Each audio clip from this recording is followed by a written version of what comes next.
Chapter 1951. Zhu Hao, shut up. Seeing this, Hong Qianzhou quickly reprimanded Zhu Hao. He knew that this was not the time to vent anger. If they fought now, the other sect families would be delighted. So many sect families were gathered on Penglai Island, yet no conflict had broken out. Everyone was conserving their strength and avoiding unnecessary fights. When Zhu Hao mocked Jiang Wei's face instantly darkened, his eyes filled with fury. Zhu Hao, you're saying that to me? Say that ***king sentence again. As he spoke, Jiang Wei was about to swing a punch at Zhu Hao. But Hong Qianzhou stopped him. Brother Jiang, don't be angry. Zhu Hao just talks like that, you should treat his words like farts. Hearing Hong Qianzhou say this, Zhu Hao didn't dare flare up. Brother Jiang, forget it, David said. Jiang Wei gritted his teeth and stepped back 2 paces. Seeing this, Hong Qianzhou realized Jiang Wei truly listened to David. He turned to David and said, Mr. Chen, since you've come to Penglai Island, you must know what's going to happen. That's why I suggested an alliance. I hope you'll consider it. If we unite, who among the other sect families would dare defy us? When the spiritual energy recovers, we can claim territory again. Isn't that better than being destroyed by other sect families? After listening, David smiled faintly. Thank you for your kindness, but I prefer to act alone. I'm sorry. David's meaning was clear, he would not form an alliance with Hong Qianzhou's group. Upon hearing this, Hong Qianzhou frowned slightly. He hadn't expected such a straightforward rejection. Just as he was about to speak again, Zhu Hao suddenly shouted. David, who do you think you are?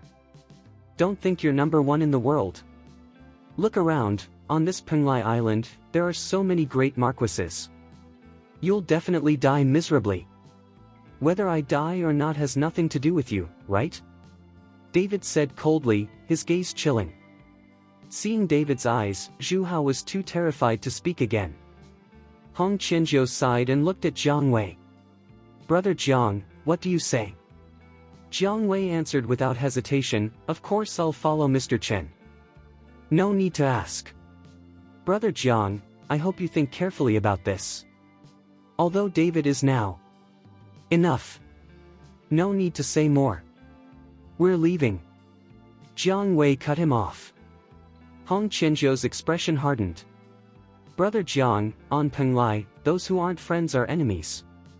When we meet again, I won't show mercy. Me neither, Jiang Wei replied calmly.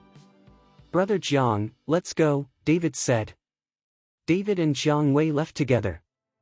Hong Qianzhou watched the two walking away, his teeth clenched tightly. Bah! What's the big deal? Jiang Wei is an idiot, Zhu Hao cursed. He turned to Hong Qianzhou. Ninth brother, forget that idiot Jiang Wei. Even if it's just the 3 of us working together, we'll be invincible on this island. Hong Qianzhou didn't respond. He simply turned and walked away. On the other side, David and Jiang Wei entered a tavern, ordered a few dishes and a bottle of wine, and began drinking. Brother Jiang, do you know why I refused to form an alliance with them? David asked as he drank. Jiang Wei shook his head. Mr. Chen's strength alone is enough. With you here, this island is practically invincible. David laughed. Brother Jiang has learned to flatter. The real reason I won't form an alliance is because they're all hoping for the spiritual energy to recover, but I want to stop it. If true spiritual recovery begins, a massacre will spread from Penglai Island to the entire world. When that happens, all the families of the martial arts world will become slave-like existences.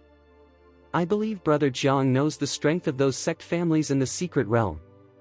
Can they be compared to the martial arts families in the secular world? Chapter 1952. David's words left Jiang Wei stunned and deep in thought. If the spiritual energy truly recovered and the sect families from the secret realm returned, the martial arts families of the mundane world wouldn't stand a chance. They would all become subordinate families struggling to survive. Moreover, in the scramble for resources, the major sect families would fight without restraint. There would be no rules capable of restraining them. Chaos would engulf the whole world, and ordinary people would be less significant than ants. Mr. Chen, how do you plan to stop the recovery of spiritual energy? Jiang Wei asked curiously. David frowned slightly, sighed, and said, I haven't figured it out yet. I can only take it one step at a time. As they talked, a young man in his 20s walked into the tavern, dressed in casual clothing and followed by 4 attendants.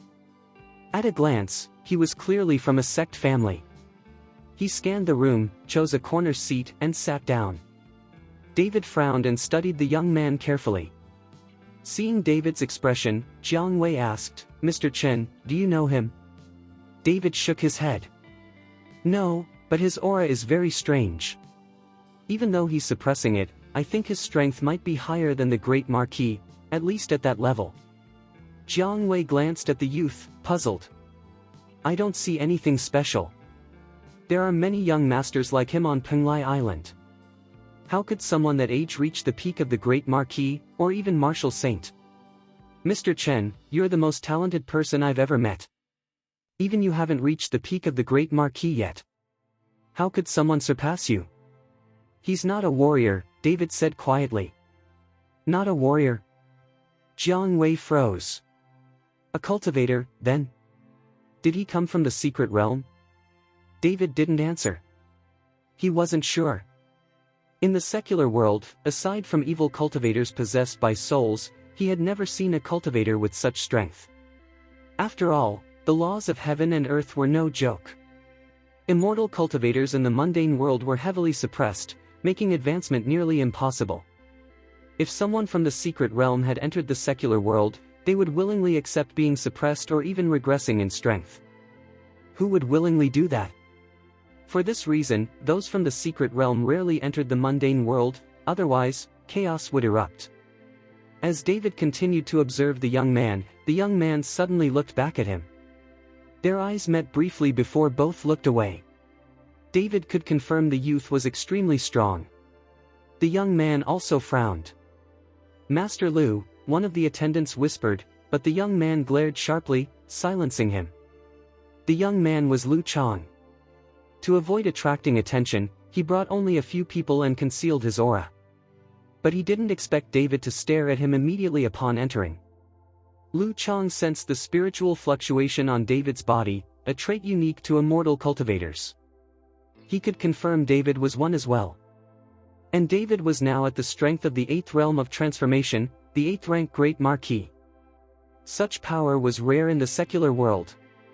Under the suppression of heaven and earth, cultivating to such a level was harder than ascending to the heavens. Chapter 1953. In this way, David and Lu Chang each had their own thoughts and secretly observed each other. But soon, the eyes of both were drawn to 5 men in black robes who suddenly entered. When David and Jiang Wei saw the 5 black-robed figures coming in, their expressions turned cold and they became tense. These 5 black-robed men were Ning Ji and 4 black gold robes. After seeing David, Ning Ji was also somewhat surprised. David, we really are destined to meet. I didn't expect to see you here again. Ning Ji said with a grin.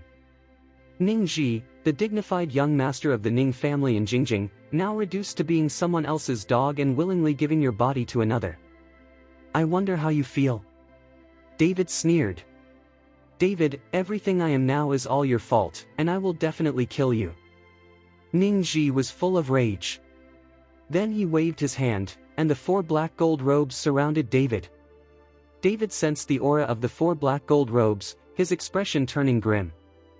Ning Ji, whatever grudge you have with me, I hope you won't drag others into it. After speaking, he said to Jiang Wei, Brother Jiang, go back first. I'll come find you after I deal with things here. David knew that even with Jiang Wei, they would be no match for the 4 black gold robes. After all, the other party was at the Martial Saint level. Mr. Chen, I will not leave. I'll fight with you to the end. Jiang Wei said without fear. Just the 2 of you. It would take only minutes to kill you. David, even if your strength has improved, can you fight the 4 black gold robes? They're all martial saints. If you surrender now, I can spare your life. Ningji spoke with disdain. David had absorbed a great amount of power a few days ago, and although Ningji and his group had recovered through training, they did not expect to encounter David again on Penglai Island. Ningji could not swallow his hatred. Now that they had met again, he wanted revenge.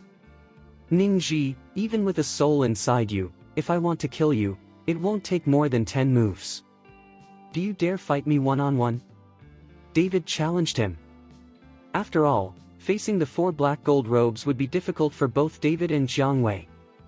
Humph, David, don't think you can fool me with this trick. Do you think I'll fall for it? Since you won't surrender, I'll beat you until you kneel. Ningji prepared to let the 4 black gold robes attack. At this moment, Lu Chang, sitting in the corner, had an extremely solemn expression. He didn't expect that in the mundane world, demonic cultivators could possess such high strength, reaching even the martial saint level, the so-called out-of-body realm. Lu Chang originally believed that even if his strength was suppressed by the laws of heaven and earth after leaving the secret realm, he would still be among the strongest in the mortal world, able to destroy a family with a wave of his hand. But seeing these demonic cultivators with such terrifying power, he felt fear. He suppressed his aura as much as possible, afraid that Ningji and the others would discover him. At this time, David's aura began to soar, and the terrifying pressure made many around them flee in panic. Lu Chang felt David's shocking aura, and surprise flashed in his eyes. Could the recovery of spiritual energy in the secular world have already begun? Why are these people not suppressed by the laws of heaven and earth? Did he also come from a secret realm? Lu Chang could not understand how David cultivated. He began to wonder whether David, like himself, had come from the secret realm. Do not start a conflict now. Have you forgotten what we came here for? The soul inside Ningji shouted furiously. Chapter 1954. After hearing this, Ningji waved his hand, signaling the 4 black gold robes to retreat. Then he looked at David coldly and said, "David, just wait. Once I finish what I'm here for, I'll deal with you." With that, Ningji left with the 4 black gold robes. After they left, David let out a long breath. Facing 4 black gold robes alone was indeed stressful. Last time, if they hadn't been greedy and tried to absorb the spiritual power in David's body, leading to backlash, David would likely have been captured already. "Mr. Chen, let's go too," Jiang Wei said, wiping the cold sweat from his forehead. David nodded, and they left. Meanwhile, Lu Chang sat frozen in place, a complicated expression in his eyes. "Young master, none of those demonic cultivators seem to have weaker strength than you. What should we do?" one of his followers asked. Lu Chang didn't answer, only frowning deeply. He had thought that even if the laws of heaven and earth suppressed him, he would still be unmatched in the mortal world, free to do as he pleased. This situation was a heavy blow to him. These demonic cultivators must have come from a secret realm. And haven't you noticed? A soul is living inside their bodies. The bodies themselves belong to mundane martial artists, only the souls are true demonic cultivators. The laws of heaven and earth do not suppress souls. These demonic cultivators are exploiting that loophole, which is why they can move freely in the mortal world. Lu Chang explained seriously. But that young man just now doesn't seem like a demonic cultivator. Yet his aura wasn't weak. Another follower said. That person may also be a descendant of a secret realm. Lu Chang replied, very interested in David's identity now. "Sir, what should we do next?" the attendant asked. They had originally believed they could handle things easily, but now the island was full of hidden dragons and crouching tigers. Hide your strength and observe. Do not act unless absolutely necessary. After saying this, Lu Chang began eating again. David and Jiang Wei returned to the palace. At this time, David's expression was grim and full of worry. The situation on Penglai Island was far beyond his expectations. He didn't expect so many people to enter Penglai Island, especially so many high-level experts. Not only the black gold robes of the Martial Arts Alliance, but other martial saints were present. This made it extremely difficult for David to stop the recovery of spiritual energy. "Brother David." As soon as he reached the palace, David saw Long Xingshu bringing people over. Xingshu? Why are you here? David asked in surprise. Not only me, but also the head of the Gu family. Du Nan sent people to look for you in the capital. Since you weren't there, I brought them here instead. The Gu family head brought his men as well. At that moment, Gu Fuhai walked out with a group of people. Gu Jiai and Gu Yuhan were among them. Mr. Chen. Gu Fuhai greeted politely. Seeing him, Jiang Wei quickly bowed. Hello, Uncle Gu. Gu Fuhai nodded. Patriarch Gu, why are you here too? David asked, surprised. Given the power gathered on the island, Gu Fuhai and his people would be little more than cannon fodder. Chapter 1955. Mr. Chen, all the major families in the secret realm have now sent people to Penglai Island, and our Gu family is no exception. The clan elder said that we must do our best to assist Mr. Chen. As long as the aura recovers and we can control Penglai Island, our Gu family will be able to take the lead. Gu Fuhai followed David without hiding anything. As soon as David heard this, he knew Gu Sangxing had realized that Penglai Island's spiritual energy was about to recover, and he too wanted to claim the island. Every clan thinks the same way, so a bloody battle is inevitable. David's only goal was to prevent this bloodshed. Patriarch Gu, to tell you the truth, I came to Penglai Island not to seize it, but to find a way to stop the recovery of spiritual energy, David said bluntly. Gu Fuhai was shocked, but he knew David's words were not to be questioned. All he could do was obey. Our Gu family will follow Mr. Chen's arrangements. Gu Fuhai said firmly, without asking for any explanation. Time passed quickly. David and the others had already been on Penglai Island for more than 10 days. Over the past 10 days, Penglai Island had been unusually quiet. Aside from the first wave of arrivals, very few people came afterward. Inside a hotel, Ningji stood by the window, overlooking the island. Senior, is it almost time? He asked slowly. The soul within him replied lightly, it's time.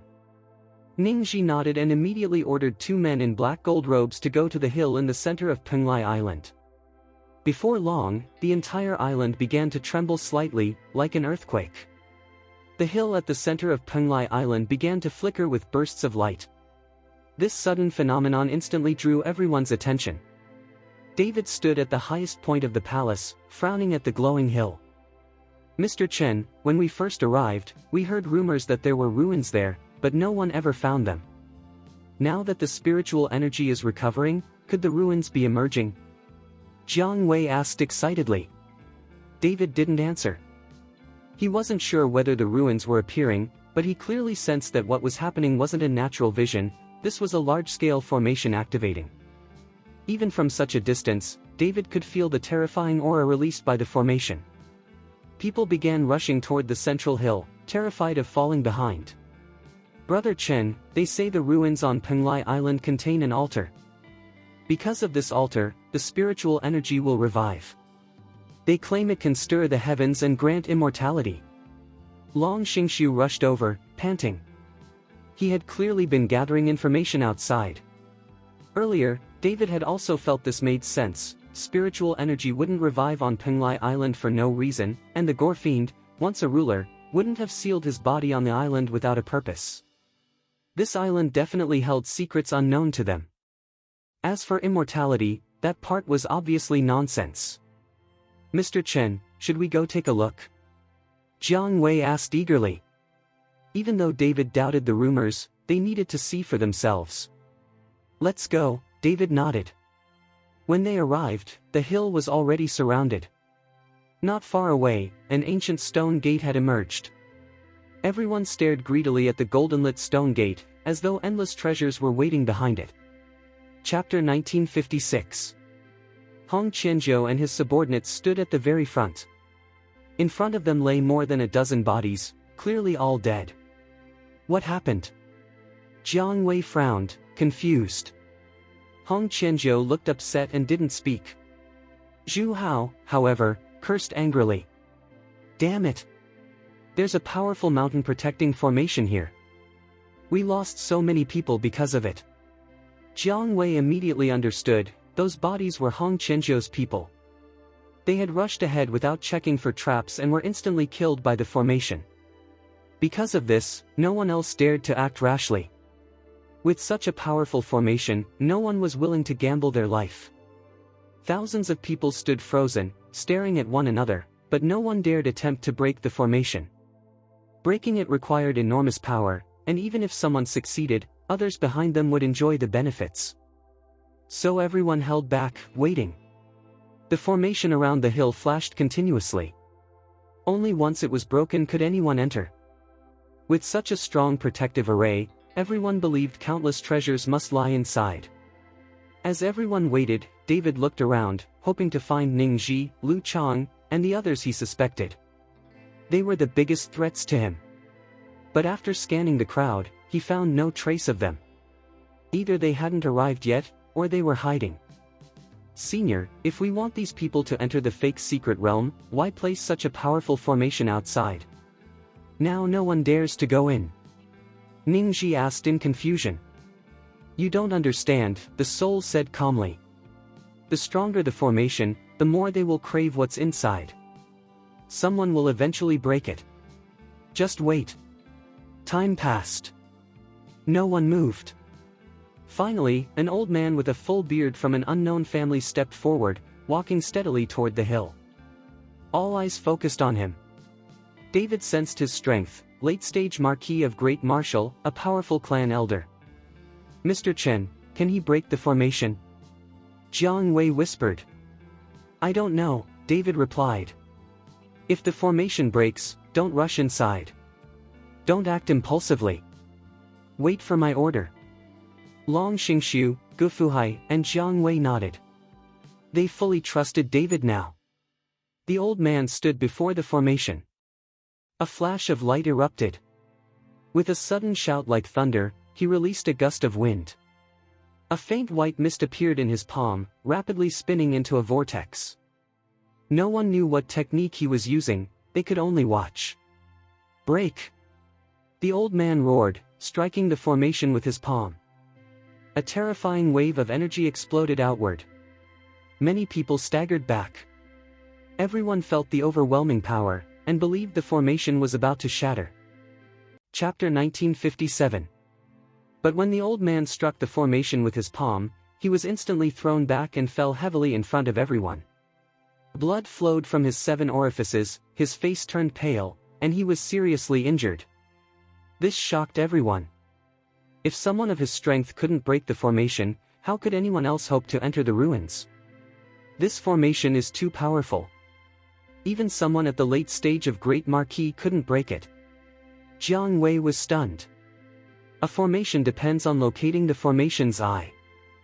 If you try to break it with brute force, you need overwhelming strength. David said calmly.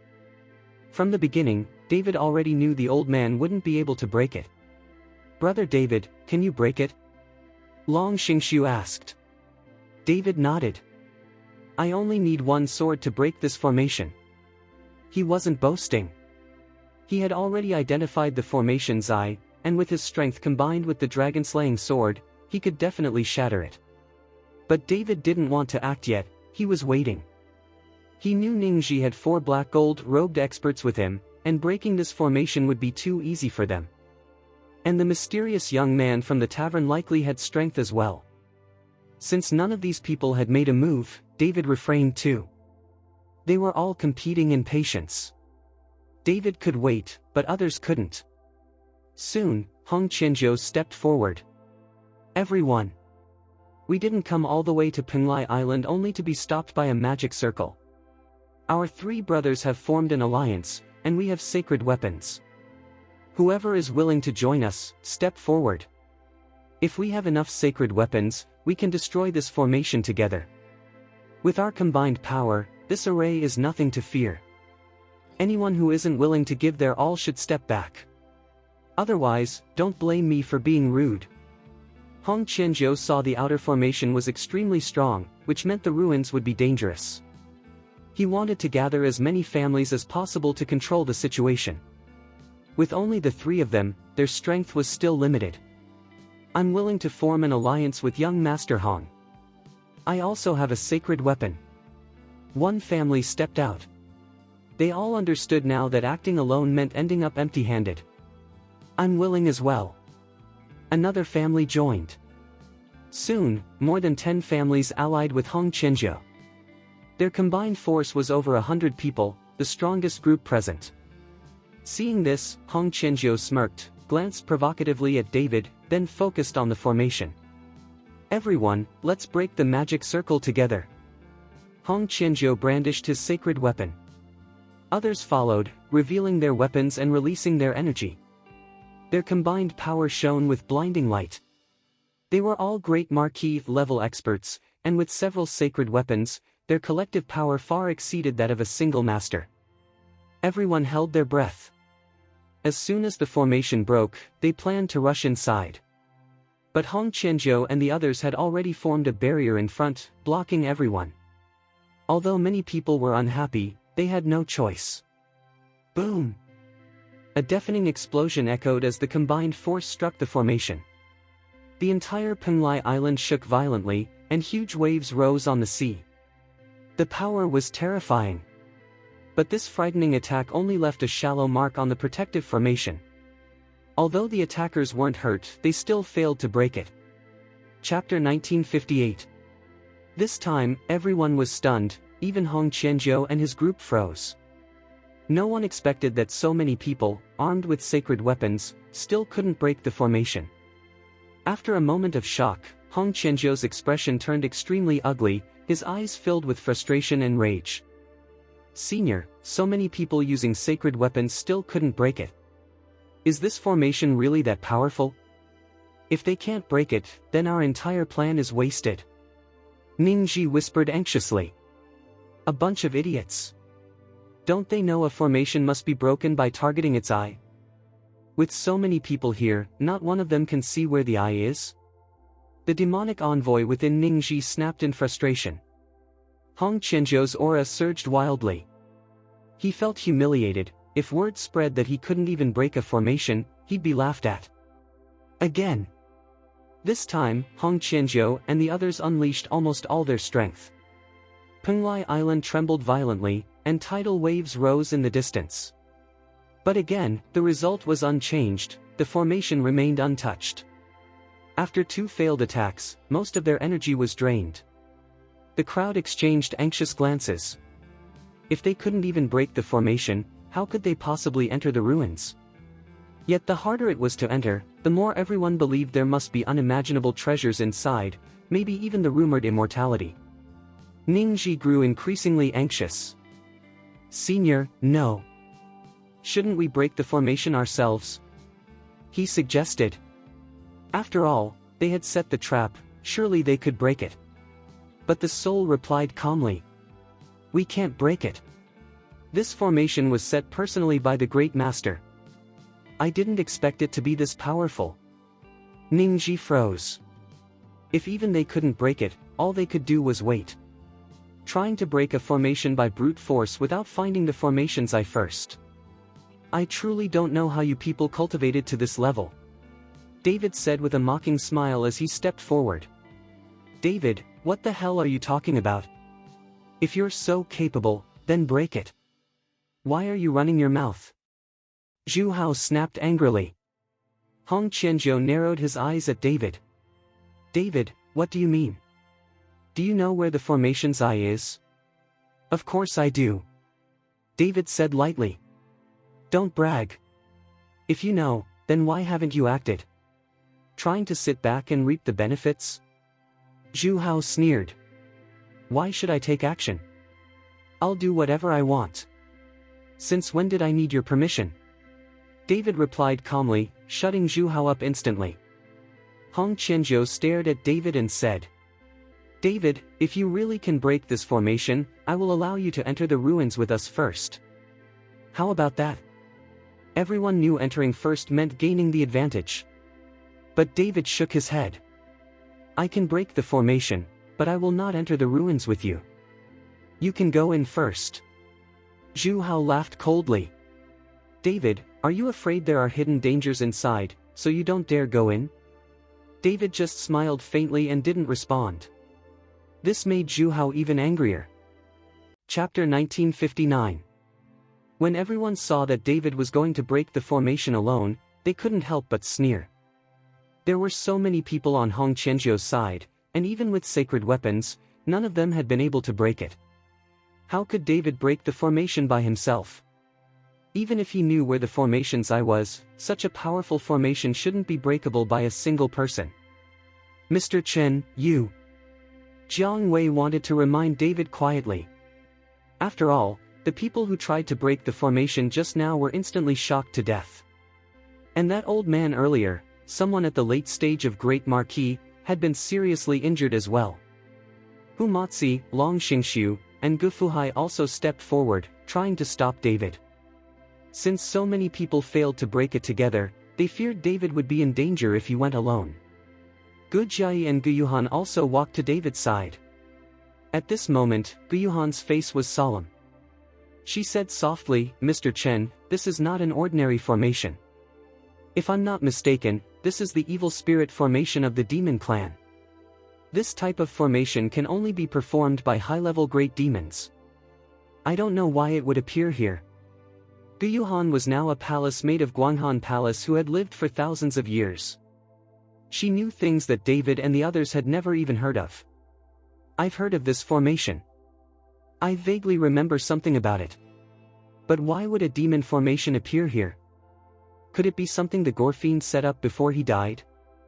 Hu Matzi asked. David was surprised as well. If this relic was supposed to be part of the recovery of spiritual energy, why would a demonic formation appear here? It didn't make sense that someone from the demon race left this relic behind to trigger the revival of spiritual energy. Could it have been set up temporarily by the Gorfiend? David wondered. But the Gorfiend really had lived on Penglai Island and turned his body into a sculpture. Regardless of who set it up, David had to break this formation and go inside to see what was happening. "Don't worry. This formation seems powerful, but the formation's eye is already weak." David gave everyone a reassuring look, then slowly walked toward the formation. "The sword, come!" David waved his right hand, and the dragon-slaying sword instantly appeared in his grip. As soon as it emerged, green light swirled around it, and the sword's body emitted a brilliant, bewitching glow. The moment it appeared, everyone felt an immense force spreading outward. The dragon-slaying sword in David's hand immediately drew everyone's attention. A spirit sword. Lu Chang, who was standing in the corner, stared at the sword with widening eyes. This guy must come from a secret realm family. Otherwise, how could he possess such a high-grade spirit sword? Greed filled Lu Chang's gaze as he looked at the weapon in David's hand. David ignored everyone's greedy stares. Holding the dragon-slaying sword, he infused a trace of divine dragon power into it. The sword soon began to vibrate with a humming sound, like a dragon's roar. A streak of azure sword energy shot straight into the sky, and sharp sword chi flickered intensely. "Break!" David roared, and with one powerful slash, he struck the formation. Boom! The sword strike shook the entire Penglai Island. Everyone felt like the ground was quaking beneath them as their bodies trembled. The formation burst with a dazzling flash of light. Then, like a fragile eggshell, it shattered and dissolved into nothing. The formation was broken.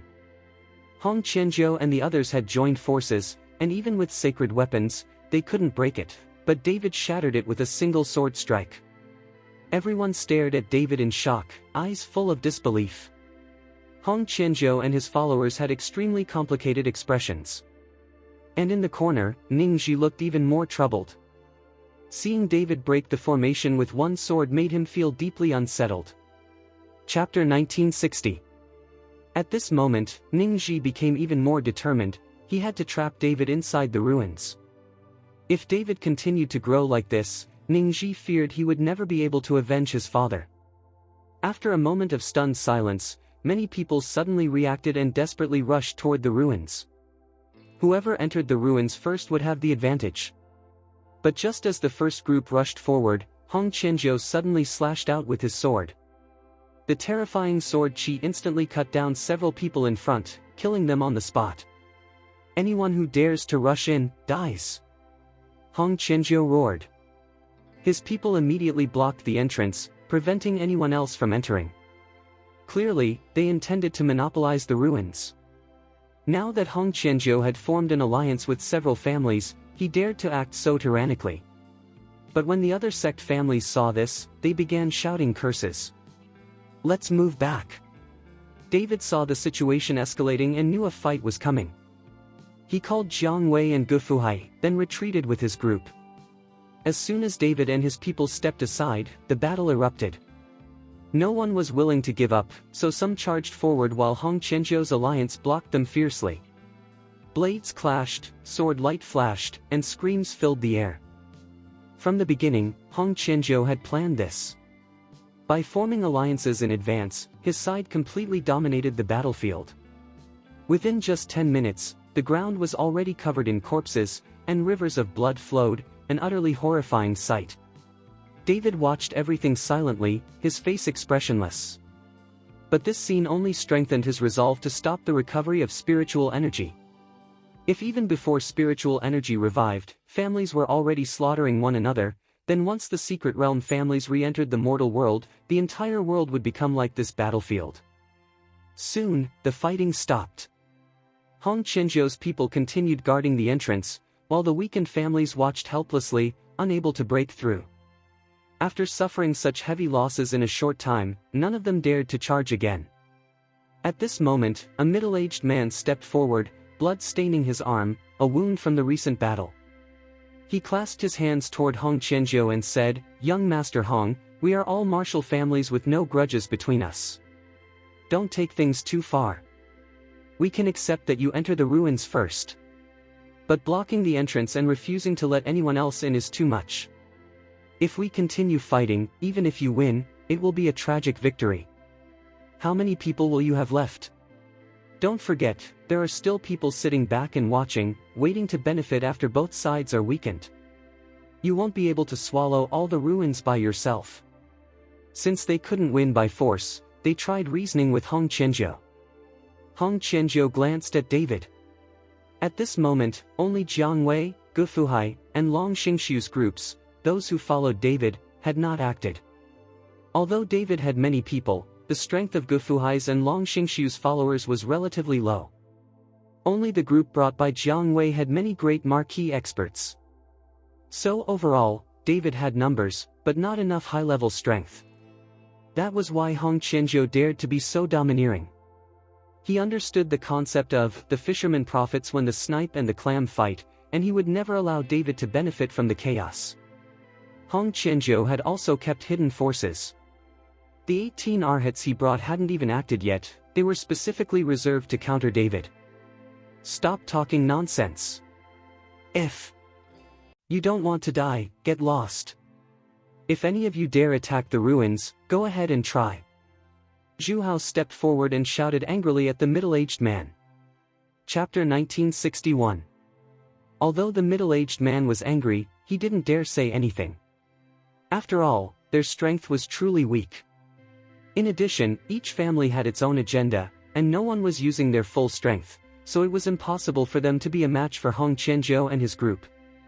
Seeing that no one dared to speak, Hong Qianzhou smiled in satisfaction and shot David a provocative look. David had just broken the formation, and Hong Qianzhou had promised to allow him to enter with them, but David refused. Now Hong Qianzhou wanted David to regret his decision and be stuck outside. "Mr. Chen, what should we do?" Jiang Wei asked anxiously. With Hong Qianzhou blocking the entrance, even they had no chance to get inside. "Wait," David said calmly, "just one word." Then he shifted his gaze toward Ning Ji and the others not far away. Although Ning Ji's group had removed their black robes and mixed into the crowd, David still spotted them. He also saw Lu Chang standing in the corner, deliberately distancing himself from everyone. These were the strongest individuals present. Since they were still waiting calmly without making a move, David chose to wait as well. He wanted to see who would lose patience first. "Senior, what should we do? Hong Qianzhou is blocking the entrance and stopping others from going in. If this continues, our plan to catch them all at once will fail," Ningxi said to the demonic envoy. "Bring our people forward." We cannot allow one family to dominate, or the plan will become difficult to execute, the soul inside Ningxi replied. What they wanted was for the families to be divided, to fight one another, to kill each other, so that in the end, the Demon Heart sect could wipe out the survivors in one stroke. That was how Penglai Island would become their domain. But now Hong Qianzhou had united so many families, making the situation harder to control. After hearing this, Ningxi walked forward with the 4 black gold-robed experts. To avoid being recognized, he covered his face with a black scarf. No one could know that they were from the Kyoto Martial Arts Alliance. At this moment, Hong Qianzhou saw that everyone was staying quiet, so he waved his hand and prepared to lead his people into the ruins. Wait! Ningxi stepped forward and stopped him. Hong Qianzhou frowned and looked at Ningxi. Who are you? What do you want? It doesn't matter who I am. What matters is that I don't agree with you monopolizing the ruins and refusing to let us enter. Ningxi said. Hong Qianzhou scowled. You don't agree? Didn't you see the battle just now? Do you know what will happen to you if you don't agree? I know, Ningxi said calmly. But I still don't accept it. The ruins don't belong to you. Why can you enter while we cannot? Why? Because of strength. Hong Qianzhou's eyes narrowed, and cold killing intent surged out of his body. With powerful momentum, he struck at Ningxi with a punch. But Ningxi didn't move, nor did he defend. Just as Hong Qianzhou reached him. Boom! One of the black gold robes behind Ningxi suddenly moved and kicked Hong Qianzhou away. Hong Qianzhou was sent crashing into a mountainside, stones exploding everywhere. He spat a mouthful of blood and felt his internal organs nearly shatter. Wu! Wu Sheng! Hong Qianzhou gasped in shock, staring at the black gold-robed expert. His expression turned extremely grim. He hadn't expected a martial saint to appear here, and that martial saint seemed to be a subordinate. A martial saint was considered a divine existence within a family. How could one possibly serve someone else? Even possessing a single martial saint weapon would allow a family to dominate the world. Hong Qianzhou couldn't comprehend how a martial saint could appear in the secular world at all. Chapter 1962. When the others saw the black gold-robed expert who had attacked, their faces all turned solemn. Everyone had been of similar strength, but the sudden appearance of a martial saint completely disrupted the balance. Hong Qianzhou slowly looked at Ningxi, then at the 4 black gold-robed men behind him. Since their auras were all concealed, he couldn't tell whether all 4 of them were martial saints. If all 4 truly were martial saints, then they could only accept their fate. Against 4 martial saints, what resistance was even possible? Who the hell are you? Hong Qianzhou demanded angrily. I already told you, I just think your actions are unfair. Why should only you be allowed to enter the ruins? The ruins aren't yours. If you want to go in, we all go in together. Don't you all agree? Ningxi turned to the other families. Yes. Why should you claim it for yourself? We all must enter. Otherwise, no one enters. If you piss us off, we'll blow up the mountain. Then no one gets anything. Everyone echoed Ningxi. They were already angry, but Hong Qianzhou's strength was too overwhelming, so they had swallowed their dissatisfaction before. Now that someone had stepped forward with greater strength, they quickly took Ningxi's side. Hearing everyone's words, Hong Qianzhou's face darkened, and his eyes burned with rage as he stared at Ningxi. If it weren't for this man, they would already be inside the ruins, and possibly would have acquired all the treasures by now. Don't think that just because you have a martial saint you can ignore us. Even if there is a martial saint behind you, we have numbers. So what? Hong Qianzhou growled. He didn't believe the 4 behind Ningxi were all martial saints. That would make martial saints seem too cheap. Little did he know that in the secret realm, martial saints were indeed plentiful, but they rarely came to the mortal world, leading people outside to believe they were near mythical existences. If you refuse to accept it, I'll give you a chance, Ningxi said. You can all attack together. If you lose, you must allow everyone to enter the ruins.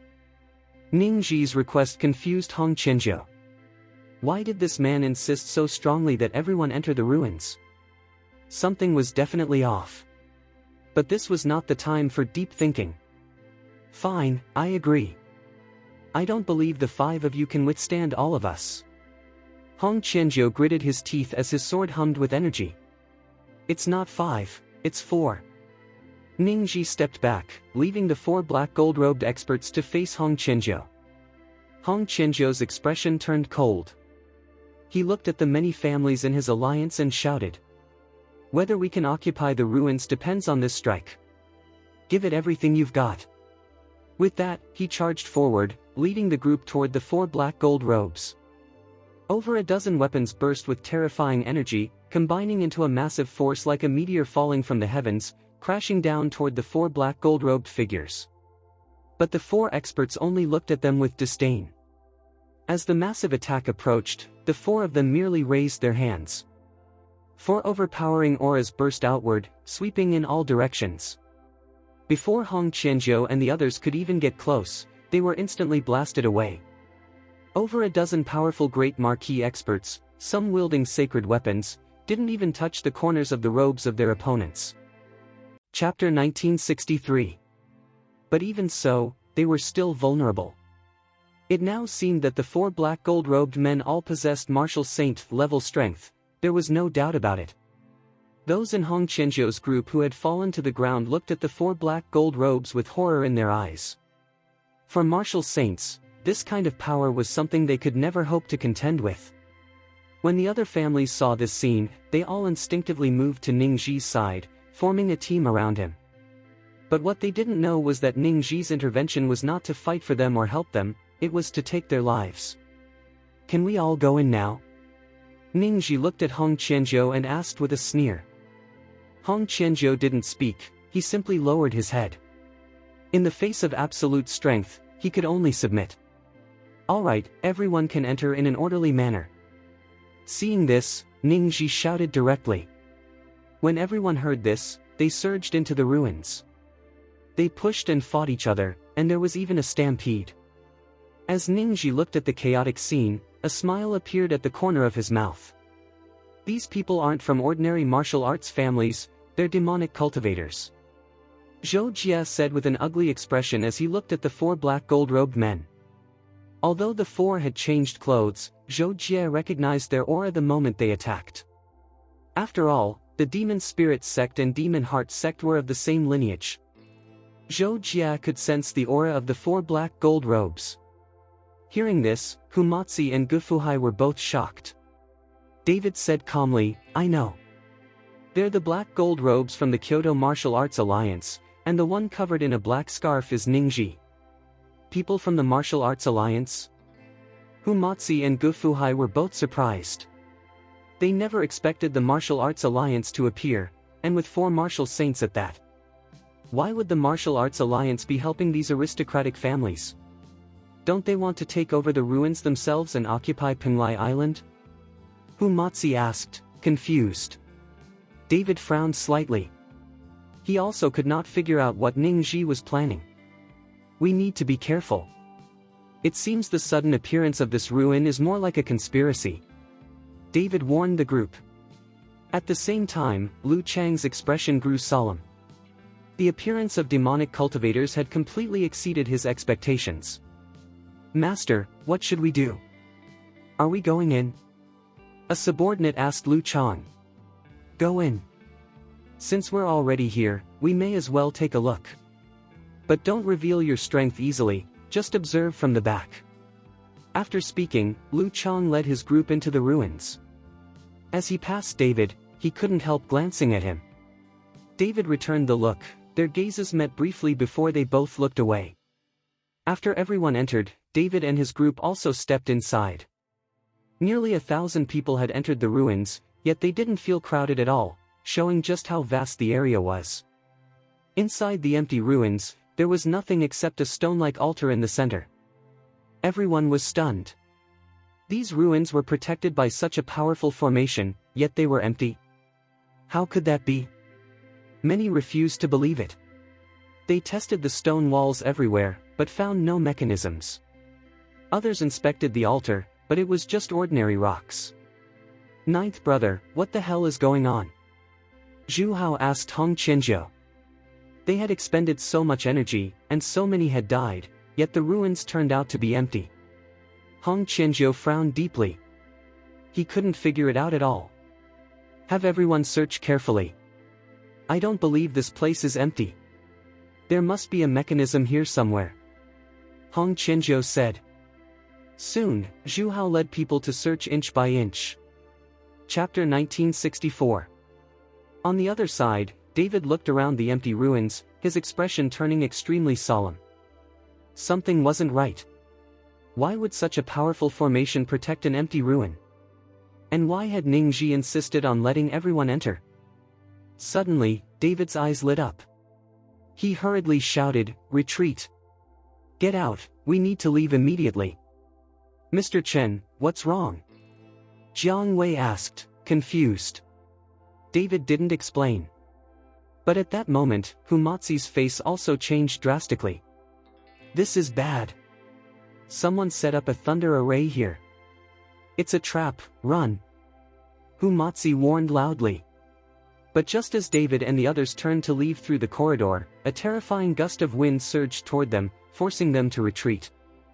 "Ha ha ha! David, stop dreaming, none of you are coming out." Ningji stood in the corridor, laughing loudly as a massive boulder suddenly crashed down, sealing the entrance completely. The sound immediately drew everyone's attention. When they saw the entrance blocked by a giant stone, they panicked. "What's going on? Why is the entrance sealed? Who did this? How do we get out? Are we going to die here?" People screamed in fear. At that moment, lightning-like currents began to appear above the entire ruins, blue light flickering everywhere. Seeing this strange sight, many people looked upward in shock. "Isn't this a sign of spiritual chi recovery?" Someone shouted, mistaking the phenomenon. But David knew very well that this was the thunder array Ningji had set up. They clearly intended to kill everyone trapped inside. Boom! A bolt of lightning suddenly descended, striking the ground and shattering it instantly. Everyone was frozen in terror. Seeing the dense blue lightning in the air, their faces turned pale. If all that thunder struck them, would anyone survive? Boom! Boom! Boom! Several bolts of lightning fell one after another. A few people who failed to dodge were killed instantly. Panic exploded. Everyone rushed toward the entrance, only to find it sealed by the massive boulder. No one could get out. Some tried smashing the stone with their palms. Many were high-level Great Marquis experts. Crushing a boulder should have been easy. But after a full-force strike, the stone didn't move at all. Lightning struck again, killing even more people. Now fully panicked, everyone realized they would all die if they didn't escape soon. "Ninth brother, what should we do?" Zhu Hao asked, trembling. "How the hell would I know?" Hong Qianzhou shouted, panic rising. Being trapped here clearly meant someone had planned this. "I'll try." Qiao Zhiyong, who had been silent all along, stepped forward toward the boulder. A moment later, an aura at the peak of the Great Marquis realm erupted from his body, shocking Hong Qianzhou and Zhu Hao. None of them had expected Qiao Zhiyong to possess such strength. He had been hiding his power all this time. Qiao Zhiyong unleashed a powerful strike onto the boulder. Boom! Dust exploded everywhere in the ruins, but the massive stone remained unmoved. What? Qiao Zhiyong was stunned, staring at the boulder with disbelief. Then, as the dust settled, a faint light flickered across the stone. A pattern appeared, the image of a qilin-like beast, as though carved into the surface. Qiao Zhiyong frowned deeply. Anger surged within him. As someone at the peak of the Great Marquis realm, he couldn't even break a single stone. Chapter 1965. Bang! Bang! Bang! Suddenly, several palms struck out, sending sand and stones flying everywhere, but the boulder still did not move, not even a trace appeared. Qiao Zhiyong gasped slightly, cold sweat dripping down his forehead. "Qiao Zhiyong, what's wrong with you, kid? You actually hid your strength?" Are you trying to mess with us behind our backs? Zhu Hao shouted at Xiao Ziyong, looking as if he wanted to take action. After all, the few of them were allies, yet Xiao Ziyong had concealed his strength. Clearly, he had his own little schemes. Hong Qianzhou stopped Zhu Hao and scolded, "Is this really the time for infighting? We should work together to break the boulder." Although Hong Qianzhou was also dissatisfied with Xiao Ziyong at the moment, he had no better solution. The top priority was to break the boulder. Just as Hong Qianzhou was about to rally everyone to join forces to break it, David spoke. "Don't waste your strength. Even if you all work together, you still won't break this boulder," David said slowly. Hong Qianzhou and the others looked at David, then frowned. "David, what do you mean? Are you saying you can break this boulder?" "I didn't say that I could break it," David replied. "I said it wouldn't move because it's sealed by a formation." "You're talking nonsense. If this boulder had a formation, how did I not sense it just now? I didn't feel anything when I struck it," Xiao Ziyong retorted loudly. He had struck several powerful palms but didn't sense any formation at all. "I think this guy is just making things up. Ignore him. If we work together, we can definitely break this stone," Zhu Hao said disdainfully, clearly not believing David. Hong Qianzhou nodded. Since there was no other choice, they could only try. The three of them, along with members of the sect families, struck the boulder together with powerful palms. The auras of great marquee-level cultivators intertwined, erupting violently as they slammed into the boulder. A deafening boom shook the ground. With thunder continuously crashing down from above, the entire ruin had become a purgatory. But even with all that force, the boulder remained completely motionless, shocking everyone. With so many people working together, they still couldn't shake it. Inevitably, everyone turned their eyes back toward David. "You don't need to waste your efforts. Just wait for death to come." Ning Ji's mocking voice echoed from outside. Hong Qianzhou nearly fainted from anger upon hearing him. The other noble families also cursed Ning Ji loudly. Now they finally understood why he had acted so kind and invited everyone inside. This was nothing but a trap. Hong Qianzhou looked at David and asked seriously. "David, you said the boulder was sealed by a formation. Can you open it?" "Of course I can," David replied with a light smile. "If you can, then hurry up and do it," Hong Qianzhou urged anxiously. Everyone stared at David with desperate hope. As long as the boulder opened, they could escape.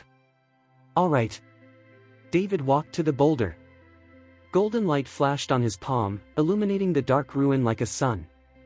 Everyone watched in disbelief, eager to see how David would break the formation. David struck the head of the carved Qilin beast, not once, but 3 times. However, after the 3 palms, the boulder remained silent. Many people immediately lost hope. "It's over, looks like we're really going to die here. What is David pretending for? Did he really think he could open the boulder?" Many were frustrated and disappointed, but David remained completely calm. Chapter 1966. After the 3 palms, David bit his middle finger and smeared a drop of blood onto the eyes of the Qilin beast carving. The moment his blood touched the carving, a flash of white light burst out. The Qilin beast on the stone seemed to come alive, its eyes darting around as if observing the room. With a loud roar, the Qilin beast leapt directly out of the boulder. Everyone was terrified and retreated again and again. None of them had ever seen such a creature, much less a living mythical beast. However, the Qilin beast did not attack anyone. Instead, it circled once, flashed with white light and disappeared. The carving on the boulder vanished along with it. Everyone stared at David in disbelief. They had never seen anything like this. A Qilin, a true mythical beast. Who could possibly believe it? Did its appearance mean that spiritual energy recovery was approaching?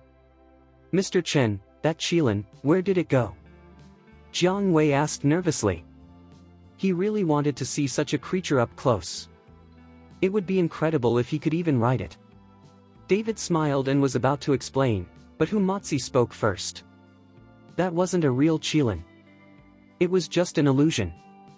That stone was sealed with a Qilin-suppressing stone formation. No one could break the boulder earlier because of it. This formation isn't difficult. Anyone who understands formations could break it. It's just a common imprisonment formation, but some people have high opinions of themselves and little real knowledge, so they can't see it. Hu Mazi's words were clearly directed at Hong Qianzhou and the others. Though Hong Qianzhou was furious, he couldn't refute it. He truly hadn't sensed any formation earlier. At that moment, thunder was still crashing down non-stop. Many people were already dead. No one dared waste time arguing. Seeing the formation broken, Hong Qianzhou struck the boulder with one palm and shattered it completely. The entrance opened, and everyone rushed out. They ran as fast as they could, terrified that a moment's delay would get them struck by the heavenly thunder. But as Hong Qianzhou led the way out, several blasts of fierce wind shot toward him. He narrowly dodged them, but the people behind him were not as lucky. One was hit instantly and died without a sound. Hong Qianzhou looked outside in horror and saw Ningji blocking the exit with 4 black gold-robed martial saints. Anyone who dared to step out would definitely be slaughtered. For martial saints guarding one exit, even a fly wouldn't escape alive. Hong Qianzhou didn't dare go out. He retreated quickly. But the people behind were desperate. They pushed forward madly. One by one, those in front were shoved out of the entrance. The moment they stepped outside, they were immediately beheaded by the black gold robes. Eventually, no one dared to move. The remaining people could only continue enduring the bombardment of the thunder within the hall. Ha ha ha. You should all die. Since you entered, none of you will leave alive. Ningji laughed wildly from outside. Many cursed him, but Ningji simply ignored them. Brother David, what do we do now? We can't get out either. Ningji is guarding the entrance with 4 black gold robes. Long Xingxiu asked anxiously. David frowned. Looking around the empty ruins, he couldn't think of a solution. With Ningji waiting outside with 4 martial saints, even David couldn't force his way out. Hong Qianzhou and the others also backed away. The entire corridor was now piled with corpses, and the path was completely blocked by them. Chapter 1967. Ah! Some people were continuously struck by the thunder and screamed. David, don't you know formation techniques? Can you break this heavenly thunder formation? Otherwise, people will continue to die, Hong Qianzhou said to David. What kind of thing are you? If you want Brother David to break the formation, why don't you break it yourself? Aren't you guys supposed to be so powerful? Go do it yourself. Long Xingxiu scolded Hong Qianzhou angrily.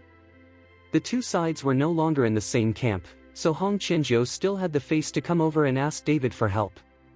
Hong Qianzhou was furious, his face pale with anger, but he didn't dare to say anything. He could see that they were trapped here, and now it seemed that only David could get them out. Because only David understood formation techniques, and as long as they found the formation's core, the heavenly thunder formation could be broken. Mr. Chen, please help us. Yes, help us. At that moment, several people ran over and knelt before David. No one wanted to die. The constant flashes of blue lightning and thunder falling at any time filled everyone with the shadow of death. Soon, more and more people knelt before David. Even those who had formed an alliance with Hong Qianzhou had already fallen to their knees. Alliances meant nothing now. Outside stood 4 martial saints guarding the exit, and inside, the heavenly thunder formation kept striking. If no one could save them, they would all die here. David looked at the kneeling crowd, frowning slightly, then his eyes quickly fell on Zhu Hao. Zhu Hao felt David's gaze land on him, and his whole body trembled. He quickly lowered his head, not daring to look at David. Let him kneel and beg me, and I'll find a way to help you break the heavenly thunder formation, David said, pointing at Zhu Hao. Everyone turned to look at Zhu Hao, and he instantly became the focus of everyone's attention. David, you want me to kneel for you? Even if I die, I won't kneel, Zhu Hao gritted his teeth and roared. As the eldest young master of the Zhu family, how could he kneel to anyone? And he had grudges with David, there was no way he would kneel. Zhu Hao, Just kneel. Do you want to watch us die? That's right, kneel. You're not that talented, but your temper is huge. If you hadn't repeatedly provoked Mr. Chen, maybe you would have saved us already. Kneel down, kneel quickly. Everyone impatiently urged Zhu Hao to kneel. Zhu Hao's face was frighteningly ugly. His whole body trembled as he shouted. Shut up the fuck up. I won't kneel even if I die. Zhu Hao was stubborn to the extreme, ready to go against everyone. Kneel down for him. At this moment, Hong Qianzhou spoke coldly. Zhu Hao froze for a moment, his face even uglier. Ninth brother, you. I told you to kneel. Didn't you hear me? Hong Qianzhou's expression darkened, and killing intent radiated from him. As the saying goes, one thing restrains another. Zhu Hao, who had been refusing to kneel, felt fear when Hong Qianzhou got angry. Finally, he slowly bent his knees and knelt before David. David, now that Zhu Hao has kneeled for you, can you break the heavenly thunder formation? Hong Qianzhou asked. No problem. All of you stay away from that altar, David said calmly. The moment he spoke, everyone immediately retreated to the edges, waiting to see how David would break the thunder formation. Master Hu, help me. David called to Humatzi. David, how do you plan to break the formation? This heavenly thunder formation is not an ordinary magic array, it's not easy to break, Humatzi warned. I know. I don't plan to break the heavenly thunder formation at all, David replied with a faint smile. Chapter 1968. Don't plan to break it? Humatzi was stunned. If you don't plan to break the formation, then what about those people you promised? Won't they all turn against you?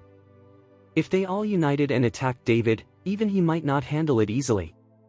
I'm not planning to break it, but we can redirect the heavenly thunder to one place. As long as we stay away from that area, no one will get struck again, David explained. Hearing this, Humatzi immediately understood and nodded. This is a good idea. So, where do you plan to lead the heavenly thunder? See the altar? Lead the thunder there. It's the highest point in the entire ruins, David said. All right. How do we lead it? Just come with me. David took Humatzi up onto the altar.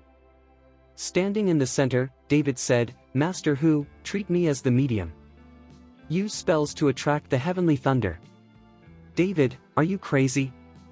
You're planning to draw the lightning onto yourself? Humatzi asked in shock. If there's no medium, there's no way to guide the thunder. When it gathers and strikes me, I'll seize the moment to escape, and the thunder will continue to bombard the same spot afterward. I've already observed the heavenly thunder in this formation. Although powerful, it's far weaker than the thunder tribulation I faced during my breakthrough. It won't hurt me, David said confidently. David, think carefully. This isn't a joke, Humatzi warned again. Don't worry. Start. David lifted the dragon-slaying sword high above his head, making himself an even stronger attractor of lightning. Seeing this, Humatzi had no choice but to take out several talisman papers. He chanted and threw them into the air. The talismans rotated, and the blue lightning around them began to converge toward the top of David's head as if drawn by an invisible force. Everyone stared wide-eyed, stunned. What is David doing? Is he really planning to endure the heavenly thunder? Has he gone mad? Qianzhou looked at David with a solemn expression. Master, this guy is provoking the heavenly thunder, he must be insane, a subordinate whispered to Lu Chang. Lu Chang narrowed his eyes and replied, no, he's not crazy. His body is extremely strong. I think he's confident he can withstand it. Dad, David is crazy. What is he doing? Isn't this suicide? Gujia cried, trying to rush forward, but Gufuhai pulled her back. Don't move. Mr. Chen must have a plan. He'll be fine. Jai, calm down. Mr. Chen will be alright, Jiang Wei added, full of confidence in David. Boom. The heavenly thunder gathered above David's head, countless blue bolts crackling. Kaboom. A thick lightning bolt crashed down. David's entire body glowed blue as he took the full force of the strike. David gritted his teeth, enduring the power of the heavenly thunder. Chapter 1969. After a thunderbolt struck, David didn't move at all, still holding the dragon-slaying sword in his hand. Seeing this scene, many people were shocked. You must know that the power of thunder today was extremely terrifying. Many people who were hit were seriously injured, and some even died. But David remained unharmed. His body was incredibly strong. Rumbling. After only a few seconds, another thunderbolt struck. This time, the power of Tianlei was stronger, and David felt as if his internal organs were being tossed about. "David, get out of the way, it's coming again," Hu Matsi shouted. David had already endured 2 thunder strikes. If he stayed, he would be injured. The power of Tianlei was now stronger than ever. However, David didn't move. He planned to find an opportunity to escape after withstanding the thunder's power. Boom! The third thunderbolt came down. This time, its power was stronger than the previous 2 combined. David felt his legs bending, he almost couldn't stand. But just when David felt he could no longer endure it, he suddenly sensed a strange aura emanating from the altar beneath his feet. This aura was peculiar. It followed David's feet and slowly entered his body, making him feel instantly relaxed. David was shocked and looked down at the altar beneath him. It was just a pile of broken stones, with no magic circle on them. But where was this aura coming from?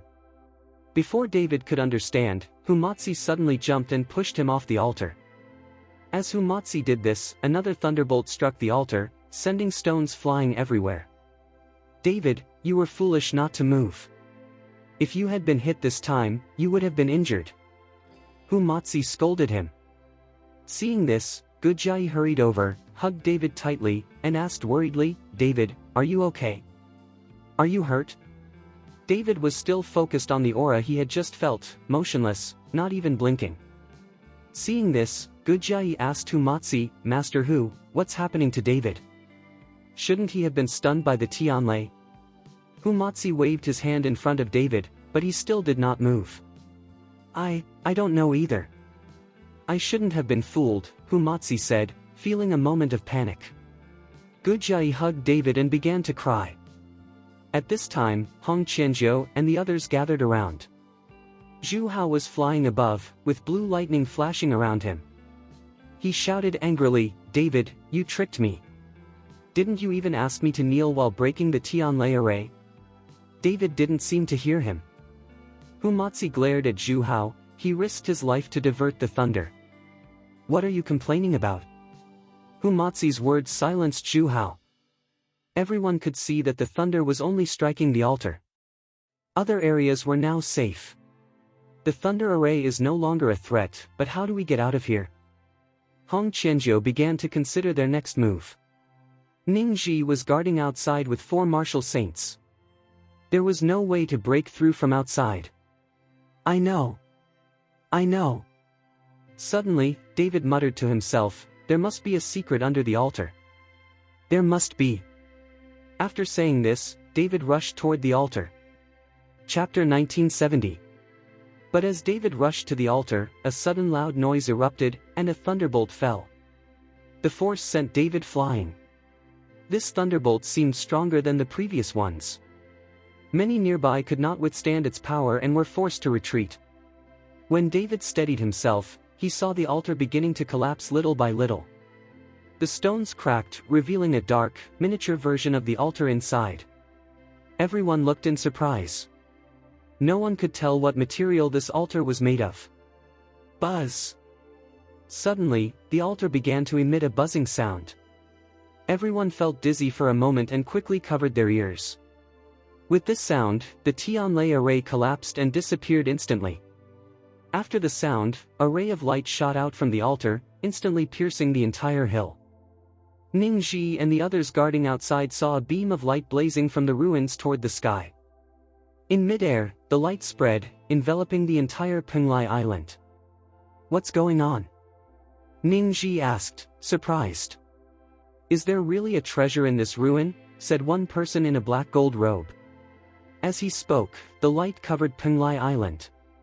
The sky turned misty, and a vast fog began to spread across the island. The resurrection of spiritual energy, this is spiritual energy. The magic envoy within Ningxi felt a continuous flow of spiritual energy spreading around. This is the revival of spiritual energy. There must be treasures in the ruins. We must rush in, the demon roared. Ningxi felt the changes around him, gathered his 4 black gold-robed subordinates, and rushed into the ruins. Meanwhile, David and the others inside also sensed the sudden changes.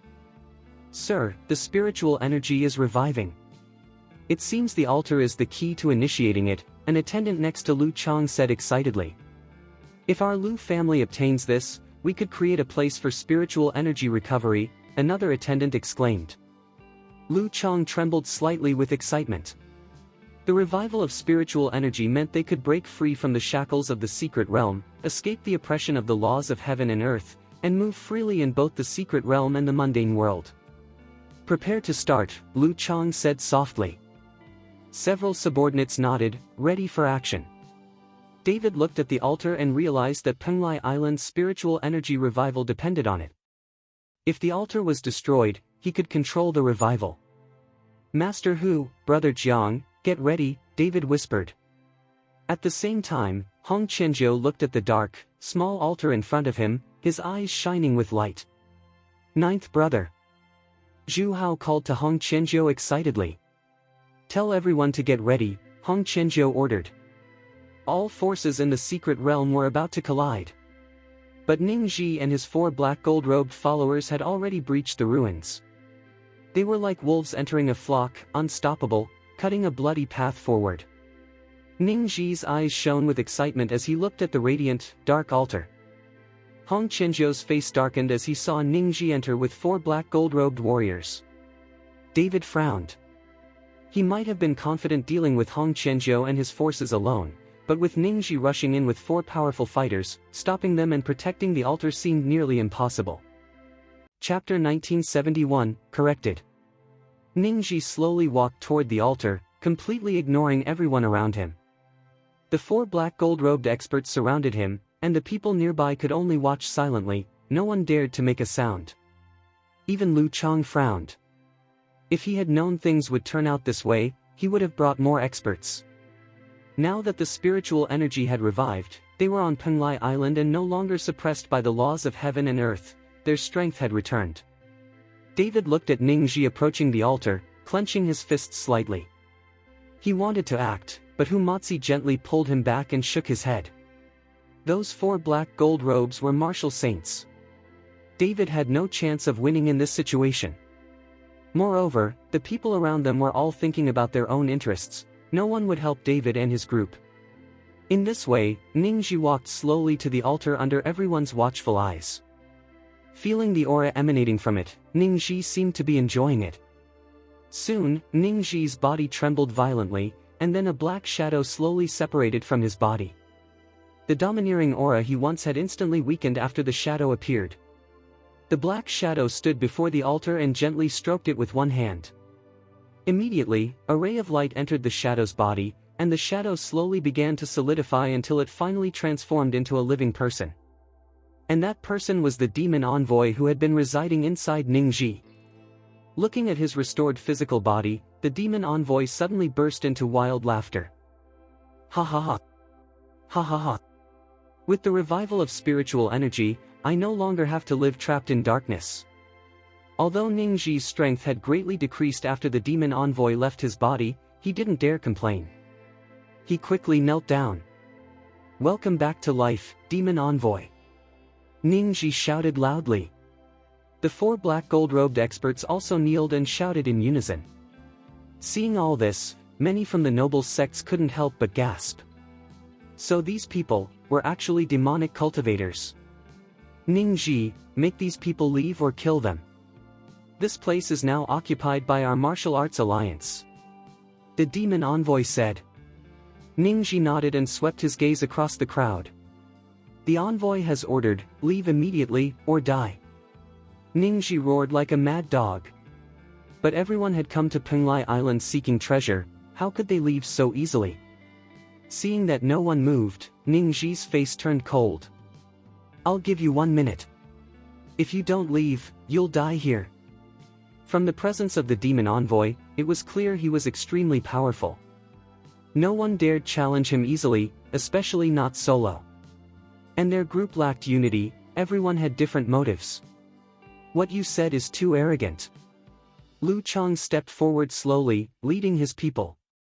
The aura of a martial saint radiated from his body without restraint.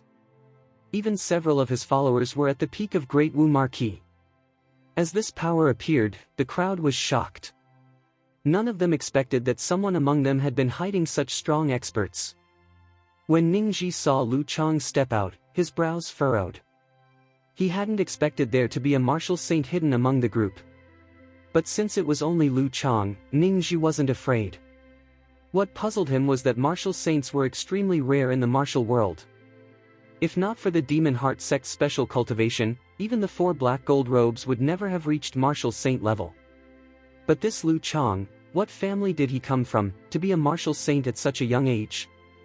Just as Ningji was pondering, the demon envoy sneered coldly. "A little young master from Crescent Moon Castle dares to boast? Even if your father, Lu Buwei, came here, he wouldn't dare fart."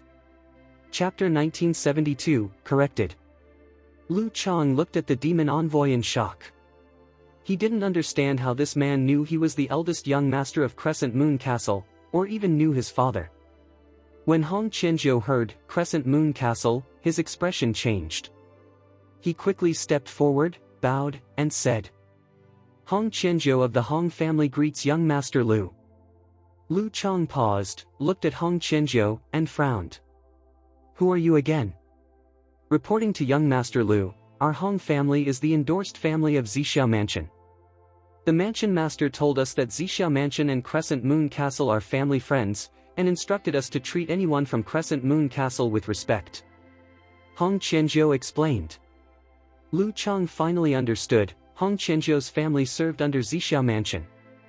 "In that case, good. It means we can fight together," Lu Chang said, his face showing joy. If so, adding Hong Qianzhou and his people to the fight would greatly increase their chances against Ningji. But at this moment, David's expression darkened instantly upon hearing the words, Zixiao Mansion. He knew his mother was imprisoned in Zixiao Mansion. What David didn't know, however, was that Long Ruotong was living extremely well there, far better than he imagined. Seeing David's face change, Long Xingxiu understood the reason and gently tugged on David's sleeve, afraid he would act impulsively.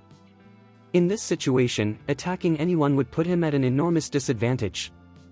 Hong Qianzhou, unaware of the conflict between David and Zixiao Mansion, turned to David and said, "David, why don't we join forces against the Martial Arts Alliance? You and they share a common enemy. I heard your girlfriend is still in their hands, don't you want to avenge her?" He wanted to recruit David. With David added to their side, and Lu Chang being a martial saint, they would have overwhelming strength. "Alright, I agree. We'll join forces." Although David hated Zixiao Mansion, he remained rational. Teaming up with Hong Qianzhou was the only way to get close enough to destroy the altar. "Humph. David, don't think joining forces gives you the right to challenge me." Ningji snorted coldly. "Enough talking, let's fight." Lu Chang knew they couldn't delay. Their alliance was based purely on shared benefit. A long delay could make everything fall apart. He moved first, charging straight toward one of the black gold-robed martial saints. His followers rushed in behind him, and Hong Qianzhou also charged forward. "Master Hu, Brother Jiang, let's move." David nodded to them. They immediately joined the battle. David himself stared at the altar, searching for a chance to destroy it. But the demon envoy stood protectively in front of the altar, unmoving, indifferent even as Ningji and the black gold robes were caught in a chaotic fight. He only guarded the altar, allowing no one near it. The ruins shook violently as the battle raged, rocks flying everywhere. Yet no one dared unleash their full strength. If the ruins collapsed entirely, none of them would escape alive. Even though everyone held back, cracks had already formed across the ruins, and stones continued to fall. Patriarch Gu, Long Xingshu, get everyone out. This place is going to collapse. David shouted urgently. Chapter 1973, corrected. David, what should we do? Gu Jiayi asked. I'm fine. These small stones can't hurt me yet. You guys hurry. David urged. Mr. Chen, take care. After saying that, Gu Fuhai grabbed Gu Jiayi and ran out. At this time, many others also reacted. Seeing the ruins about to collapse, they began to flee. But the corridor was narrow, and few could escape at once. Fortunately, David had warned in advance, so Gu Fuhai and Long Xingshu managed to run out safely. Rumbling. The mountain shook violently, and rocks began to fall in a large area. Everyone who hadn't yet run scrambled to escape. Hu Matsi and Jiang Wei quickly came to David's side. Mr. Chen. Jiang Wei was puzzled. Why hadn't David run? Master Hu, whether we are crushed to death depends on you. David smiled at Hu Matsi. This is nothing, Hu Matsi replied casually. He took out several talismans and drew a few strokes on them. Then, with a forceful toss, the talismans began spinning above David's head. The boulders falling from above were blocked. Jiang Wei looked at Hu Matsi with a mix of shock and envy. Meanwhile, Ningji surrounded the magic envoy with his 4 black gold-robed experts. The magic envoy exuded a powerful aura, protecting everyone around him. Even if the mountain collapsed, they, along with the altar, would remain unharmed. Rumbling. The mountain truly began to collapse. Dust flew, boulders rained down, and many people who hadn't escaped were struck, crying in pain. At this time, no one could help anyone else. The collapse lasted 10 minutes. Eventually, the entire small hill crumbled. Those who had escaped stared at the ruins in shock and confusion. Although Hong Qianzhou and others survived, many were trapped inside. Half of the people in the hill were lost. David! David! Gu Jiayi shouted desperately, staring at the collapsed hill. Don't worry. David will be fine. Gu Yuhan comforted her. Sister Yuhan, how do you know? Gu Jiayi asked. If he had been crushed to death, he wouldn't be David. I can feel his breath. Even if he were injured, he would still be alive. Hearing this, Gu Jiayi calmed down a bit. Rumbling. Suddenly, the quiet hill shook again. Rocks splashed in all directions. Soon, the figures of David and the others appeared. Ningji and his followers had also kicked rocks aside, revealing the altar. Seeing David and his group unharmed, many were amazed. David knew, however, that resisting the collapse had cost them a lot of spiritual energy. The magic envoy and the 4 black gold robes were similarly drained. Hong Qianzhou, what are you waiting for? Attack now! Do you want to wait until they regain their strength? David shouted at the bewildered Hong Qianzhou. Only then did Hong Qianzhou react. He glanced at Lu Chang, who understood David immediately. They nodded, and their group attacked Ningji and the others again. Ningji and the 4 black gold robes met them. Their aura was weaker this time, clearly strained from resisting the mountain's collapse. Yet the magic envoy still stood in front of the altar, leaving David no opening.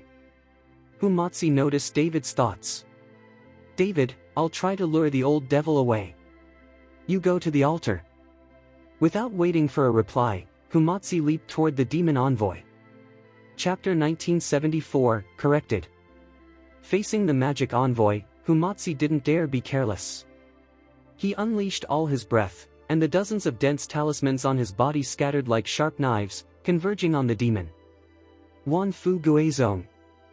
Hu Matsi shouted, using his lifetime skill. He had to restrain the magic envoy to create an opening for David. Everyone watching was amazed by his extraordinary technique. Even David was surprised. He had never expected carefree Hu Matsi to possess such incredible power. But it was clearly a desperate move. After this, Hu Matsi would no longer have any talismans on his body. Without them, he would be vulnerable. The dense talismans, filled with an overwhelming aura, surged toward the demon and surrounded him instantly. Ningxi's face darkened. He knew the attack's power was immense. If the magic envoy couldn't resist, he would be finished. Yet the magic envoy smiled coldly, full of disdain. Despite being surrounded by dozens of talismans, he showed no panic and didn't even move. "You dare to try a petty trick in front of me? I really don't know whether to laugh or cry." The magic envoy lightly waved his hand. There was no visible force, yet everyone felt an overwhelming presence. Even David couldn't understand the power behind the gentle wave. Humatsi, already close to the demon, turned pale. He could feel the crushing pressure, as if a mountain were bearing down on him. In his eyes, the envoy's gentle wave could move mountains and fill the seas, though others could not feel it. The strength of this demon was terrifying. Immediately, Humatsi's body flew backward like a kite with a broken string. The dozens of talismans burned to ashes in an instant and were blown away by the wind without a trace. Throughout it all, the magic envoy stood motionless, merely waving his hand. "Master Hu! Old Hu!" David and Zhou Jia rushed forward. Zhou Jia, eyes full of worry, stepped up and hugged Humatsi tightly, tears streaming down her face. "Cough, cough." Humatsi coughed twice. Then he said to David, "David, this magic envoy is too powerful. Find an opportunity to escape, you're no match for him." David frowned slightly. He knew the demon was strong, but he couldn't allow him to occupy the altar. If that happened, rescuing Sonia would be impossible. "Master Hu, don't worry. Leave the rest to me," David told Zhou Jia. "Help Master Hu retreat to the palace." Zhou Jia nodded, but Humatsi shook his head. "I'm fine. I can't die. With a beautiful woman like you watching, how could I willingly die and leave things unfinished?" Seeing this, Zhou Jia rolled her eyes. "You really are reckless." David drew the dragon-slaying sword and stared at the magic envoy. Just as he was about to strike, a group of bald-headed people suddenly launched a suicide attack on the demon envoy. Chapter 1975, Corrected. David could tell at a glance that these were the 18 arhats brought by Hong Qianzhou. Hong Qianzhou had kept these 18 arhats as his trump card, never revealing them before. This was his little secret. He had thought that after the battle, he would still have a hidden power to rely on. Now that the two sides were at a stalemate, Hong Qianzhou decided to let the 18 arhats act and seize the altar. These 18 arhats were also devoted followers of the Hong family. No matter how powerful the enemy, they would obey orders and attack without hesitation. Facing the sudden arrival of the 18 arhats, the magic envoy remained calm. He stood alone, a radiant aura like a rainbow surrounding him, ignoring their attack entirely. David was slightly surprised. Why would Hong Qianzhou send the 18 arhats to attack such a powerful demon envoy? But he quickly understood. The eyes of the 18 arhats were fierce, their bodies emanating surging blood energy. Even their clothes had torn, revealing their resilient skin. Explode! The 18 arhats were planning to self-destruct to attack the magic envoy. Everyone was shocked. These 18 arhats were all at the middle stage of the Great Marquee, with some even approaching the peak. Their self-destruction was like a living bomb. With so many of them exploding together, the power was unimaginable. "Back!" Hong Qianzhou shouted loudly, and everyone stepped back. The force of their self-destruction could easily destroy the mountain. "You all, step back!" David hurriedly shouted to Humatsi and the others. Humatsi and Gufuhai stepped back immediately. "Evil envoy?" Ningxi looked at the magic envoy in shock. They dared not leave without permission. The magician waved his hand. "You all, step back as well." "But you?" Ningxi wanted to ask if the magician could withstand the self-destruction. "Don't worry. These people can't harm me." The magician smirked, full of disdain. Seeing this, Ningxi and his 4 black gold-robed followers hurriedly retreated. Soon, everyone was far from the hill. Only David remained, as if waiting for something. Just as the 18 Arhats rushed toward the magic envoy, he finally moved. A flicker of his hand sent a gust of wind, instantly blowing 2 Arhats high into the air. Pft! Mid-air, the 2 Arhats exploded like bombs. Blood and flesh scattered, filling the sky with a gruesome sight. Broken limbs rained down. A faint mist enveloped David, shielding him from the carnage. The magic envoy continued waving his hand. Hurricanes hurled the 18 Arhats into the air, each exploding mid-flight. David knew the moment had come. The magic envoy had finally left the altar. David gripped the dragon-slaying sword and dashed toward the altar. The sword hummed with energy, and David's body surged with unstoppable momentum. Cut! David slashed the dragon-slaying sword at the altar. A burst of light erupted, followed by a massive recoil that knocked David back. Yet the altar remained unscathed. David was astonished. His dragon-slaying sword, a spirit sword capable of cutting iron like mud, couldn't harm the altar. He had no idea what material it was made of, so hard, imbued with immense power. The magic envoy had already returned to the front of the altar, and the 18 Arhats had self-destructed without harming him. Chapter 1976, Corrected. Hong Qianzhou stared at the 18 Arhats' remains, feeling distressed. He hadn't expected the magic envoy's strength to be so terrifying. Boy, just because of your ability, you think you can destroy the altar? Wishful thinking. This altar is made of Kunlun cold iron. If you can destroy it, then you destroy Kunlun itself. What is your name? The magic envoy sneered at David. Since I can't destroy the altar, then I will destroy you. David's eyes blazed with light as he fixed his gaze on the demon. The magic envoy felt a strange pressure from David, though he didn't understand why. David was only a great marquis, how could he cause such stress? Now reborn with the altar's power, the envoy was stronger than ever. Yet David's intensity still forced him to focus. Go to hell! David roared and charged. His movement was as swift as a drawn sword, rushing at the demon, his spiritual power spinning wildly. David's entire body exuded a terrifying aura that could be felt even from afar. Ningji observed David, feeling a sluggishness wash over him. At this moment, David's presence was like a giant beast, more terrifying than a peak-stage great marquis. Yet could David dare to attack the demon envoy? Remember, the 18 Arhats had just self-destructed and failed to harm him. Could David, an 8th-rank great marquis, defeat the magic envoy? No one believed it. David, you are reckless. You think your worldly power makes you invincible. Today, I will show you your limits. The magic envoy sneered. Though David's aura surpassed a peak-stage great marquis, what did it matter? To strike David, he placed one hand behind him and pushed forward slowly with the other. A ferocious aura surged toward David. He wanted to show David that a single hand could force him to kneel and beg. Despite the envoy's arrogance, David remained calm. The more contemptuous the enemy, the more opportunities David had. He had enough knowledge to protect himself. David swung his sword. Sharp, majestic sword energy illuminated the area, crashing toward the magic envoy. The demon sneered, keeping one hand behind his back to undermine David's confidence and make an example of him. David's face was expressionless, entirely focused on his dragon-slaying sword. Boom! Sword energy clashed with the envoy's palm wind. The explosion blew like a hurricane. Even those 100 meters away could feel the force. The collapsed hills shook, rocks flying everywhere. The dragon-like power in David surged at once, colliding with the demon's aura. The initial clash made the envoy's expression change slightly.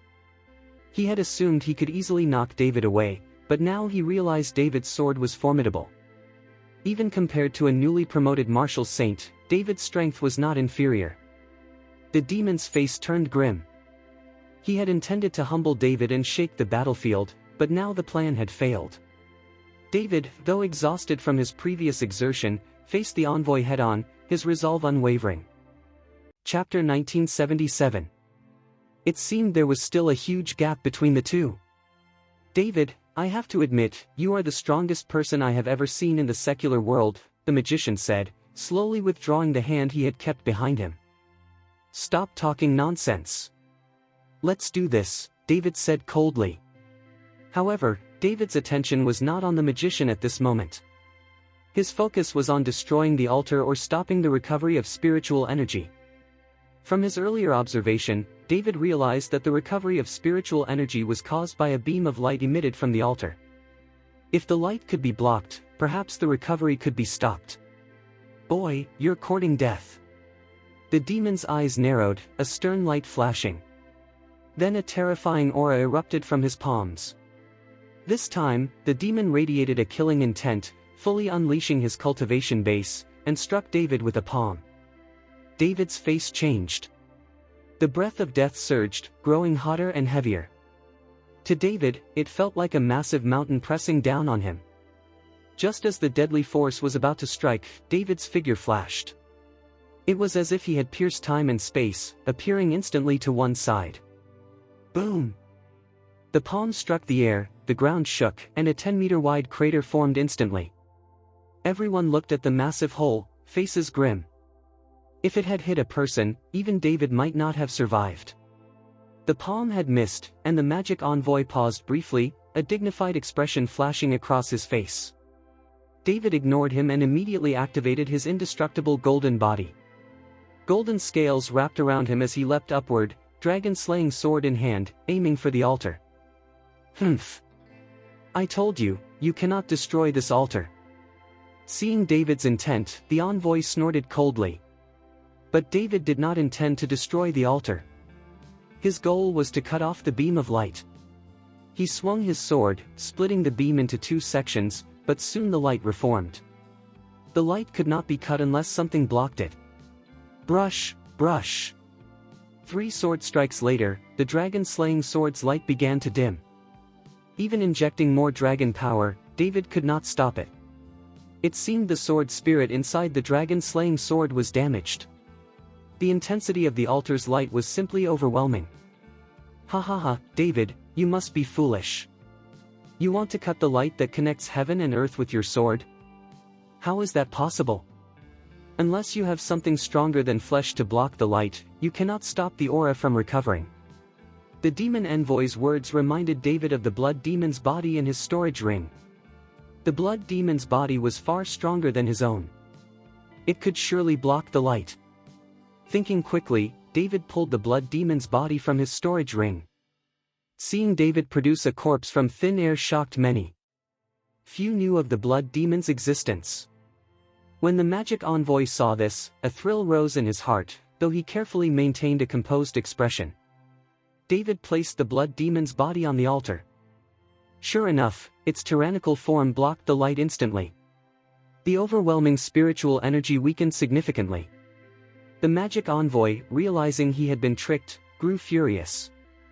White light surged from his palms. David hurriedly put away the dragon-slaying sword, ready to face the palm strike.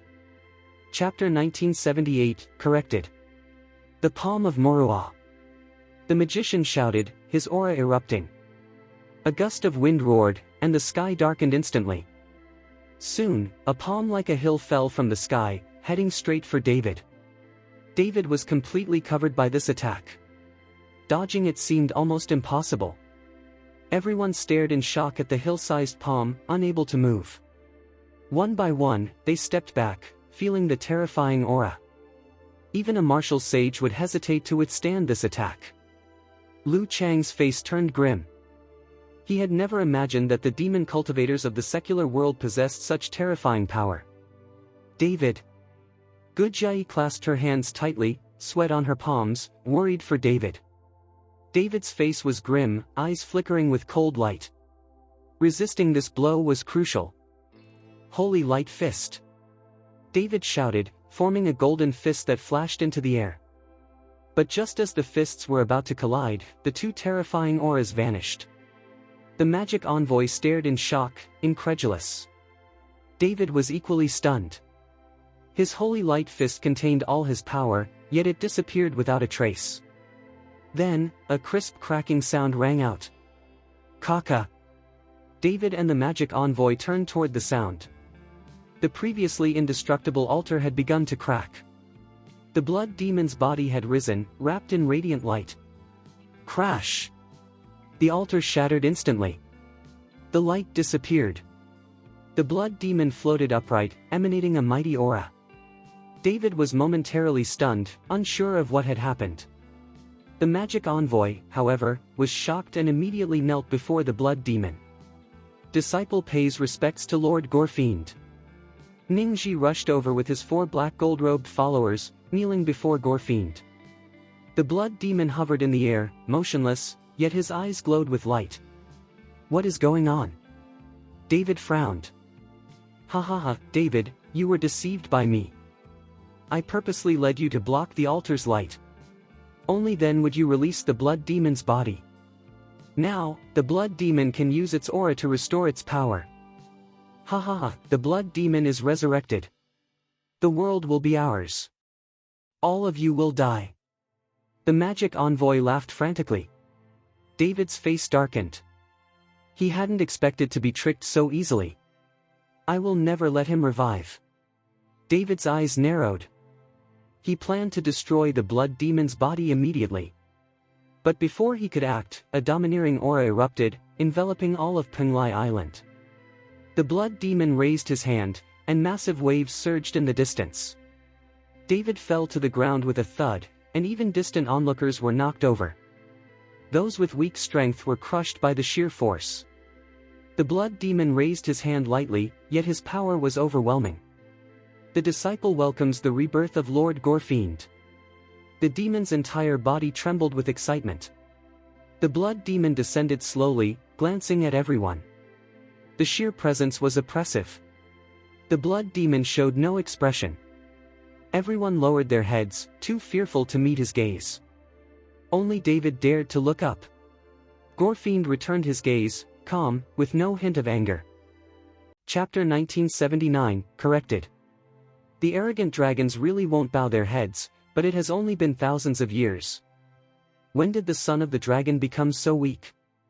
Gorfiend looked at David with some doubt in his eyes. You said I'm a dragon? David asked quickly, surprised by Gorfiend's words. David felt a surge of excitement. Perhaps he could learn his true identity from Gorfiend, and maybe even discover who his father was. But Gorfiend shook his head. You are not a dragon yet. How could a true dragon be as weak as you? But the holy light fist you used just now is remarkable. It is the old devil's unique skill. How did you learn it? How can you master an authentic holy light fist? Gorfiend asked David. Old devil? David did not understand. He had learned the holy light fist in the town devil tower, where a wisp of an old man's soul had appeared and then vanished. He had no idea who this old man truly was, or what kind of devil he might have been. David explained to Gorfiend how he had learned the holy light fist, but Gorfiend laughed heartily. Ha ha ha, this old fellow, a fragment of his soul was trapped in the tower, even weaker than me. Although Gorfiend laughed, it was clear he respected the old man. Since you saved the old devil, and he passed on his holy light fist to you, it proves you are his disciple. Now that I have been reborn, you may make a request, and I will repay you for the old devil, Gorfiend said to David. By now, Gorfiend had restrained the overwhelming aura surrounding him, and the others gradually got up. Gorfiend's words left David momentarily unprepared. He did not know what to ask for. The demon envoy nearby was terrified. If David suddenly asked the blood demon to kill them all, they would have no hope of survival. Lord Gorfiend, this child is an enemy of my demon race. You cannot do this. The demon envoy hurriedly tried to stop Gorfiend. Who are you? Gorfiend asked. The disciple is from the Demon Heart sect, the demon envoy replied quickly. Demon Heart sect? Gorfiend frowned. We are a branch of the Heavenly Demon sect, the demon envoy hurriedly explained, realizing Gorfiend likely did not know of their sect. Humph. A branch of Tianmazong, and you dare call yourselves demons? Gorfiend snorted coldly, ignoring the demon envoy, and said to David, young man, think carefully about what you wish for. Lord Gorfiend, you cannot. The demon envoy tried to intervene, But Gorfiend suddenly turned his gaze toward him. With that look alone, the demon envoy flew like a kite with a broken string, crashing into a boulder. The boulder shattered, and the demon cried out in pain. Master Demon Envoy. Ningji rushed over with his 4 black gold robes but saw that the demon envoy's body was utterly crushed. If he had been an ordinary being, he would have died instantly. Blood! Gorfiend! The demon tried to speak but fainted before he could finish. Witnessing this, everyone could not help but gasp. The 18 Arhats had self-destructed to no avail against the demon envoy, yet the blood demon incapacitated him with a single glance. Still call yourselves the demon race? You embarrass my demon race, Gorfiend snorted, extending his hand to the air. The 4 black gold robes trembled as 4 black shadows escaped from their bodies. The shadows, souls from the demon heart sect, tried to flee in all directions. Chapter 1980, corrected.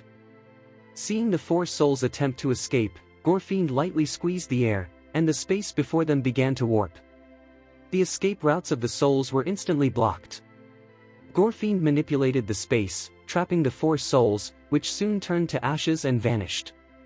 The auras of the 4 black gold robes weakened immediately, their strength dropping from martial saint to great marquis. Using such soul possession techniques is extremely shameful, Gorfiend said disdainfully. Ningji and the others hurriedly retreated with the 4 black gold robes and the magic envoy.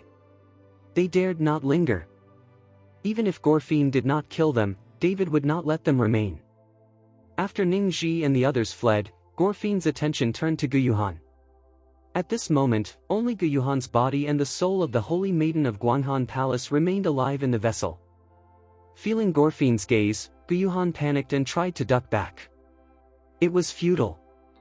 A light flashed in Gorfiend's eyes, and Guyuhan felt dizzy as the soul of the Holy Maiden of Guanghan Palace was pulled from her body. Gorfiend held the soul in his hands. David, terrified, was about to shout, pleading with Gorfiend not to harm her. But Gorfiend seemed fascinated by the soul and said, "You are from Guanghan Palace?" "Yes. I am a saint of Guanghan Palace. Our palace was attacked by your demons, and I barely escaped. Only this fragment of my soul survived," the soul replied, glaring at Gorfiend. The connection between Guanghan Palace and the demon race was undeniable. Humph. The demons are often blamed unjustly. In the war between gods and demons, this old man was trapped and sealed here. The war caused the collapse of order and chaos. Does no one wonder why? Gorfiend said angrily. David, astonished, asked, "Senior Gorfiend, is there a secret behind the battle between gods and demons? You are just an ordinary person. What use is it to tell you? Now that I have been reborn, I must investigate fully and ensure the demon race is not wrongly accused. I must seek justice for them," Gorfiend said, his aura rising. The surrounding people instinctively retreated. David realized that the demon race might indeed have been wronged. Not all demons were evil, many sect disciples were good. The soul of the Holy Maiden remained silent. Ah! Suddenly, Guyuhan screamed. Her body, having been possessed by the soul for so long, could not withstand it. She collapsed to the ground. Miss Gu! David was shocked. Gutsangsheng had entrusted his daughter to David, hoping he could restore her. If anything happened now, David would have no explanation. Just as David was about to rush to her, Gorfiend beckoned, and Guyuhan's body was immediately before him. Gorfiend gently stroked her head, and Guyuhan's eyes opened instantly. Chapter 1981. It's just that the soul is incomplete. It's all right now, Gorfiend said lightly. Guyuhan got up and looked at David and the others blankly. Although she retained some impressions of David, she did not seem to remember much. Seeing this, Gu Fuhai and Gu Jiai hurriedly escorted Guyuhan away. After all, she still remembered Gu Fuhai, they were family. How's it going, young man? Have you thought about it? Do you want me to teach you martial arts, or would you like a magical weapon? Gorfiend asked David. David shook his head. When it came to cultivation techniques, his concentrating heart art was already a superior immortal art, and his dragon-slaying sword was a top-class spirit sword. Seeing David shake his head, Gorfind frowned slightly. Then what do you want? I don't want any of that. I just want to know who my father is. Can you tell me? David asked. That's not easy. You need to force out a drop of your blood essence, Gorfind said casually. David frowned. From the center of his eyebrows, a drop of blood essence slowly appeared and floated in the air. Gorfind stretched out a finger and lightly touched the drop of blood essence. The blood essence was instantly absorbed into Gorfind's body. Immediately, David saw Gorfind's expression change dramatically, from surprise to shock, and finally to fear. Even Gorfind's breathing quickened. David was slightly overwhelmed. He did not understand why Gorfind reacted this way. After a while, Gorfind let out a long sigh of relief, his forehead glistening with cold sweat. Senior Gorfind, do you know who my father is? David asked eagerly. Gorfind nodded, which thrilled David. He had longed to know his father's identity and why many called him the son of a dragon. Could his father truly be a dragon? But Gorfind slowly said, I believe I know why the old demon passed on your holy light fist. He must have seen something. I know who your father is, but I cannot reveal it. I can tell you one thing, your father is someone I cannot even look up to. David was stunned. In his eyes, Gorfind was like a celestial being, just a wave of his hand and the world trembled. Yet his father was supposedly someone even beyond Gorfind. Who could his father be? Just as David pondered, Gorfind frowned, his face darkening and his expression turning grim. Senior Gorfind, what's wrong? David asked. The power of the laws of heaven and earth is too perverse. I feel suppressed, Gorfind said, frowning. Now that the altar had been destroyed and the recovery of spiritual energy had ceased, even someone as strong as Gorfind felt constrained by the laws of heaven and earth. I also practice immortal law. Why don't I feel this suppression? David wondered. Gorfind seemed about to reveal something but quickly restrained himself. I must leave here. If fate allows, I hope to see you again in the heaven and human realm. He raised his hand toward the void, tearing space apart to reveal a black hole. You can come with me. You cannot survive here.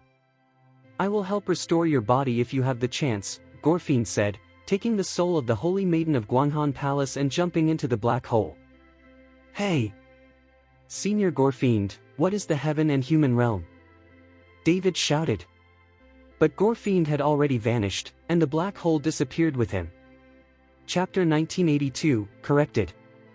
With Gorfind gone, the scene fell into stunned silence. Everyone had witnessed power beyond anything they had ever seen. Great Marquis? Martial Saint? In the face of absolute strength, they were all as insignificant as ants. Mr. Chen, Jiang Wei stepped forward, uncertain of what to do next. The altar had been destroyed, and the recovery of spiritual energy had stopped. No one knew where or when it might reappear. Let's go, David said. With the aura recovery halted, there was no reason to remain on Penglai Island. As David turned to leave, Hong Qianzhou and the others stared at him, stunned. No one spoke or dared stop him. Even Zhu Hao, who had once been arrogant, now looked at David with nothing but fear. Only Lu Chang's eyes held a fiery determination. He wanted to test his strength against David, but restrained by the mortal realm, he could not exert his full power. He could only hope for an opportunity in the secret realms. David sensed Lu Chang's gaze and turned to him. Are you from the secret realm of Thundergate? Lu Chang nodded. David's knowledge of the secret realm did not surprise him. Those who came here often represented the major secret realm families. If there is a chance, I will definitely visit your secret realm, David said. Then he turned and left silently. Zixiao Mansion was located in the secret realm of Thundergate. To rescue his mother, David had to find a way there. But for now, his priority was finding the secret realm where Sonia was imprisoned. Fortunately, Zhou Jia was with him, able to locate and open secret realms. After all, the Demon Spirit sect and the Demon Heart sect were aligned, so the method to open the realm was the same. Leaving Penglai Island, David and his companions headed straight to Kyoto. After such a long absence, David knew the women of his family must have missed him. Kyoto, the secret realm of the Demon Heart sect. Daning glared at the magic envoy, now a puddle of mud, his face dark. Ningji and the 4 black gold robes knelt, overwhelmed by the demon's majesty, no one daring to look up. "You said the blood demon resurrected and subdued him just like that?" Daning asked coldly. "It wasn't a fight. He just glared at him," Ningji replied truthfully. The power of a single glance had incapacitated the demon envoy. Daning could hear the heavy breathing of the remaining demons, they were terrified. Why would Gorfiend help David? Daning wondered aloud. "The blood demon said our demon race is unworthy and also killed the souls of the 4 black gold robes," Ningji explained. Daning's expression darkened as he sensed danger for the first time. If Gorfiend chose to protect David, none of them could even touch a hair on his head. Suddenly, Daning summoned 5 spirits, possessing Ningji and the others. "I've given you 5 spirits. Don't worry about David. Use these spirits to cultivate and ensure the magicians heal properly," Daning instructed. As ordered, Ningji and the others replied. "By the way, what about the girl?" Daning asked. "Sonia is locked in a dungeon within a secret realm. She's safe," Ningji replied. "Good. Fall back," Daning said. Once Ningji and the others left, Daning's figure slowly vanished. Chapter 1983. Kyoto, Red Lotus Palace. Ji Rushua, Gu Linger, Wu Meyer, Xiaolan, all the girls were happily waiting at the gate of the Red Lotus Palace when they learned that David was returning to Kyoto. They knew that when David returned, he would definitely come to the Red Lotus Palace to see them. Ever since David found a place around Kyoto for Ji Rushua and moved the Red Lotus Palace there, Gu Linger and the other girls had been living in the palace. After all, the Red Lotus Palace was all female, making it more convenient to live together, chat daily, and enjoy each other's company. While the girls were waiting, David and the others got off the plane. Just after leaving the airport, David was stopped by 2 uniformed law enforcement officers. "Mr. Chen, Mr. Shi wants to see you. Please come with us," the 2 officers said politely. David frowned slightly. He had just returned and wanted to see Gu Linger and the others, but Mr. Shi had sent people to stop him at the airport. Because it was Mr. Shi requesting his presence, David couldn't refuse. He let Humatsi and the others go back first. David followed the 2 officers into a car and asked curiously, "Where is Captain Xing?" When Mr. Shi wanted to see David previously, Xing Jun himself had come forward. This time, only 2 officers were sent, which made David suspicious. David's question made the officers exchange uneasy glances but say nothing. From their expressions, David felt a bad premonition. When the car arrived at the law enforcement pavilion, David got out. Pavilion Master Zhao Waoqi was waiting at the entrance. Seeing David, he quickly greeted him. "Mr. Chen." "Pavilion Master Zhao, is something wrong with Captain Xing?" David asked. Zhao Waoqi glanced around before nodding. "Mr. Shi is also angry. Captain Xing was attacked, and his life is still uncertain." David's face darkened instantly. Who did it? What happened? He couldn't understand how anyone would dare attack the law enforcement team, especially knowing it was personally led by Mr. Shi. "You better let Mr. Shi explain. He is waiting for you inside," Zhao Waoqi said, leading David to the front of the room before leaving. There were matters even the pavilion master could not be informed of. David entered the room to see Mr. Shi smoking, his face dark and grim. "Sit down," Mr. Shi said lightly. David sat respectfully, still feeling nervous in Mr. Shi's presence. "Mr. Shi, Captain Xing," David hesitated to ask. "He can't die," Mr. Shi said, taking a deep drag from his cigarette before stamping out the butt. "Do you know how Captain Xing was injured?" David shook his head. "He was injured by Kazuo Kawaguchi. The Watanabe family has now openly confronted us for revenge," Mr. Shi explained. David's face instantly burned with anger. The Watanabe family had never ceased pursuing him, but Mr. Sure had always stopped them. Now Kazuo Kawaguchi dared to harm Xing-jun, openly, not secretly. These guys. David gritted his teeth, his anger rising. Mr. Sure sensed David's aura and was slightly surprised. 8th rank Great Marquis? David nodded and recounted to Mr. Sure how he had acquired the Wanyan He Shouwu in Nanhu. Chapter 1984, corrected. After hearing David's account, Mr. Sure sighed. 1,000-year-old Polygonum multiflorum has elevated you to the 8th rank Great Marquis. I truly don't know how you will cultivate in the future. If all resources are given to you, it may still be difficult to break through. It seems you should enter a secret realm to improve your strength, Mr. Sure added. David was surprised. Mr. Sure also knows about the secret realms? Seeing his reaction, Mr. Sure smiled. I know far more than you have seen. Does Mr. Sure know where the secret realms around the capital are? David asked urgently. Sonia was imprisoned in a secret realm, and he needed to find the Demon Heart Sect's realm to rescue her. There are so many secret realms, hundreds around Kyoto alone. How could I possibly know all of them? Mr. Sure replied. David was astonished. Mr. Sure, I thought there were only 8 major secret realms and a few smaller ones. Hundreds around Kyoto alone. You only know the relatively large secret realms. Some secret realms have residents, others are unowned.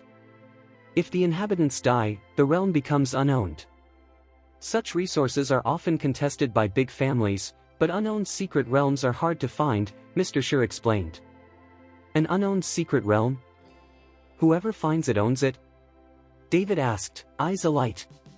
If this were true, David could relocate the Dragon Gate and Red Lotus Palace there, creating his own world. He could truly become the ruler of his domain. But Mr. Sure cooled his excitement. Theoretically, yes, but finding an unowned secret realm is extremely difficult. No one has entered for years, and there are no traces. The probability of finding one is only 1 in 1,000. Even if you become the master, can you keep it? Other powerful families will try to take it. When you're not strong enough, even if I give you a secret realm, you cannot hold it, Mr. Sure said firmly. David pondered. No wonder the demon sect rarely sends people in and out of its secret realms, they must protect their locations. If the families of the 8 great secret realms knew the demon sect's entrances, they would be vulnerable. David's desire for a secret realm grew stronger. There, he could cultivate freely and face no worldly threats. He did not yet know that with a map of 90,000 miles of mountains and rivers, he could roam the 8 mysteries at will and even discover unowned realms. Mr. Sure, let's discuss secret realms later. This time Captain Xing was attacked by those people from the island country. What do you plan to do? David asked. What else can I do? Of course I will retaliate. I let Kazuo Kawaguchi escape, but he will certainly come after you. Be careful. He is already at the peak of Great Marquis strength and will soon break through to Martial Saint, Mr. Sure warned. David nodded. I will be cautious. I will also inform Elder Su of Yaoshenga to personally treat Captain Xing, so he does not lose strength or become disabled. That's wise. Now, let's move on to the second matter, Mr. Sure said, waving his hand. Chapter 1985. David got up and walked out of the law enforcement pavilion. He immediately notified Su Chongxing to bring the best medicinal herbs from Yaoshan Valley to treat Xing-jun. When David returned to the Red Lotus Palace, no one was waiting at the door. Walking inside, David sensed a strange atmosphere. The disciples of the Red Lotus Palace were watching him and laughing secretly. Xiaomin, where are your sisters and the others? David asked upon seeing her. I don't know. My sisters said they would pick you up at the airport. Didn't you see them? Xiaomin replied. Pick me up? Didn't I see them? David frowned. After speaking, he turned to leave, wanting to see what was going on. Just as he turned, the doors of the Red Lotus Palace closed. Immediately, Gu Linger, Ji Rushue, and the others rushed out. We've been waiting for you for a long time. What took you so long? The girls asked loudly, surrounding him. David was bewildered. This display of affection and excitement was overwhelming. Facing these beautiful girls, David just wanted to escape quickly. Explaining himself was difficult, and they wouldn't let him go easily. Meanwhile, on the outskirts of Kyoto, a middle-aged man in gray clothing and a hat was rushing toward the city. His appearance was dirty, and people hid when they saw him, as if he had escaped from somewhere. Though his clothes were tattered, a cold and dangerous gleam shone in his eyes. This man was none other than Kazuo Kawaguchi, who had fled the catastrophe. After David destroyed the island's secret stronghold in Dacia, Kazuo Kawaguchi had been severely reprimanded at home and ordered to take the Watanabe family to kill David completely. However, they were intercepted at the border by Xing-ju. Normally, they would have retreated, but this time a member of the Watanabe family had followed the law enforcement team and even killed a law enforcement member. The conflict escalated. Due to the low strength of the law enforcement team, most were killed, and Xing-jun was seriously injured. Mr. Shi, furious, ordered retaliation. In the end, all Watanabe family members accompanying Kazuo Kawaguchi died, leaving only him to escape. Now, Kazuo Kawaguchi dared not return to China. He had to kill David first to avoid punishment upon return. David, it's you who caused me to fall into this mess. I will smash your body into pieces. Looking at Kyoto ahead, Kazuo Kawaguchi's eyes burned with rage. As night fell, the city came alive with neon lights. Crowds of people in extravagant clothing walked the streets. Near the Dragon Gate, Kazuo Kawaguchi sat in a corner, ragged and observant, staring at the gate. Soon, a Longmen member emerged and disappeared into an alley. Kazuo Kawaguchi followed like a ghost. A scream rang from the alley. Kazuo Kawaguchi emerged, frowning. So David isn't at the Dragon Gate? Inside the Dragon Gate, David was surrounded by girls, his face covered with notes, while others played cards. David, don't be rude. Take your card back quickly. Xiaolan shouted. The other girls echoed her. David was alone, outnumbered, and clearly at a disadvantage. At that moment, David's phone rang. It was Long Xingshu. Brother David, something happened. One of our Longmen members was killed. What? David leapt up immediately. The girls, seeing his expression, dared not speak. Chapter 1986, corrected. Brother David, one of our members went out and was found dead in an alley. The murderer hasn't been caught yet. Long Xingshu repeated anxiously. David's face darkened, his brows knitting tightly. Wait for me, he said, tossing the card aside and rushing out. The girls watched in silence, feeling the palpable killing intent surrounding him. Sister Rushua, should we go with him? Gu Linger asked Ji Rushua. As the eldest, Ji Rushua's decision held weight. No, let's not trouble David, she said. She knew their presence would only complicate things. David reached Longmen without stopping. Inside, the body of the slain member lay in the room. David squatted and carefully examined the wounds, his expression grave. Brother David, do you know who did this? Long Xingshu asked. David's suspicions were clear. Kyoto's Longmen was the largest sect, even dominating the martial arts alliance. With David's reputation, who would dare oppose him? His conclusion, Kazuo Kawaguchi was responsible. To avoid spreading panic, David didn't speak outright. Instead, he instructed Long Xingshu, make sure no one in Longmen goes out alone at night. Got it. Long Xingshu nodded and left. David stepped out of the Dragon Gate, wandering the streets, hoping to encounter Kazuo Kawaguchi. He released his aura intentionally, letting Kazuo Kawaguchi sense his presence. After an hour, there was no sign of him. David guessed Kazuo Kawaguchi dared not linger in the city, still hunted. He moved toward the outskirts, his aura spreading miles. Soon, he felt a powerful presence approaching, Kazuo Kawaguchi. Unlike before, this time Kazuo didn't hide his aura, signaling his intent. David stopped, waiting quietly. Kazuo Kawaguchi appeared and saw David waiting. He smiled coldly. David, are you waiting for me on purpose? David looked at him steadily. I'm waiting to kill you. Kill me? Kazuo laughed. You were lucky last time. This time, your luck has run out. Do you have any helpers? Alone, you won't dare face me. I don't need anyone. It's just me. There's no help needed to kill you, David replied calmly. Too arrogant. Kazuo Kawaguchi's aura surged, the peak of great marquis strength enveloping David. Let's move further out. The city's influence could affect others, David said, moving away from the city. Humph. My mission is to kill you. I don't care about the rest, Kazuo replied. He stepped forward and struck David with a ruthless punch. David felt the gust and golden light flashed around him. His undamaged golden body activated, instantly enveloping him. Chapter 1987. Clang! With a crisp sound, Kazuo Kawaguchi struck David with a fierce punch, producing a deafening impact, but David's body remained uninjured. The use of 10,000-year Polygonum multiflorum, combined with the power to endure the law and the demon sect, had made David's body exceptionally sturdy. Do you all like sneak attacks? Afraid you can't beat me?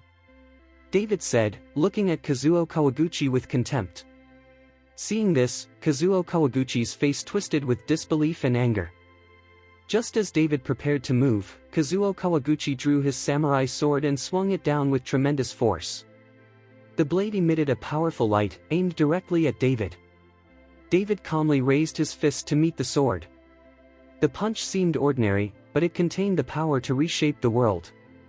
Boom!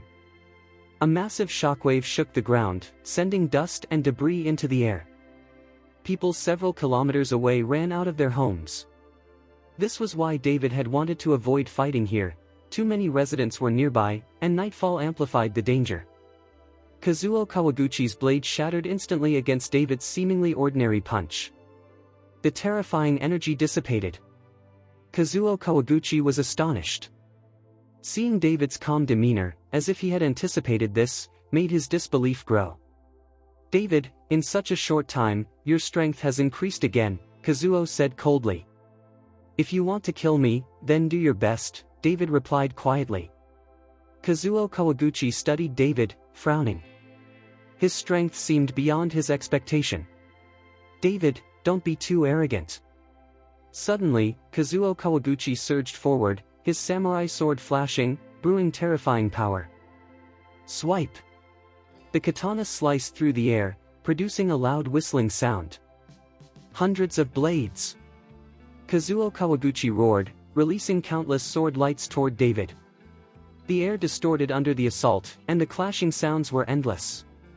Fire and sparks erupted wherever the blade struck. David didn't dodge. His golden body took the hits repeatedly, scales falling and disintegrating.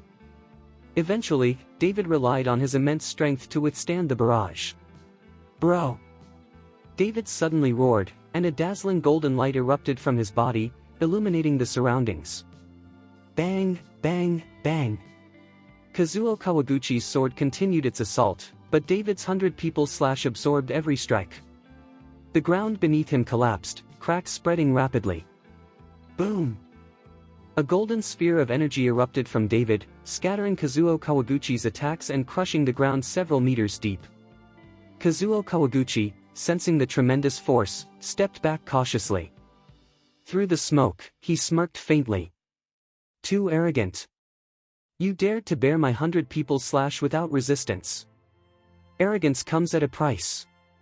Kazuo Kawaguchi slowly approached the collapsed ground. When the smoke cleared, David's figure remained in the deep pit. Chapter 1988, corrected. What about the person? Kazuo Kawaguchi frowned. Are you looking for me? David's voice came from above. Kazuo looked up, seeing David's tattered clothes, yet his body intact, exuding golden light like a god. How is this possible? Kazuo Kawaguchi could hardly believe his eyes. Nothing is impossible. You're just an ant in front of me. Did you really think you could kill me? David sneered. You're too arrogant, David. I won't believe I can't kill you, Kazuo Kawaguchi shouted, raising his samurai sword. Energy surged into the blade, and it hummed with terrifying power. "Go to hell!" He slashed, and the sword erupted with dazzling light, comparable to the sun and moon, carrying immense destructive energy. Boom! The radiant blade extended several meters, cutting toward David. David remained mid-air, arms open, welcoming the attack. The light collided with the golden energy surrounding him, producing sparks and a massive display like fireworks in the sky. The blade's energy shortened and ultimately vanished. David hovered in the air, untouched. The attack had been fully absorbed by his powerful body. This. Kazuo Kawaguchi swallowed, disbelief written across his face. As a peak great marquis approaching Martial Saint level, he had never faced such resistance. "Is this all your strength?" David asked coldly. "If this is all, I should send you back to your hometown." "Ah!" Kazuo Kawaguchi roared in fury, swinging his radiant sword continuously. Dang, dang, dang. Every attack was blocked by David's golden body, causing no harm. Eventually, Kazuo Kawaguchi grew exhausted, sweat covering his forehead. "With this little skill, you dare to kill me," David said, descending from the air. Kazuo Kawaguchi, gripping his sword tightly, glared at David, eyes filled with cold light. Boom! David's fist descended from above, carrying incomparably strong wind. Kazuo raised his samurai sword to block, but it shattered instantly upon impact. Only the hilt remained. "You dare destroy my samurai sword? This is a family heirloom." Kazuo Kawaguchi roared. "Humph, what kind of nonsense is that? Is it the family heirloom that makes a sword powerful?" David said, summoning the dragon-slaying sword in his hand. Chapter 1989. The dragon-slaying sword radiated a faint gray light and emitted the sound of roaring dragons. As soon as the sword appeared, Kazuo Kawaguchi felt tremendous pressure and instinctively stepped back. Even without considering the power David himself possessed, the mere presence of the dragon-slaying sword made him tremble. Had David drawn the sword from the start, Kazuo Kawaguchi would likely have turned and fled. He had not expected David's strength and weaponry to increase so rapidly in such a short time. Panic flickered in Kazuo Kawaguchi's eyes. He said to David, "David, I was forced by the Watanabe family to attack you. If I didn't comply, they would never let me live." Kazuo Kawaguchi feared David and hoped to survive. "Afraid?" David asked, raising an eyebrow. "Don't your people hate failure the most? When you fail, you want to survive." "No, not every islander is like that. I just hope you'll let me go so I can live safely," Kazuo replied. "If you kill me, the Watanabe family will keep sending people. You'll never have peace in your life. Think about it, if you let me go, I won't return to the island, and I'll even tell the Watanabe family that I'm chasing you. As long as I survive, they won't send anyone else." Kazuo Kawaguchi realized David only wanted to live. "If I kill you, the Watanabe family won't be able to send anyone," David said slowly. "Why?" Kazuo Kawaguchi was taken aback. "Because after I kill you, I will destroy the Watanabe family, so they'll never have a chance to send someone after me." David had long intended that if Kazuo survived, he would go to the island country and eradicate the Watanabe family completely. He could not leave such a hidden danger, nor could he allow the law enforcement team's brothers to die in vain. "David, you dare to go to the island country and destroy the Watanabe family? Do you know how powerful they are?" Kazuo exclaimed. "Even if you go there, can you find them? Can you infiltrate them? If you try by force, you won't leave alive." Kazuo Kawaguchi thought David was crazy. David frowned slightly. He knew Kazuo was right. He was unfamiliar with the island country. How could he locate the Watanabe family, get close to them, and even if they were destroyed, retreat safely? Seeing David frown, Kazuo Kawaguchi continued hastily, "David, if you don't kill me, I can help you. I am willing to take you to the island country. I despise the domineering Watanabe family, even the imperial power struggles to control them." Kazuo Kawaguchi's words showed his deep fear of death. David observed Kazuo's nervous expression and took a pill from his pocket, handing it over. This is a pain pill. Take it, and I won't kill you. But you must obey me because only I have the antidote.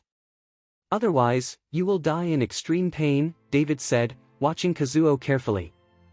Kazuo Kawaguchi swallowed the pill without hesitation, grateful for the chance to survive. Seeing this, David smiled lightly. Okay, you may go. But remember, you must get the antidote within 3 days. I'll go to the island country during this time, and I trust you can find me. Okay, Kazuo Kawaguchi nodded repeatedly and then turned and fled.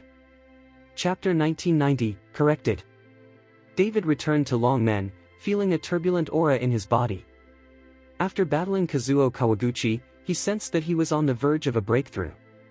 Although the 10,000-year Polygonum Multiflorum had promoted David to 8th rank Dahu, he was now only one step away from 9th rank Dahu. Brother David, have you found the murderer? Long Xingshu asked upon seeing David return. David nodded. Lift the restrictions. I've driven the intruders away, they were island rogues. Also, prepare some of the medicinal herbs stored in Longmen, I want to refine them. Long Xingshu quickly arranged for the herbs to be prepared. Later, David informed Su Chongxing to bring more herbs when he arrived in Kyoto to treat Xing Jun. David intended to use the herbs to create a spirit-gathering pill, hoping it would allow him to break through to 9th rank Great Marquis. A breakthrough would give him more confidence when dealing with the Watanabe family on the island. After explaining, David walked toward the Martial Arts Alliance, now functioning as office space in Longmen. Yuchi, where are you? David murmured. He knew Sonia was trapped in a secret realm, but finding it was no easy task. David's mission to the island country meant the search for the secret realm had to be handled by Humatsi and Zhou Jia. Even if David were present, he could not assist in locating the Demon Heart sect's secret realm. David approached their room to inform them of his trip. As he neared, he heard Zhou Jia shouting, causing David to flush slightly. He waited outside until they finished. David smoked a cigarette, waiting for half an hour, until a voice finally called, David, come in. David entered, and Zhou Jia, cheeks flushed, quickly poured him a cup of tea. David, you didn't sleep last night, so you came to spy on me? You have so many women, why not choose one? Humatsi teased playfully. You know I was outside working. I've come for something important. I'm going to the island country in 2 days to handle personal matters. You and Zhou Jia must focus on finding the Demon Heart sect's secret realm, David said seriously. Going to the island country?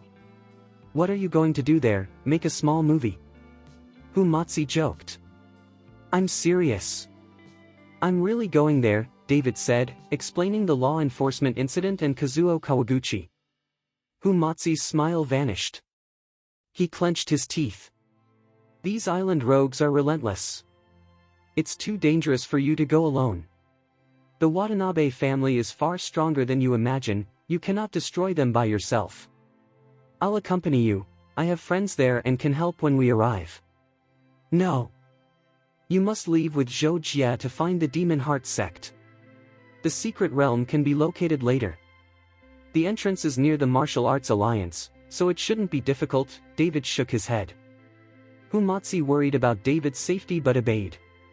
Mr. Chen, let Master Hu accompany you. You're alone and unfamiliar with the dangers. I can feel the risks, Zhou Jia added. Chapter 1991, corrected. Seeing Zhou Jia leave after saying this, David could only nod. Alright then, we will leave in 2 days. Because it was already late, David didn't disturb them any further. He turned and left, but just as he stepped out of Humatsi's room, he heard Zhou Jia's cries again. David smiled lightly. This flaxseed old fellow wasn't very strong in cultivation, but his skills in bed were unmatched. The next day, David piled up the herbs sent from Longmen and by Su Chongxing. Although this pile of herbs would be a massive cultivation resource for others, for David, he wasn't sure if they were enough to push him into the 9th rank Great Marquis. David took out the Shinnon cauldron. Rise! With a casual motion, a golden flame ignited in his palm.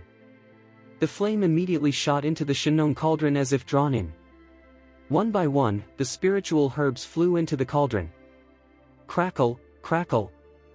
Sounds erupted from within as the herbs were swallowed by the spiritual fire, melted into medicinal liquid, then solidified into pills. Soon, the entire pile of herbs had turned into a dozen glittering spirit-gathering pills. David looked at the pills and swallowed them without hesitation.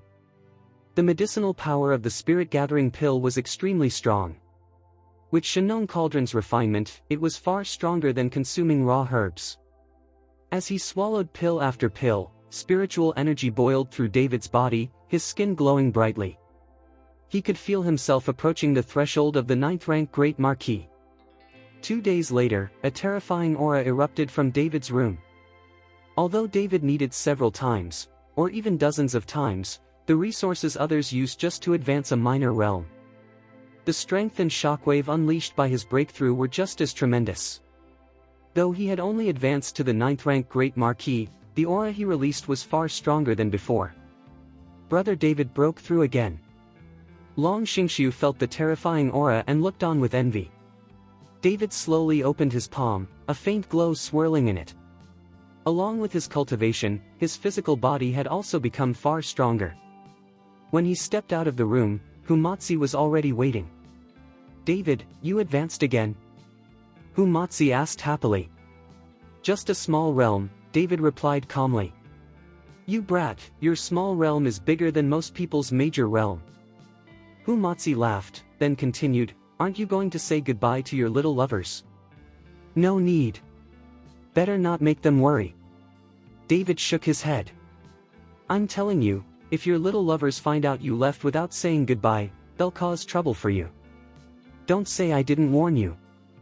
Seeing Humatsi's expression, David knew Gu Linger and the others must already know about his plan to go to the island country. Before he could speak, Gu Linger and the group had already arrived. "David, you weren't going to tell us you were going to the island country? If Sister Zhou Jie didn't tell us, we'd still be kept in the dark. What do you take us for? You don't even want to tell us?" A group of women surrounded David, lecturing him non-stop. David was speechless and completely unsure how to explain himself. "Sisters, all right. David was thinking for our sake. He didn't want us to worry. Let's not make things difficult for him. I hope he'll return safely from the island country." As the eldest, Ji Rushua spoke up, and the group fell silent. After saying goodbye, David and Humatsi left Longmen and set off for the island country. Chapter 1992, Corrected. Kyoto, International Airport. David and Humatsi wore casual clothing as they walked through the crowd and boarded the plane. Since it wasn't peak tourist season, there weren't many people. David and Humatsi booked first-class seats. If not for avoiding unnecessary attention, David wouldn't have minded taking a private jet. Not long after they sat down, a fashionable, beautiful girl, with sunglasses, long hair, and a bold outfit, walked over. She wore skinny jeans and looked like a glamorous socialite, attracting many eyes. She removed her sunglasses and sat directly next to David. Her phone rang. She answered impatiently. She spoke in island country language, but fortunately, David understood her words. She was being urged by her family, and she seemed annoyed. "I'm already on the plane. We're about to take off. Stop calling, I'm turning off my phone." She switched the phone to airplane mode. Soon, the plane took off. David closed his eyes to rest, and Humatsi fell asleep instantly. He didn't even spare the girl a look. After meeting Zhou Jia, it seemed he no longer cared to look at other women. "Hello." As David rested, the girl beside him suddenly spoke. David opened his eyes and looked at her. "Excuse me, can you help me open this?" She held a bottle of chewing gum, apparently unable to open the lid. David smiled, opened it effortlessly, and handed it back. She thanked him repeatedly and then offered him a piece. "Here, have one." David accepted and put it into his mouth. Seeing David uninterested in conversation, Yumiko's gaze changed. She became curious. Usually, men were eager to talk to her, But David seemed entirely uninterested even when she initiated conversation. This made her even more intrigued. "Hello, my name is Yumiko. I'm from the island country. I've been studying here." "Where are you from?" she asked with a smile. "My name is David. I'm from here," he replied lightly. "Are you traveling to the island country?" "It's not really travel season." Yumiko leaned closer and lowered her voice. "I have things to handle, not sightseeing," David said, closing his eyes. Seeing this, Yumiko didn't dare continue the conversation. After several hours, the plane landed in Shijing of the island country. David and Humatsi got off. Yumiko followed closely behind them. "David, do you have someone picking you up? If not, I can ask my driver to take you." "We have someone coming." "Thank you." David smiled faintly. Outside the airport, several luxury cars were lined up neatly, as if someone important was on the flight. As David, Humatsi, and Yumiko walked out, more than a dozen bodyguards in suits and sunglasses rushed forward. David frowned, spiritual aura rising sharply. He thought the Watanabe family had discovered he arrived and sent killers. But the bodyguards didn't even look at David. They surrounded Yumiko instead, and escorted her away.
Chapter 1995, corrected. At the same time, in the most luxurious villa district on the outskirts of Shijing, this was Watanabe Fumio's residence. Dad, I was attending school just fine. Why did you suddenly call me back? Yumiko Watanabe asked unhappily. Don't go back to Dacia for school during this period. Don't go out anywhere. Just stay at home and wait until things settle down. Watanabe Fumio said solemnly. Why? Not letting me go to school, not letting me go out, are you trying to suffocate me? I'm going out to play. Yumiko shouted rebelliously. Yumiko, your father is doing this for your own good. How can you talk to him like that? At that moment, Yumiko's mother, Tanimoto Jiahui, came out and reprimanded her. Although Tanimoto Jiahui was over 50, she still looked very young, almost like Yumiko's sister. She and Watanabe Fumio were a love marriage. Yumiko was born after their wedding, but Tanimoto Jiahui later suffered a severe illness and became infertile. The family elders had been urging Watanabe Fumio to take another wife and have a son to continue the bloodline, but he refused. In a large island country family, a loyal man like Watanabe Fumio was extremely rare. For my own good? You're locking me at home for my own good? I'm done talking to you. Yumiko finished speaking, turned around, and ran out. Watching his daughter's back, Watanabe Fumio sighed helplessly. Seeing her husband's expression, Tanimoto Jiahui gently comforted him. Fumio, your daughter will understand you eventually. But what will we do about Dacia? Watanabe went and acted behind your back and caused such a huge incident. Many officials were killed.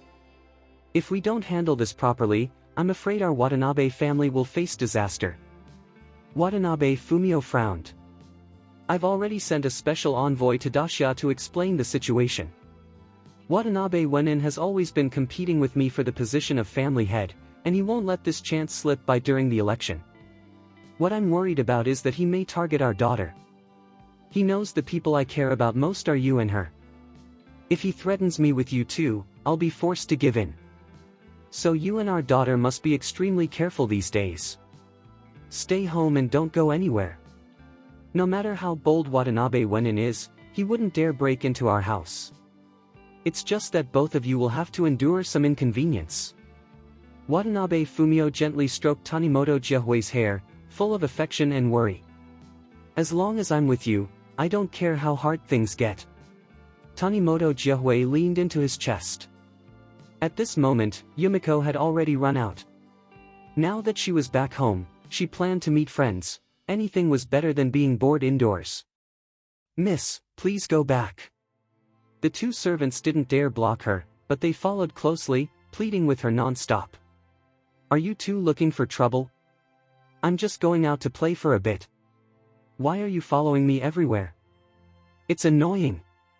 Yumiko scolded angrily. Miss, the master ordered that you not go out. Otherwise, we won't be able to explain ourselves. The two servants looked distressed. Why do you listen to my father but not to me? If he dares punish you, I dare as well. Yumiko raised her palm threateningly. But the two servants still didn't move. They stood their ground. Seeing this, Yumiko didn't dare actually hit them, she was just trying to scare them. Chapter 1996, corrected. When the two servants refused to budge, Yumiko snorted coldly and continued walking, with the two following behind. But before she had taken 2 steps, she suddenly stopped, her face changed drastically. Before she could react, 7 or 8 masked men in black rushed out from both sides of the road, all carrying samurai swords, charging straight at her. Seeing this, the two servants immediately drew their swords and rushed forward. Miss, run! One of them roared. Yumiko was terrified. The Watanabe family was one of the most powerful families in Shijing, no one dared provoke them. Yet today, someone dared to attack the Watanabe family's eldest lady in broad daylight. It was unbelievable. Yumiko's thoughts were cut short as her 2 servants were quickly cut down by blades. Yumiko turned and fled in panic. Her mind was blank. The men in black chased after her relentlessly. It was clear they intended to capture her. Just as she rounded a corner, she slammed into someone, almost falling. She looked up, and saw David. "You?" Both David and Yumiko were stunned. They had just parted ways at the airport a short while ago, yet here they were again. But before either could speak, the men in black had already caught up. Seeing Yumiko being hunted, David and Humatsu were shocked. Kazuo Kawaguchi had said the Watanabe family controlled all of Shijing. Who would dare target them openly? When the men in black saw David and Humatsu, they shouted, "If you don't want to die, get out of the way."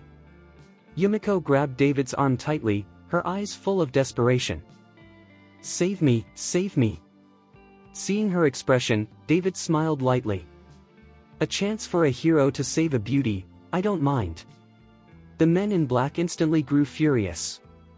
"Kid, trying to play hero? Then die." They rushed forward with their swords raised. But as soon as they took a step, David waved his hand, several streaks of spiritual force shot out. The men in black froze mid-stride, unable to move. A moment later, blood burst from their chests, and they collapsed to the ground. Yumiko stared in shock. She could cultivate a little, but David's display was like something out of mythology. Humatsu glanced at David, snickering. He wanted to record this moment and show the girls David was trying to impress. David sensed his amusement and shot him a warning glance. "David, you're amazing.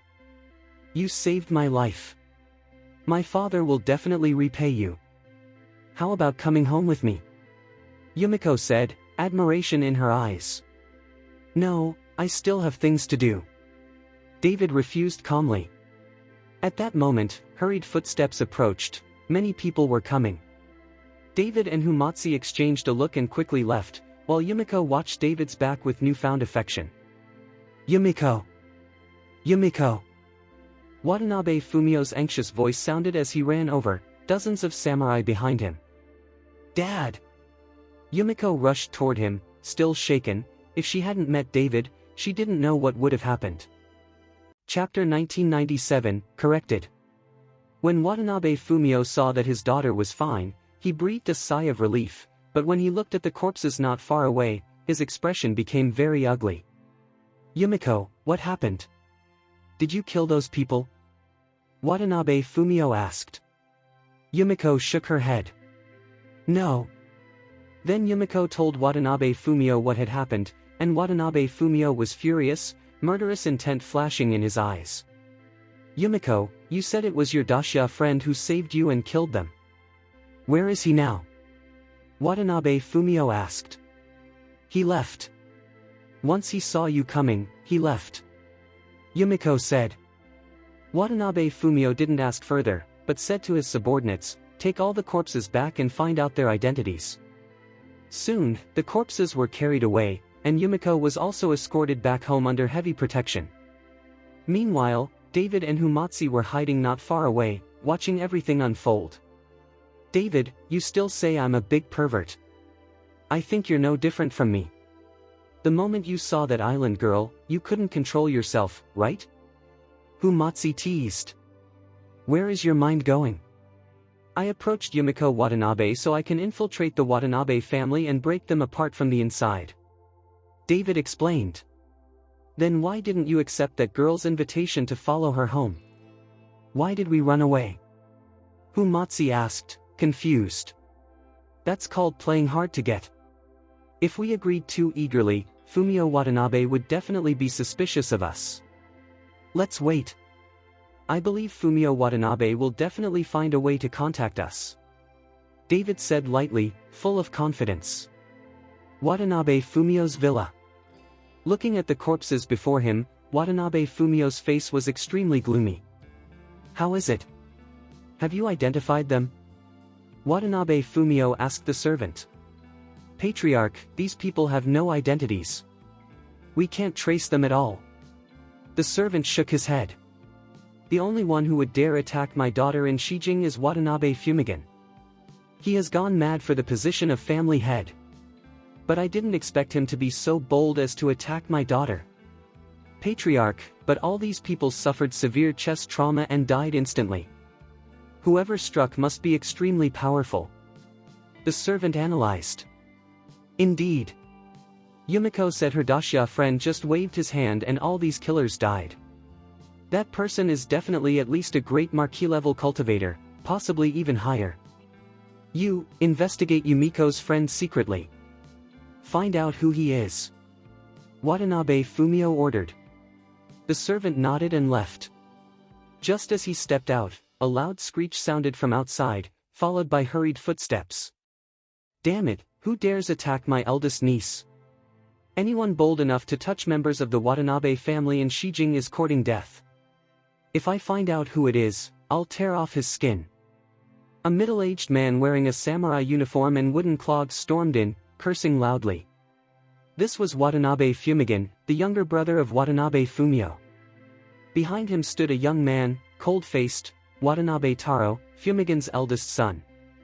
Seeing Watanabe Fumigan barging in so dramatically made Watanabe Fumio feel sick. Brother, have you caught the person who attacked Yumiko? Fumigan asked immediately. The ones lying on the ground are the attackers. Watanabe Fumio pointed at the corpses. Chapter 1998, corrected. Watanabe Fumigan glanced at the bodies and was stunned. Clearly, he didn't know these people were already dead. Watanabe Fumio observed the change in his brother's expression carefully, his face turning colder.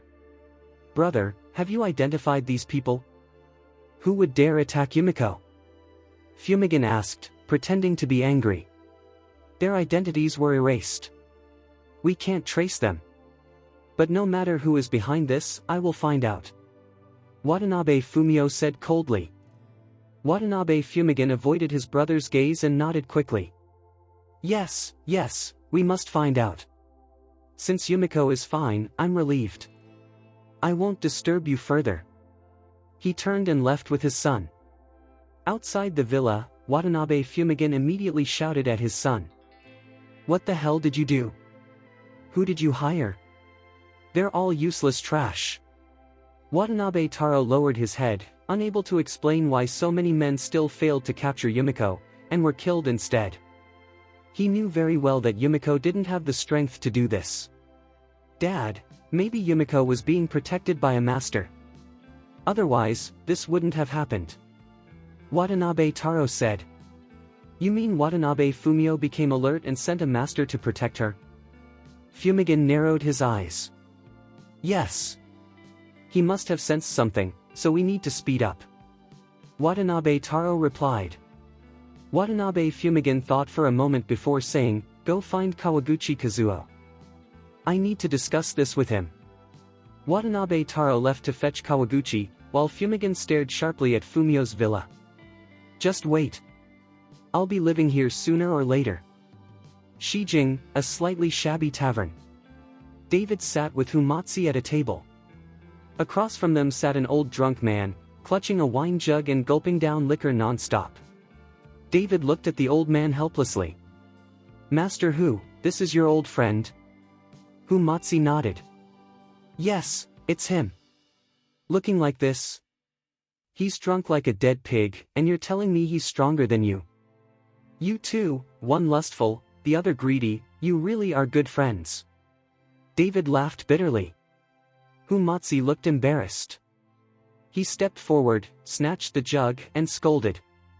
Old fan, you've lived in the island country for so many years, have you been drinking like this the whole time? Old fan raised his eyelids and chuckled. Life is short. Why not drink and enjoy it while you can? Then he took a deep breath, and the wine in Humatsu's hand flew back into old fan's jug and straight into his mouth. Seeing this, David knew Humatsu wasn't lying, this old man was truly powerful. Throughout the scene, David couldn't feel even the slightest aura from him, not even a breath. Yet the jug moved on its own. After finishing the wine, old fan wiped his mouth and said to Humatsu. Old Hu, don't forget to pay for the wine. Humatsu almost jumped. I traveled all the way from Dacia to find you. Not only do you not treat me, you even asked me to pay for your wine. I'll pay. David stood up to settle the bill. Old fan smiled immediately. Thank you. Since you're paying, get me another jug. Chapter 1999. After saying that, Lao Fan asked the waiter to bring another jug of wine, while David simply smiled and paid the bill. Then he took out a stack of money, placed it on the bar, and said to the waiter, "Keep this money here. Whenever this old gentleman comes to drink in the future, don't charge him." "Okay." The waiter looked at the pile of money and quickly put it away. "Ha ha ha, little brother, you have courage and generosity. You're far better than this guy who always clings to old who. Come on, I'll take you to my place for a sit." Lao Fan laughed and threw his arm around David's shoulder. Humatsi glared at Lao Fan, and the three of them walked out of the tavern. As soon as they stepped outside, David sensed someone following them, but when he was about to look back, Lao Fan gently pressed his hand on David's shoulder. "Don't look back," Lao Fan whispered. Seeing this, David pretended not to notice and kept walking. When they reached a secluded place, Lao Fan stopped. His previously hazy eyes suddenly became sharp. "If you don't want to die, get out." Lao Fan's voice was soft, yet its penetrating power was great. It could be heard clearly hundreds of meters away. After his words, two warriors in samurai clothes emerged from their hiding place. "A bunch of bastards from the Watanabe family, you dare tail me?" Lao Fan narrowed his eyes, and an invisible murderous aura enveloped the two samurai instantly. The two warriors trembled in fear and dropped to their knees.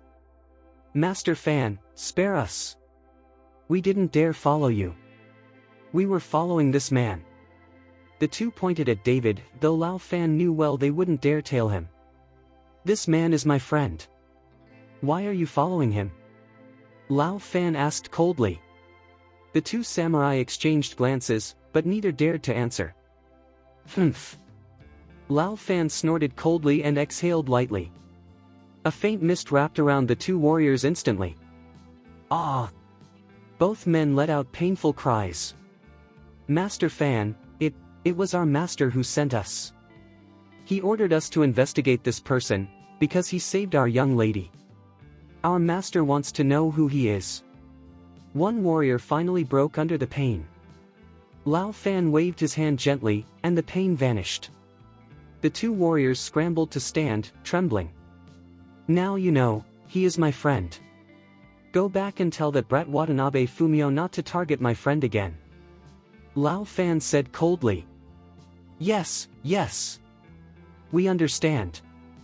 The two warriors of the Watanabe family turned and fled in fear. After they ran off, David and Humatsi stared at Lao Fan in shock. Neither understood why this sloppy, drunken old man scared the Watanabe family's warriors so much. And they even called him Master Fan. Wasn't the Watanabe family supposed to be the most powerful family in all of Shijing? Didn't everyone fear them? Yet from the way these warriors behaved, it was clear the Watanabe family feared Lao Fan instead. "Old Fan, what's going on? Why do warriors from the Watanabe family call you Master Fan? And why are they so afraid of you?" Humatsi asked, baffled. "Because they know that if they annoy me, I'll kill them." Lao Fan replied lightly. Humatsi wanted to ask more, but Lao Fan interrupted him. "Alright, save the questions for when we get home." David and Humatsi followed Lao Fan for more than half an hour, eventually arriving at a village on the outskirts. The village was quiet and peaceful. Lao Fan's house was inside the village. It was an extremely dilapidated wooden hut. Chapter 2000, Corrected. David followed Humatsi into the wooden house and was stunned by how crude and simple it was. There wasn't even proper furniture, just piles of empty wine bottles everywhere. "Lao Fan, you live here? This place is worse than a dog kennel. What kind of work have you been doing in the island country? You can't even feed yourself." Humatsi sighed. David was also puzzled. Given Lao Fan's strength, this made no sense. "Hey, business is hard nowadays. There's nothing I can do." Lao Fan sighed. "What business?" Humatsi asked. "Murder for hire." Lao Fan said casually. "Murder for hire?" Humatsi didn't grasp it immediately. But David instantly reacted. "You're an assassin." Lao Fan didn't hide it. He nodded without hesitation. You're an assassin, and you've ended up like this? With your strength, how is no one hiring you? Hu Matsi said, confused. Lao Fan shook his head. It's not that they don't want to hire me. It's that they can't afford me. David and Hu Matsi were stunned. They didn't understand what he meant. Can't afford you? How much do you charge to kill someone? Hu Matsi asked. $10 billion. Lao Fan said calmly. This time, David and Hu Matsi were completely shocked. $10 billion for one kill? No wonder he had no business. You're living like this and still asking for 10 billion. Who would hire you? Why don't you lower the price and improve your living conditions first? Hu Matsi said helplessly. You can lower your food and drink standards, but the price cannot be lowered. Otherwise, I lose my value. Lao Fan said proudly. Hu Matsi was speechless, but David asked, puzzled. Is that why the Watanabe warriors fear you so much? Because you charge $10 billion? Of course not. They fear me because I killed all the assassins in Shijing to monopolize the business. So now everyone is afraid of me. But because I killed all the assassins, now no one can take assassination jobs, and no one hires me either. Lao Fan said helplessly. Both David and Hu Matsi were stunned. Lao Fan killed all the assassins in Shijing just so he could have all the business.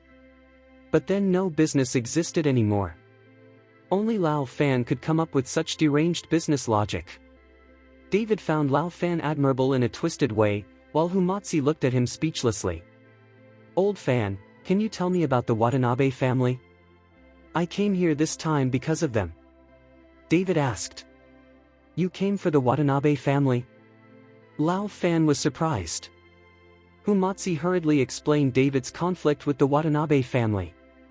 When Lao Fan finished listening, he nodded in understanding and said, For buying me wine, I'll tell you some secrets you don't know.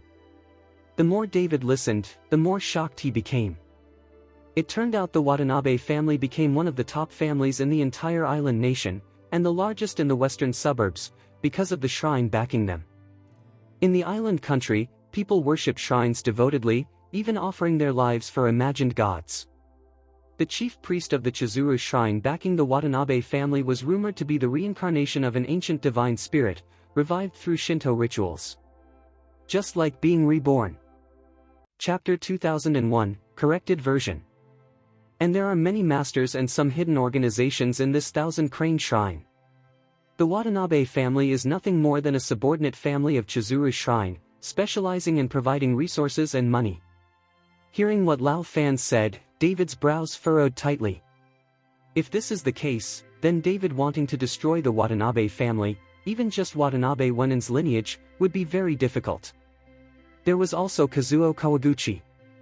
When he introduced the Watanabe family to David, he never mentioned Chizuru's shrine at all. It was obviously deliberate concealment. It seems that Kazuo Kawaguchi did not truly surrender to David. In that case, I'm afraid it won't be easy to destroy the Watanabe family.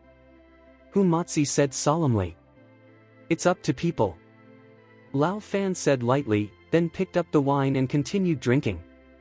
Seeing this, David understood Lao Fan had finished speaking. He followed his own plan, stopped thinking too much, and began drinking with Lao Fan. Watanabe Fumio's villa. Listening to the report from his two subordinates, Watanabe Fumio's face was filled with shock. Who is that young man? He's Fanya's friend. If so, I really want to meet him in person. Watanabe Fumio was now full of curiosity about David. So he said to his subordinate, Go and invite Mississippi. Soon, Yumiko was brought over. Watanabe Fumio asked quickly. Yumiko, tell your father the truth. What is the name of the person who saved you? How did you meet? Dad, why are you asking? Yumiko looked at Watanabe Fumio vigilantly. She knew her father was very calculating and suspicious. If David's details were revealed, she feared Watanabe Fumio would act against him. Dad wants to thank him properly, so of course I need to know who he is. Tell me. Seeing this, Yumiko could only tell the truth. After hearing that she met David on the plane, Watanabe Fumio's expression changed slightly. He wasn't sure whether David appearing before Yumiko was a coincidence or a deliberate setup. Then what's his name? Do you know? Watanabe Fumio asked again. He said his name was David, but I think that's his real name. Yumiko said. David? Watanabe Fumio froze for a moment, frowning. Why does this name sound so familiar? I feel like I've heard it somewhere. At this time, a subordinate stepped forward and whispered something in Watanabe Fumio's ear. Instantly, his eyes widened, filled with shock. It's really him. Would he dare come to the island country? Watanabe Fumio couldn't believe it. Dad, what are you talking about? Yumiko asked in confusion. Oh, nothing. Go get some rest. Watanabe Fumio dismissed her, feeling increasingly uneasy inside. If this David was really the one who killed Ichiro Watanabe, then it would be very inappropriate for him to meet David now. Moreover, David coming to the island country clearly meant he was targeting the Watanabe family. If David's encounter with Yumiko was a deliberate setup, then his rescue was just a way to gain trust. Watanabe Fumio had originally wanted to meet David, but now he felt overwhelmed. After all, David didn't know the Watanabe family's true internal situation and would definitely blame them for chasing him. As the head of the Watanabe family, Watanabe Fumio would be the first to face David's revenge. What he didn't know was that David already understood everything about the Watanabe family. Chapter 2002, Corrected Version. Patriarch, if David really came to the island country for revenge, you're in danger. I heard that David is the #1 expert in Kyoto, Dacia. And even the Kyoto Martial Arts Alliance was destroyed by him. He also created Longmen, the #1 martial sect in Kyoto. Now that the general election is near, we're already facing internal and external troubles. If David causes chaos, we'll be in big trouble. A servant spoke with great worry to Watanabe Fumio. Watanabe Fumio understood perfectly, but what could he do? That Watanabe Fumin, of all the people he could provoke, he had to provoke him. Now this entire mess will probably fall on my head. Watanabe Fumio cursed Watanabe Fumin furiously. If Watanabe Fumin hadn't repeatedly gone to Dacia to seek revenge on David, how could David have come to the island country? Losing one son meant nothing to Watanabe Fumin, he had 3 of them. Patriarch, since the young lady knows David, why don't we make use of her? She can explain to him that we weren't the ones who chased him. If we can win David's help, we'll have a huge advantage in the upcoming general election. I've already heard that Watanabe Fumin is contacting the old master. The servant whispered. What? Watanabe Fumin went to contact grandfather? Grandfather is over 90 years old and hasn't interfered in family matters for years. How could Watanabe Fumin persuade him? Watanabe Fumio was stunned. The grandfather he referred to was Kazuo Watanabe, not the direct grandfather of Watanabe Fumio or Watanabe Fumin, but their grandfather's elder brother. Kazuo Watanabe was over 90 and had long withdrawn from family affairs.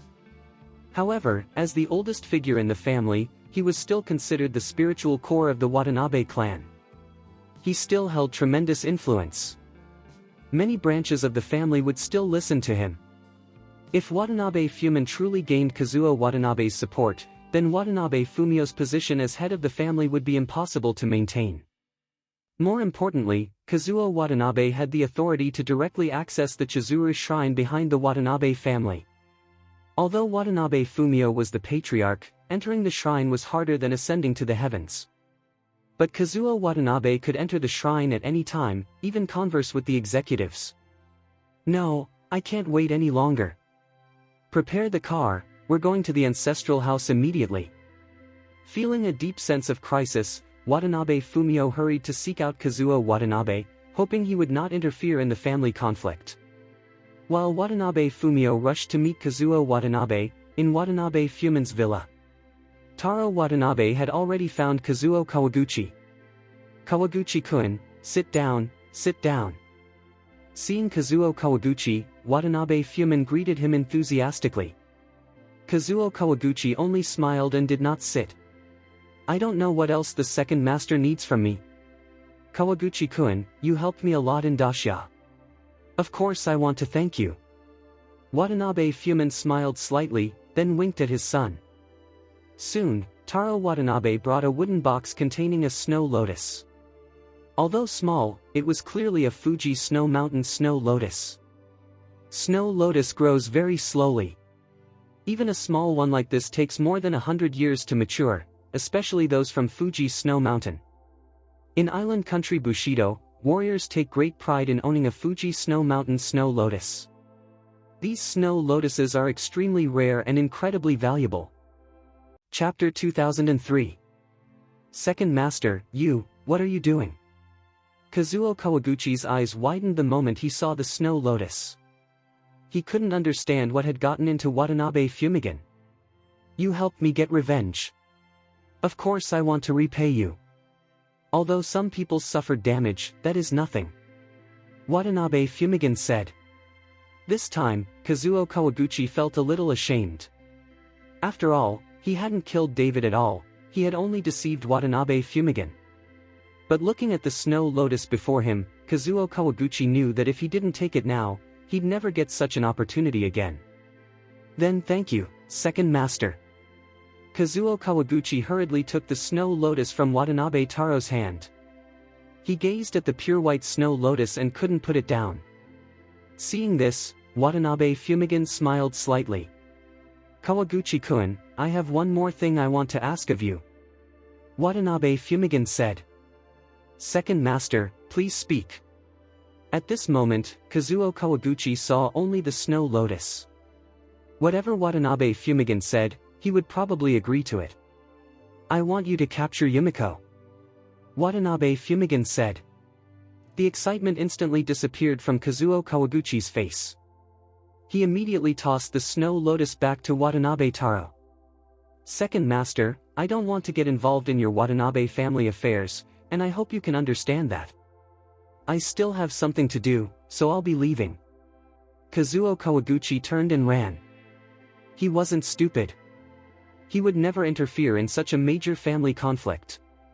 He knew that no matter who won in the end, he would become the victim. Watching Kazuo Kawaguchi flee in fear, Watanabe Fumigan couldn't help but curse, coward, just a coward.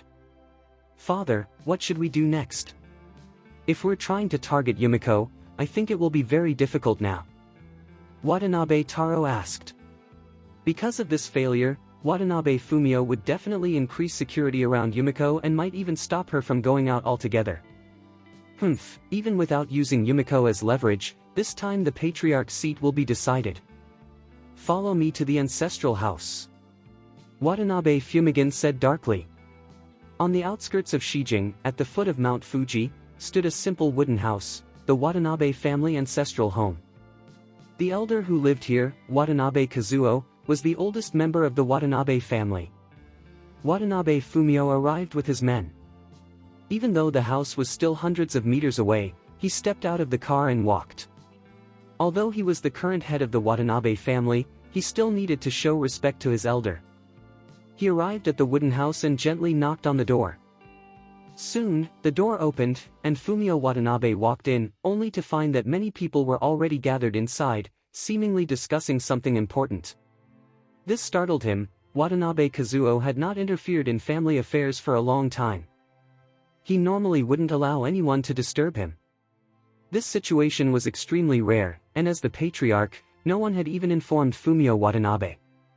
Seeing him enter, many people stood up and bowed. After all, he was the current head of the family and held higher status than them. Only two people did not rise. Watanabe Kazuo, sitting at the head with sparse hair and missing teeth, and a middle-aged man in samurai uniform beside him. The middle-aged man knelt next to Kazuo and placed an old samurai sword before him. His gaze was indifferent and even disrespectful, but Fumio Watanabe did not dare show displeasure. Because this man was Chendao River, a famous kendo master in Shijing. His skill with the samurai sword was unmatched, and no one knew his true strength. Chendao River had guarded Kazuo Watanabe since childhood and continued to protect him faithfully. Chapter 2004. This was why Kazuo Watanabe, though aged and uninvolved in family politics, remained the spiritual pillar of the Watanabe clan. With Qiandao River by his side, Kazuo could peacefully enjoy his old age. As soon as Fumio Watanabe sat down, the door was pushed open again. Watanabe Fumigan walked in. When Fumigan saw the scene, he was stunned. Seeing Fumio there as well, his emotions became complicated. "You two came just in time.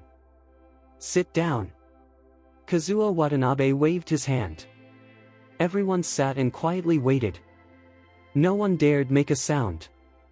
Even the slightest movement could result in being cut down by Qiandao River's sharp blade. "There is news from Kianzuru Shrine.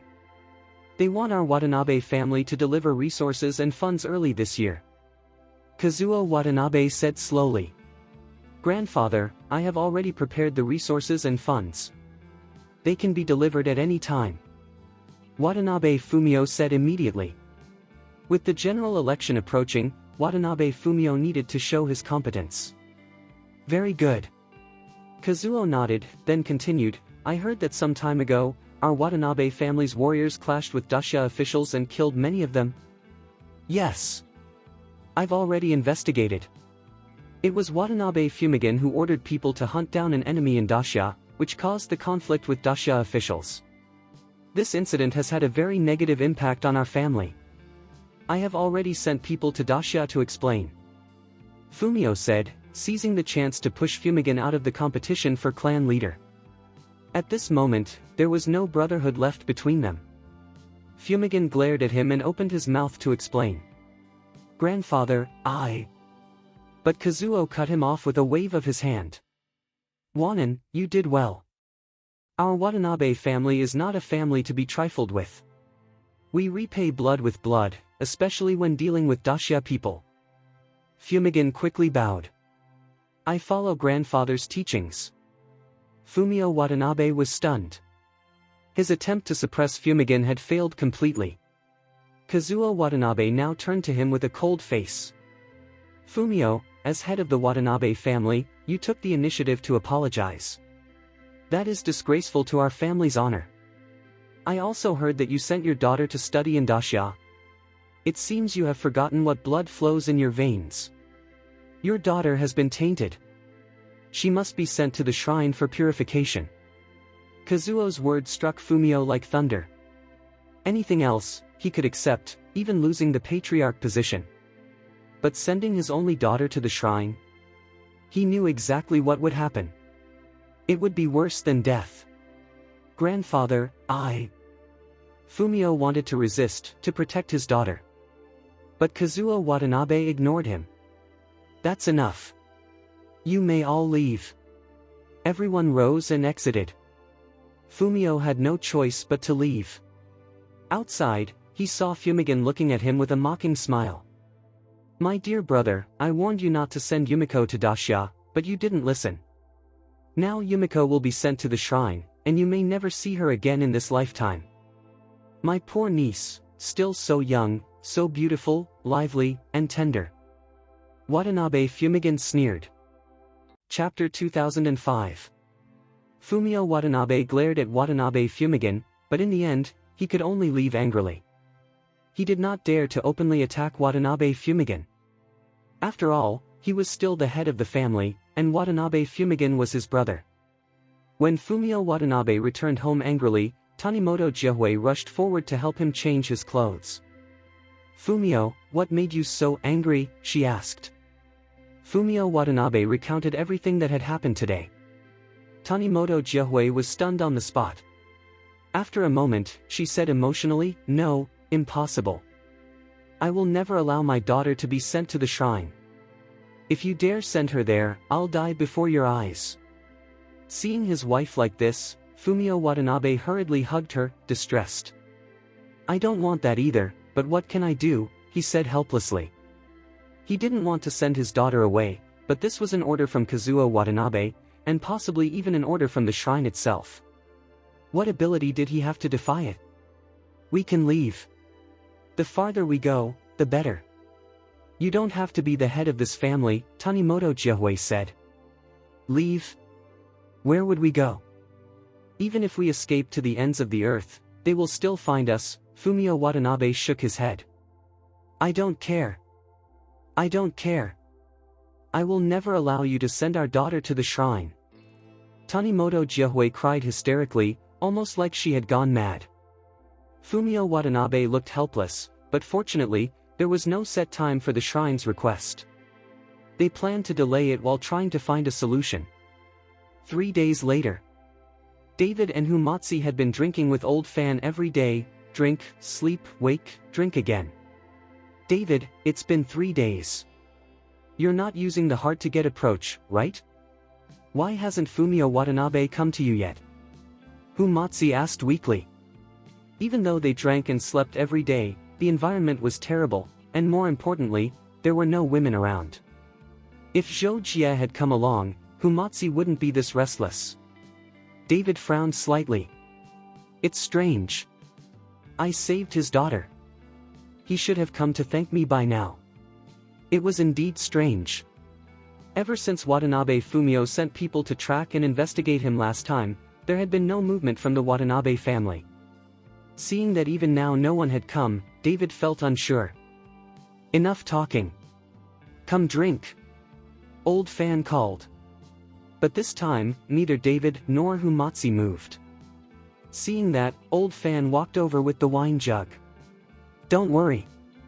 They're already on their way. They'll be here within 10 minutes. He then continued drinking on his own. David and Humatsi were stunned.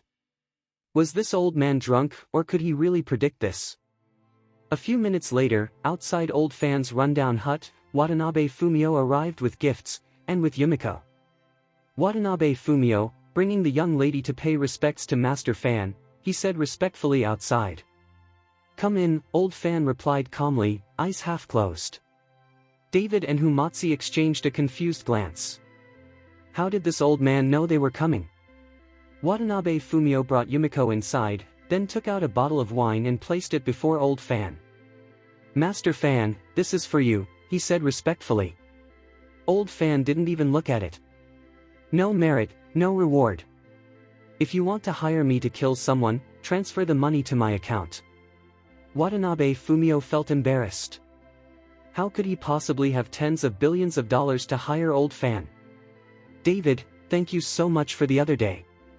If it weren't for you, I would have been caught. Yumiko stepped forward and said to David happily. Chapter 2006, corrected. It was nothing, David said with a faint smile. Mr. Chen, thank you for saving my daughter. I was occupied these past 2 days, so I only came now to express my gratitude, Fumio Watanabe said politely. I said it already, it was nothing, David replied calmly. This made Fumio Watanabe even more confused. If David had truly come to the island for revenge, why was he so calm? Why didn't he show even a hint of hostility? Are you finished? Say what you came for. Old Fan said impatiently. Fumio Watanabe, I don't believe you came here just to thank David. Fumio Watanabe froze. After a moment of hesitation, he spoke. Mr. Chen, I know the purpose of your visit to the island country. But there is one thing I must clarify. The people who hunted you down, although they were from my Watanabe family, they were all acting under my brother Watanabe Fumigan's orders. I didn't know anything about it, just like I didn't know about the conflict with the Dacia officials. When I found out, I immediately sent people to explain and apologize. I have no intention of opposing Dacia officials, nor opposing you, Mr. Chen. I hope you can understand. He looked truly sincere, afraid David might not believe him. David smiled lightly. Patriarch Watanabe, I already understand what happened. I'm not someone who shifts blame onto the wrong person. You already know. Fumio Watanabe asked, shocked. How did David know? Only high-level members of the Watanabe family were aware of these things. Kazuo Kawaguchi already told me. Since I let him return alive from Dacia, of course there was a reason.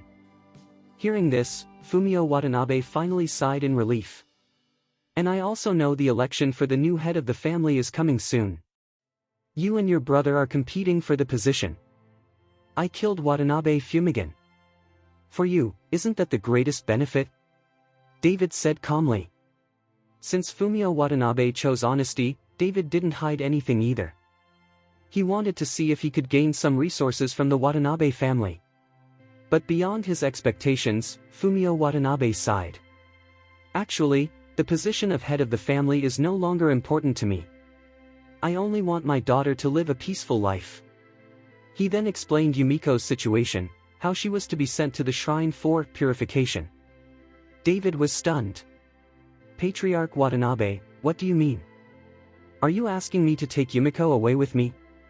Fumio Watanabe nodded firmly. Yes. Only then can she live safely. I know Mr. Chen's influence in Daxia.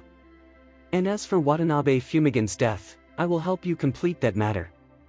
In that case, you won't be able to remain head of the family. Your life may even be in danger. Who among you dares defy the shrine? David asked. For Yumiko, this is the only way. As long as she can live happily, it's enough for me. Fumio Watanabe's eyes were filled with determination, a father's love that could sacrifice everything. He and his wife had discussed this thoroughly. This was the only way to save Yumiko. Chapter 2007. No, Yumiko cried bitterly and rushed toward Watanabe Fumio. Dad, I'm not going. I'm not going anywhere. I want to be with you. Yumiko, listen to me. You don't know what you will suffer if you are sent to the shrine. You are still young, you will understand later. Follow Mr. Chen. I believe Mr. Chen will protect you. After that, Watanabe Fumio looked at David and said, of course, I won't let Mr. Chen help for nothing. Our Watanabe family will donate a batch of resources to the shrine. I plan to give all of these to Mr. Chen as compensation. This time, David was a little overwhelmed. He originally came to destroy the Watanabe family, but now things had turned out like this. Was he really going to return with Yumiko and a whole batch of resources? Suddenly bringing back a beautiful girl from the island nation, how would he explain that? But just when David was at a loss and didn't know how to respond to Watanabe Fumio, Lao Fan beside him said, Old Watanabe, don't put on a show with this father-daughter sentiment. Don't try to play emotional cards. Tell us your other plan. After hearing Lao Fan's words, Watanabe Fumio's face instantly turned red with embarrassment. Master Fan, I do have another way. Watanabe Fumio forced an awkward smile. Explain it, David said. That's why I hope Mr. Chen will take action and kill Watanabe Wenin and Watanabe Kazuo. As long as these people die, the entire Watanabe family will fall under my control. Of course, Mr. Chen's compensation will definitely be very generous, Watanabe Fumio added. But in that case, you still have to follow the orders of the shrine. Wasn't Yumiko sent away for the same reason? David asked, confused. Watanabe Fumio shook his head. Once the Watanabe family is under my control, the shrine will not sacrifice the entire family just because of my daughter. And it's very likely that sending my daughter to the shrine was Kazuo Watanabe's own idea. As long as he dies, no one will pursue the matter further. After hearing this, David continued, why don't you do it yourself? After all, you are still the head of the Watanabe family. Why ask me? Because he doesn't have the strength. Even if Kazuo Watanabe brings Samurai Kiandagawa and all his masters with him, Fumio Watanabe is no match for them, Lao Fan explained when the patriarch stayed silent. Master Fan is right. Kiandagawa is a famous kendo master. No one knows his true strength, so, Watanabe Fumio smiled awkwardly. Then how are you sure that I can beat Kiandagawa? David asked suspiciously. After all, Fumio Watanabe didn't know David's real power, so how could he guarantee anything? If David failed, he would also suffer losses. Watanabe Fumio didn't answer. Instead, he looked at Lao Fan. His meaning was obvious, if David couldn't handle it, then Lao Fan would. After all, Lao Fan and David were friends. David instantly understood, Watanabe Fumio wanted to use him to make Lao Fan step in. $10 billion, whoever you want me to kill, I will kill, Lao Fan said slowly when he noticed Watanabe Fumio looking at him. Watanabe Fumio looked embarrassed. Master Fan, I truly cannot afford $10 billion, but I will do my best to give everything I can. You and Mr. Chen are friends, so I hope. Stop. Friends are friends, business is business. Don't mix them. If you can't pay, then don't bring it up. Lao Fan didn't give him any face at all, making Watanabe Fumio extremely embarrassed. Chapter 2008. However, after Lao Fan finished speaking, he continued, if you don't have money, there is another way. What way? Watanabe Fumio asked happily. In his mind, the only expert capable of fighting Kiandagawa was Lao Fan. So if Lao Fan had a way, he must be willing to take the job. I heard you have a 10,000-year-old Fuji snow lotus. If you hand it over, I can consider helping. Lao Fan said this casually. The moment he spoke, Watanabe Fumio was stunned on the spot. Because no one knew he possessed the 10,000-year snow lotus, not even the senior members of the Watanabe family or the shrine. Otherwise, the shrine would have already demanded it. But such a deeply hidden secret, how did Lao Fan know?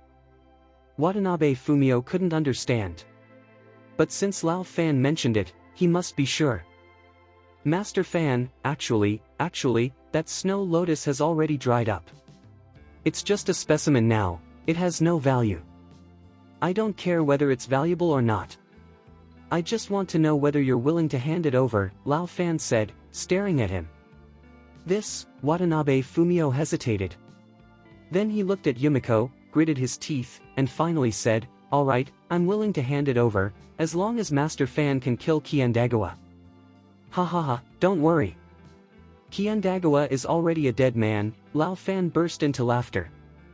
David and the others followed Watanabe Fumio to the Watanabe family villa. This was the residence of the family head, the core of the estate. If Watanabe went and found out David was here, he would probably explode in rage. Watanabe Fumio, take out what you promised. We need to see your sincerity. If your sincerity is enough, forget Kazuo Watanabe, even destroying the entire Kianzuru shrine is not impossible, Lao Fan said seriously. Watanabe Fumio nodded repeatedly and ordered people to bring a large amount of resources. Then he personally went to the bedroom and returned with a transparent glass box. Inside was indeed a snow lotus, but dried and lifeless, with no trace of spiritual energy. Lao Fan took the snow lotus, his eyes brightening. He smiled lightly. This is a good thing. He carefully put the lotus away, then said to Watanabe Fumio, alright. Arrange a place for us to stay. You don't need to worry about the family matters anymore. Fumio Watanabe immediately nodded and arranged the largest villa for Lao Fan and David. Lao Fan, the snow lotus is already like this. Why do you even want it? Humatsi asked, puzzled. What do you know? I have a way to bring it back to life. Lao Fan said, opening the glass box. He took out a pot of wine from his waist and poured it directly onto the lotus. Humatsi and David exchanged confused looks. Was Lao Fan soaking the 10,000-year snow lotus in alcohol? But soon, a miraculous scene unfolded. Soaked in the wine, the snow lotus began to revive, its color gradually returning. A surge of spiritual energy filled the room, refreshing and invigorating. Seeing this, both David and Humatsi became envious. If they could refine this revived 10,000-year snow lotus into a pill, it would greatly increase their strength. For David, it might even help him break through to martial saint. But since the lotus belonged to Lao Fan, they couldn't take it. Chapter 2009. Lao Fan, you've already taken his things. Are you sure you can kill that Kiandagawa? Humatsi asked. Lao Fan shook his head. I'm not sure. Humatsi froze. You're not sure? Then how dare you brag like that? You even said you'd destroy the shrine. Isn't that bragging too much? I'm not bragging. I'm not sure, but someone else definitely is. Lao Fan replied. Who? Lao Fan pointed at David. Him. He can definitely defeat Qiandaoquan. With his strength, even destroying the shrine shouldn't be a problem. Me? David was taken aback. I'm not even at the peak of Great Marquis of Wu yet. I'm not as strong as you claim. You'll soon become a martial saint. Lao Fan said, then tossed the 10,000-year snow lotus to David. Take this. Add some other resources, and you'll surely break through. Once you reach Martial Saint, the Watanabe family and Chizuru's shrine will be nothing but clouds to you. For me? David's eyes widened. He never expected Lao Fan to give him something so precious. You paid for my drinks. I give you this, that makes us even. Besides, this thing is useless to me now. Lao Fan smiled faintly. David didn't understand what Lao Fan meant and was about to ask, but Lao Fan suddenly struck at him. David instinctively raised his hand to block. When their palms touched, David's eyes flashed with surprise. He sensed a forbidden power in Lao Fan's body, restricting his strength. Moreover, Lao Fan's current cultivation was far lower than expected, at most a 6th-rank Great Marquis. How could someone with such strength make so many people fear him? Seeing David's expression, Lao Fan smiled slightly and said, "When I killed all the assassins in Shijing, it caused a huge commotion. But it also drew the attention of a powerful master from the island nation. He crippled my cultivation on the spot, leaving only my Great Marquis realm and implanting a forbidden power. No matter how I cultivate, I can't increase my strength. So I raised my assassination fee to $10 billion, to stop people from hiring me. With my current strength, it's impossible to assassinate anyone. I've been living off my past reputation these years. I agreed to help Watanabe Fumio only because I know your strength is decent, and his 10,000-year snow lotus could help you tremendously." Lao Fan's words made David feel a wave of sorrow. "Old Fan, don't worry. I'll find a way to break the forbidden power in your body," David said firmly. But Lao Fan waved his hand. "No need. I'm fine like this. I've long since given up on chasing strength. Drinking and having fun is more comfortable." Humatsi looked at Lao Fan, unexpectedly moved by his old friend's past. David refined the 10,000-year snow lotus together with several resources into a pill and swallowed it. A powerful spiritual energy surged through his body. A week later, a large black cloud appeared above Watanabe Fumio's villa, covering the entire sky. The sudden phenomenon caused many people to stop and stare. Watanabe Fumio looked up, his expression solemn. A heavenly vision like this usually meant misfortune or great change. Only Humatsi and Lao Fan were thrilled. "I didn't expect that kid David to break through this fast," Lao Fan said slowly. "The true body of the Golden Dragon, this kind of bloodline isn't a joke. Let's stand far away. When the lightning strikes, if it hits us, we'll be knocked out instantly," Humatsi said, hurrying away from the villa. Lao Fan followed closely behind. Chapter 2010, Corrected. Rumble. The black clouds grew lower and lower. Thunder rolled across the sky, covering the entire Watanabe villa. "Dad, what is happening? I'm scared," Yumiko cried, hiding behind Watanabe Fumio. Tanimoto Kawi was pale as well, clutching Watanabe Fumio's clothes tightly. Although Fumio himself was terrified, he forced himself to stay calm for his wife and daughter. Crack! A bolt of lightning pierced the sky and struck the villa where David was staying. Boom! With a thunderous explosion, the entire villa collapsed instantly. "Ah!" Yumiko screamed, stepping back in terror. Watanabe Fumio pulled his wife away as he stared at the ruins. His heart clenched. Moments ago, the villa had been perfectly intact. Just then, Lao Fan and Humatsi ran over. Watanabe Fumio quickly asked, "Master Fan, what's happening? How could this happen?" "Watanabe Fumio, your family is blessed. A god is descending from the heavens," Lao Fan said mischievously. "A god descending?" Watanabe Fumio froze, then excitement flashed across his face. Crack! Another bolt of lightning struck the same spot. At that moment, David's figure slowly rose from the rubble, wrapped in a faint golden light. Each time the thunder struck his body, a burnt smell spread in the air. This. Watanabe Fumio's eyes widened. David! Yumiko shouted involuntarily. But David did not respond. His eyes were closed, his body glowing gold, floating motionless in midair. Crack! Booming! Heavenly lightning continued to strike David relentlessly. Lao Fan looked at him and sighed. I've never seen someone cause such a scene when merely advancing to the out-of-aperture realm. To draw this level of heavenly thunder. Humatsi nodded, amazed. With this breakthrough, I'm afraid there won't be a single person in the entire secular world who can match David. Watanabe Fumio listened, completely confused. He had no idea what the out-of-aperture realm was. In his understanding, only martial artists existed. He didn't know cultivators or secret realms even existed. Rumble. Lightning continued to descend. Yumiko watched nervously, sweat dripping down her forehead, her fists clenched tightly with worry. When the ninth thunderbolt struck, the black clouds finally began to disperse. Sunlight pierced the sky once again. David slowly descended from the air. Is this the god Master Fan spoke of? Watanabe Fumio whispered in awe.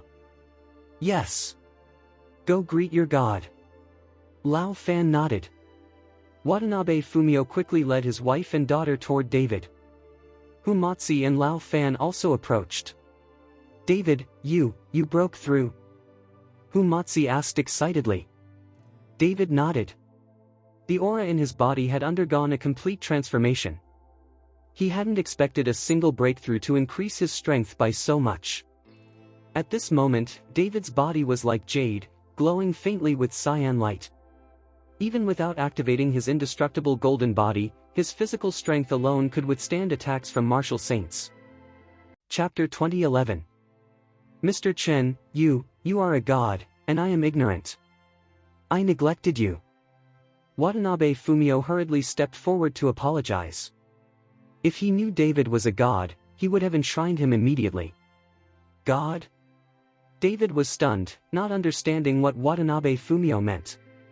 Seeing this, Humatsi quickly explained, and only then did David realize it was Lao Fan who had orchestrated this. He remembered that the islanders held their gods in great reverence. Patriarch Watanabe, can you take me to find Watanabe Wenin now?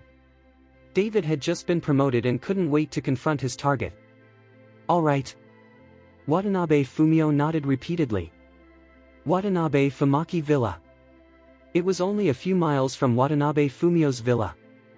At this time, Watanabe Fumigan and his son Watanabe Taro were watching the direction of Watanabe Fumio's villa. Father, what just happened? Is it going to rain heavily? Taro asked, confused. Watanabe Wenin frowned. No, I didn't hear any forecast for a storm. How could the sky suddenly change like this? Don't worry. Quickly prepare and go to your great-grandfather's place. The general election is imminent. This time, I must secure the position of family head. Watanabe Fumigan returned to his room. Not long after, Watanabe Fumio arrived, bringing David with him. David kicked the door in front of him with one powerful strike. The solid copper door instantly shattered. The guards of Watanabe Fumigan's villa rushed out with samurai swords, dozens surrounding David. Watanabe Bunkishi also emerged, frowning. Seeing Watanabe Fumio with a young man, he was annoyed. Brother, what do you mean bringing someone to smash my door? Watanabe Fumigan demanded. I'm not here to smash your door, Watanabe Fumio said calmly. I came to find you. Haven't you always wanted to avenge your son?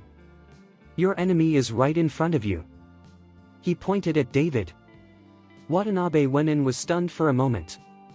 Looking at David, he frowned. Is he David? David nodded. Yes. I am David, and I killed Ichiro Watanabe. Impossible. David was killed by Kazuo Kawaguchi long ago. How can he still be alive? Watanabe Fumigan couldn't believe it. David smiled faintly.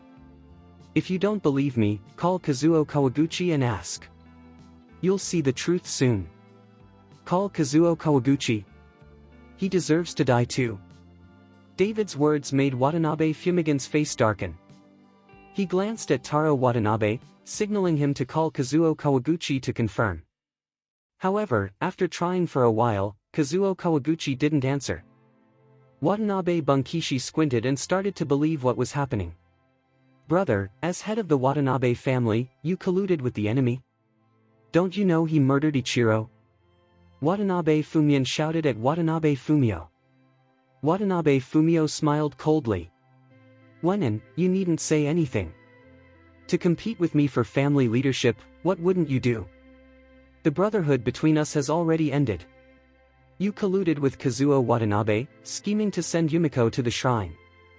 I will never allow it. Watanabe Fumigan sneered. Watanabe Fumio, you think colluding with this David, can he resist Grandpa's orders? What you did today saved me a lot of trouble. Go ahead. Kill this kid for me. Watanabe Fumigan waved his hand, and dozens of guards rushed toward David. Chapter 2012, Corrected. Stop. I am still the head of the Watanabe family. Step back. Watanabe Fumio shouted, and the guards halted in surprise. They were servants of the Watanabe family and dared not disobey their head. Do it. I will let you do it. Watanabe Fumigan roared, but no one dared to move. The island's hierarchy was strict. Watanabe Fumio remained the legitimate head, so everyone had to obey him. Seeing this, Watanabe Fumigan raged and cursed, but there was nothing he could do. Watanabe Wenin, you die today. David's eyes glowed coldly as he advanced toward Watanabe Wenin. Seeing this, Watanabe Bunkishi pulled Taro back, retreating into the villa. Bang! A loud noise erupted in front of David, followed by a white smoke. David waved his hand. The smoke dispersed, but Watanabe Fumigan and Watanabe Taro had vanished. They escaped through a secret passage in the villa. Fumio Watanabe frowned. Don't worry. They can't get far. David closed his eyes slightly, extending his consciousness over several kilometers. Soon, he located Watanabe Fumigan and Taro's exact positions. Let's go.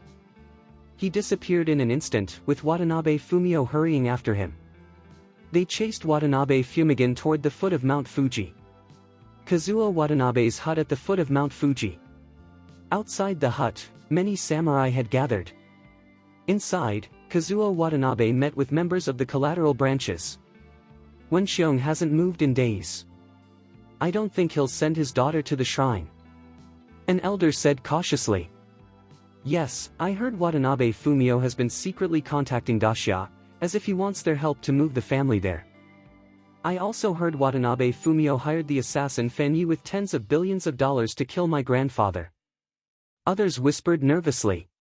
Kazuo Watanabe remained silent, his wrinkled face full of anger. Humph. I really am getting old. If I don't ask about family matters, he dares to ignore me. He snorted coldly. Suddenly, the door burst open. Watanabe Fumigan and Taro entered, panicked. Seeing them so flustered, Kazuo frowned. You brats! How dare you break in like this? Grandpa! Save me! My eldest brother brought David to kill me. He even wanted to kill you. Watanabe Fumigan shouted. What? Kazuo Watanabe jumped up. Everyone else was shocked. Watanabe Fumio had openly come to kill his own younger brother. Then, who is David? Someone asked. He killed my son, Ichiro Watanabe. I heard he is extremely strong. Watanabe Fumigan explained. Dacia people? It seems Watanabe Fumio is truly intent on aligning with Dacia. Kazuo's anger boiled further. At this moment, Kianda Aquin, who had been meditating, slowly opened his eyes. Whoever dares to come here and make trouble will die. He held a samurai sword, standing alert at the window. With Master Kiandaquan here, does Watanabe Fumio really have the courage to chase him here? A senior official asked. Come. I will kill this traitor myself. Kazuo Watanabe said slowly. Seeing this, Watanabe Bunkishi and Taro hurried forward to assist Kazuo outside. Chapter 2013. At this time, David and Watanabe Fumio were chasing closely. After Bien Wenxiong saw the direction of the chase, a trace of panic appeared in his eyes. Mr. Chen, should we wait for Fanyi? Ahead of us is the ancestral house of the Watanabe family, where Kazuo Watanabe lives. Kiandaquan must be there. I'm afraid. Watanabe Wenxiong was worried that David might not be able to handle Kiandaquan. Although David had been struck by thunder earlier, without truly understanding his strength, Fumio Watanabe was still uneasy. After all, if they failed, none of their family members might survive. If you're afraid, you can go back. When I'm done, I'll inform you. David continued forward, heading straight toward the foot of Mount Fuji. Seeing this, Watanabe Fumio had no choice but to bite the bullet and keep up. Soon, David arrived in front of the wooden house at the foot of Mount Fuji. Hundreds of samurai stood before it, along with Kazuo Watanabe and his allies. David halted. Kazuo Watanabe glared at Watanabe Fumio and David with fury. Watanabe Fumio. You scum of the Watanabe family. You actually colluded with the Dacia people to kill your younger brother, it's just despicable. Although Bien Wenxiong was nearby, Kazuo's voice rang like a bell. Watanabe Fumio didn't dare to speak, he didn't know how to refute it. If he hadn't been forced to send his daughter to the shrine, he wouldn't be in this position. Fueled by Kazuo Watanabe's rage, hundreds of samurai surrounded David and Fumio. Although these samurai were members of the Watanabe family, they refused to obey Fumio. These were warriors from collateral branches, and they did not acknowledge his authority. Watanabe Fumio, you are the shame of our family. If I don't kill you today, I will dishonor the ancestors of the Watanabe family. Watanabe Fumio, you are a beast, no better than pigs and dogs. Several members of the collateral branches cursed Fumio. Watanabe Fumigan was overjoyed at the sight. Stop talking nonsense with him, kill them. Kazuo Watanabe commanded coldly. At once, hundreds of samurai rushed toward David and Fumio. Fumio's face turned pale, and he exerted all his energy to the maximum. Meanwhile, David faced hundreds of warriors with an indifferent and disdainful gaze. Even before being promoted to martial saint, he was not afraid of these warriors. Now, as a martial saint, David's aura was even more terrifying. Humph, a bunch of ants. David snorted coldly, forming a hand into the shape of a sword and waving it gently. A dazzling ray of light shot out instantly. Driven by immense spiritual power, the beam grew several meters long and then slashed downward. In midair, the light drew a blade over 10 meters long. The blade was sharp beyond measure, instantly severing dozens of warriors rushing forward. Ah! Screams rang out. The stench of blood mixed with other gruesome odors, making people nauseous. Samurai who weren't cut down tripped over the corpses ahead. For a time, many warriors were drenched in blood and guts. This horrifying scene left the remaining warriors dumbfounded and terrified. Even Kazuo Watanabe and the collateral members were stunned, their faces full of disbelief. Watanabe Fumio, standing beside David, gaped at him in shock. Using chi as a sword, it seems almost inconsequential. It's not as powerful as the dragon-slaying sword. As he spoke, the dragon-slaying sword suddenly appeared in David's right hand. The sword emitted bursts of green light, radiating overwhelming coercion. It instantly subdued the panicked warriors. Some warriors knelt, unwilling to fall onto the blood-soaked ground. Chapter 2014, Corrected. David held the dragon-slaying sword and swung forward suddenly. The blue sword light left afterimages in the air. He moved as if severed from the void, and the sound of air explosions reverberated. The remaining dozens of warriors were killed instantly. 2 strokes, just 2 strokes. Hundreds of warriors lay dead in pools of blood, without a single breath. These were no ordinary samurai, They were elite warriors of the Watanabe family. Yet before David, they were cut down like vegetables. The smell of blood in the air assaulted everyone's senses. Kazuo Watanabe's aged body shook uncontrollably, and he had long lost his composure. Watanabe Bunkishi and his son were so frightened that they nearly wet themselves. Kianda pupils constricted as he faced David, gripping his worn samurai sword tightly. "Chen! Mr. Chen! No! Master, please spare me and the little girl. Kill the others." Watanabe Fumio knelt at David's feet, showing utmost respect, bowing his head to the ground. In Fumio's heart, David had already become a true god and master. Seeing Fumio's actions, Kazuo Watanabe and the collateral members were furious. "Xiandao, kill this kid! And strike the traitor Watanabe Fumio with 1,000 swords!" Kazuo Watanabe shouted with red eyes. Kianda slowly drew his worn samurai sword, discarding its scabbard, gripping it with both hands, face solemn. Seeing David behead hundreds of warriors, Kianda dared not underestimate him. Although the sword was simple and old, the moment it swung, a deadly chill radiated from it. Kianda had become a master of kendo for a reason. The sword in his hand was inseparable from his skill. It could cut iron like mud, razor sharp. Swish! Kianda waved the sword, instantly slicing through a white horse in the distance. While the others were shaken by the sword's deadly aura, the Watanabe family felt slightly reassured, especially Kazuo. "Fumio Watanabe, traitor of the family. You actually colluded with the people of Dacia against your relatives. Today is your death, along with your family and your daughter." Kazuo's eyes glared viciously at Fumio. Fumio's eyes twitched as Kazuo mentioned his family. "I beg you, master, spare everyone." He knelt before David, pleading. "All right." David looked down at Fumio and spoke firmly. The dragon-slaying sword in his hand erupted with sword energy, sending a vertical and horizontal wave toward Kazuo and his allies. Seeing this, Kazuo Watanabe and the others paled and hid behind Kianda. Kianda frowned, swinging his sword vigorously.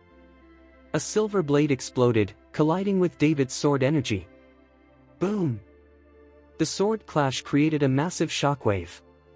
The previously dead warriors' bodies were shredded by the force, making the scene even more gruesome and bloody.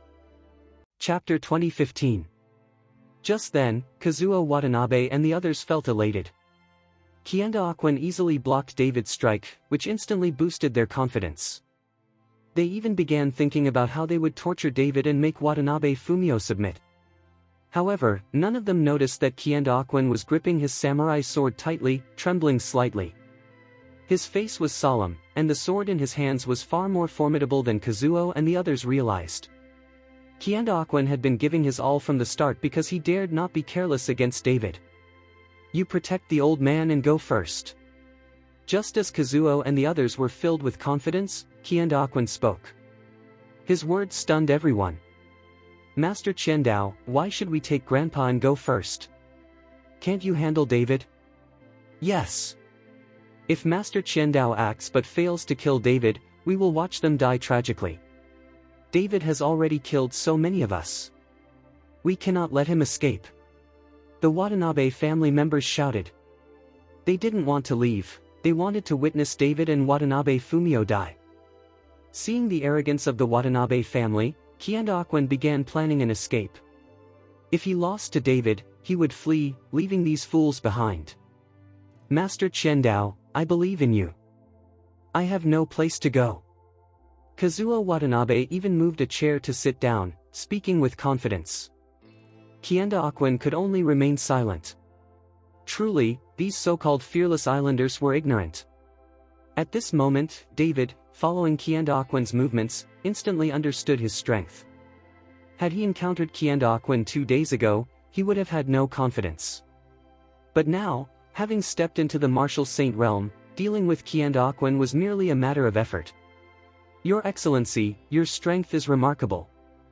You must be a well-known figure in Dacia. I hope you will return and not interfere in the affairs of the Watanabe family. If you have grievances against the Watanabe family, I am willing to apologize on their behalf." Your Excellency, I beg your forgiveness. Qiandaoquan bowed slightly and spoke to David. Master Qiandao, what do you mean? As a native of the island, why apologize to Daxia's people? They are not worthy. They are just a bunch of despicable men. Kazuo Watanabe's face flushed with anger as he saw Qiandaoquan showing such deference to David. He hated Daxia people the most and was stubborn by nature. Qiandaoquan glanced at Kazuo, but did not respond. However, David, hearing Kazuo's words, radiated a terrifying killing intent. If you can block my strike, I may spare your life. But the rest, they must die. His cold gaze swept across the Watanabe family, passing judgment on all. Understood, Qiandaoquan nodded. As long as he could block David's next strike, he would leave without hesitation. Seeing this, Kazuo and the Watanabe family were stunned. Before they could react, David raised the dragon-slaying sword. A faint blue light radiated from it. Cut! The sword chi whistled, and a golden dragon surged into the sky, roaring. Its terrifying aura surged toward Qiandaoquan. Impossible! Qiandaoquan's face twisted in shock. He had never expected David's seemingly ordinary sword to contain such immense power, and the golden dragon-shaped sword energy seemed to devour everything in its path. Chapter 2016, Corrected. Kazuo Watanabe and the others were already dumbfounded, staring at the roaring golden dragon. They never imagined that even an ordinary sword swing could produce such a miraculous effect. It was as if David were a supernatural being, like a fairy. Qiandaoquan gripped his samurai sword, ignoring the Watanabe family. In an instant, a dazzling blade shot forward like lightning from the sky, aiming straight at the golden dragon.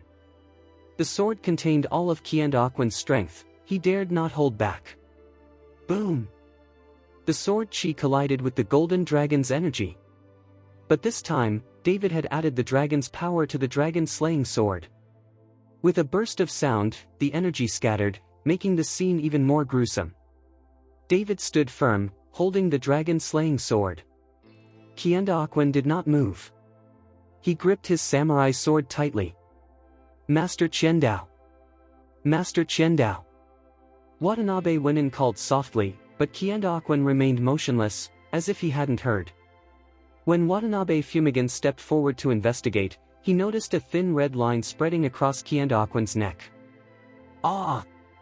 Watanabe Fumigan's scream caused a ripple in the surrounding space. Qiandaoquan's head had been severed, rolling at Kazuo Watanabe's feet. His body fell lifeless. Kazuo Watanabe stared at Qiandaoquan's severed head in disbelief. In their minds, Qiandaoquan had been an invincible kendo master. Now he had been beheaded by David's sword. The Watanabe family members were frozen, unable to comprehend what they had witnessed. How is this possible? Kazuo muttered. No one answered. The Watanabe family was paralyzed by fear. Eventually, they slowly regained awareness. When they looked into David's eyes, they were filled with endless terror. David was incomprehensibly powerful. Many of the collateral family members glared at Watanabe Fumigan in anger. If he hadn't provoked David, would he have come to the island to threaten them? But now, blaming him was useless. Meanwhile, Watanabe Fumio knelt at David's feet, gazing with admiration at the fallen Qiandaoquan. He dared not lift his head. David advanced step by step, dragon-slaying sword in hand, toward the Watanabe family.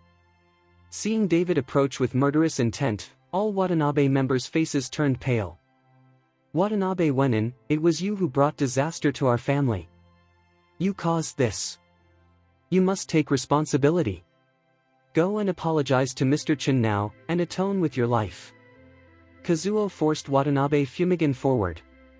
David's revenge targeted Watanabe Fumigan. If Fumigan died, the others might still survive. Yes, this is all your fault. You must bear it. Do not involve us. We, the Watanabe family, have no part in this. Others began blaming Watanabe Wenin. Watanabe Fumigan looked on, shocked. Chapter 2017. Grandpa. Watanabe Fumigan looked at Kazuo Watanabe. If you don't die, do you still want us to be buried with you? If you die, your family won't have to worry about it. Kazuo Watanabe glared at Watanabe Fumigan. Watanabe Fumigan was helpless, he could only take a step forward and then kneel in front of David. David looked at Watanabe Fumigan coldly. Without a word, he kicked a samurai sword toward him. Watanabe Fumigan understood David's meaning as he looked at the sword. Slowly picking up the samurai sword, Watanabe Fumigan looked at David. I can die, but I hope you can spare the others. David didn't even glance at him and ignored him completely. Seeing this, Watanabe Fumigan sighed helplessly, gently wiped the blood from the samurai sword, and suddenly stabbed himself in the abdomen. But just as he did, a cold glint flashed in his eyes. With a flick of his wrist, the samurai sword turned, striking fiercely at David. At this moment, David was very close and unprepared. Pfft! The sword pierced David's abdomen, but just when Watanabe Fumigan thought he had succeeded, he realized the sword had been stopped after a certain distance. No matter how hard he tried, he couldn't push it in further. Watanabe Fumigan was startled. He looked up and saw David sneering at him. Immediately afterward, a flash of white light appeared before his eyes. Watanabe Fumigan's head was severed by David's sword, and the samurai sword fell from his hands. At this moment, the Watanabe family could clearly see that the sword had not pierced David's abdomen. Not even the slightest wound remained. David, now a martial saint, was not someone whose physical body could be breached. Pfft! Everyone in the Watanabe family knelt to the ground, including the mighty Kazuo Watanabe, trembling. They all begged David for mercy, praying he would spare their lives. Looking at the kneeling Watanabe family, David showed no pity in his eyes. Fumio Watanabe! David shouted. Watanabe Fumio slowly stood and walked toward David. The affairs of the Watanabe family, you handle yourself. David then put away the dragon-slaying sword and took a few steps back. Seeing this, Watanabe Fumio picked up a samurai sword from the ground and slowly approached the kneeling family members. His eyes were full of complicated emotions. Fumio, what are you doing? I'm your grandfather. Kazuo Watanabe shouted, trembling. The rest of the Watanabe family also tried to appeal to Fumio, hoping he would spare them. Watanabe Fumio held the sword, feeling conflicted and in pain. If David had killed these people, he would not have felt much. But now, having the responsibility in his hands, he was deeply conflicted. Watanabe Fumio slowly looked at David, seeking guidance. Whether David let him act or stop, Watanabe Fumio would obey. But David gave no instruction. Instead, he turned and walked back the way he had come. Whether Fumio Watanabe acted or not, David didn't care. After all, David had said to Kiandaquan that everyone in the Watanabe family must die. At this moment, David was merely testing Fumio Watanabe. Ah! David had just turned when a scream erupted behind him. Watanabe Fumio's eyes turned red with madness as he began hacking and killing his own family members. Chapter 2018, Corrected. Watanabe Fumio's villa. Humatsi and Lao Fan were soaking in a luxurious hot spring. There was fine liquor beside Lao Fan, and next to Humatsi were two young girls, gently massaging him. Lao Fan, do you think David can defeat Kiandaquan? Humatsi asked anxiously. He didn't know the warriors of the island country and wasn't sure if David could win. Don't worry. If he guesses correctly, Kiandaquan will be killed with just one move. I suppose he will return soon. Lao Fan leisurely sipped his wine. At that moment, David returned with Watanabe Fumio. Dad, Yumiko saw Fumio return and hurried forward. Dad, how is it? She asked. They were all killed by the master, including Kiandaquan, Watanabe Fumio said excitedly. Master? Yumiko was taken aback. Yes.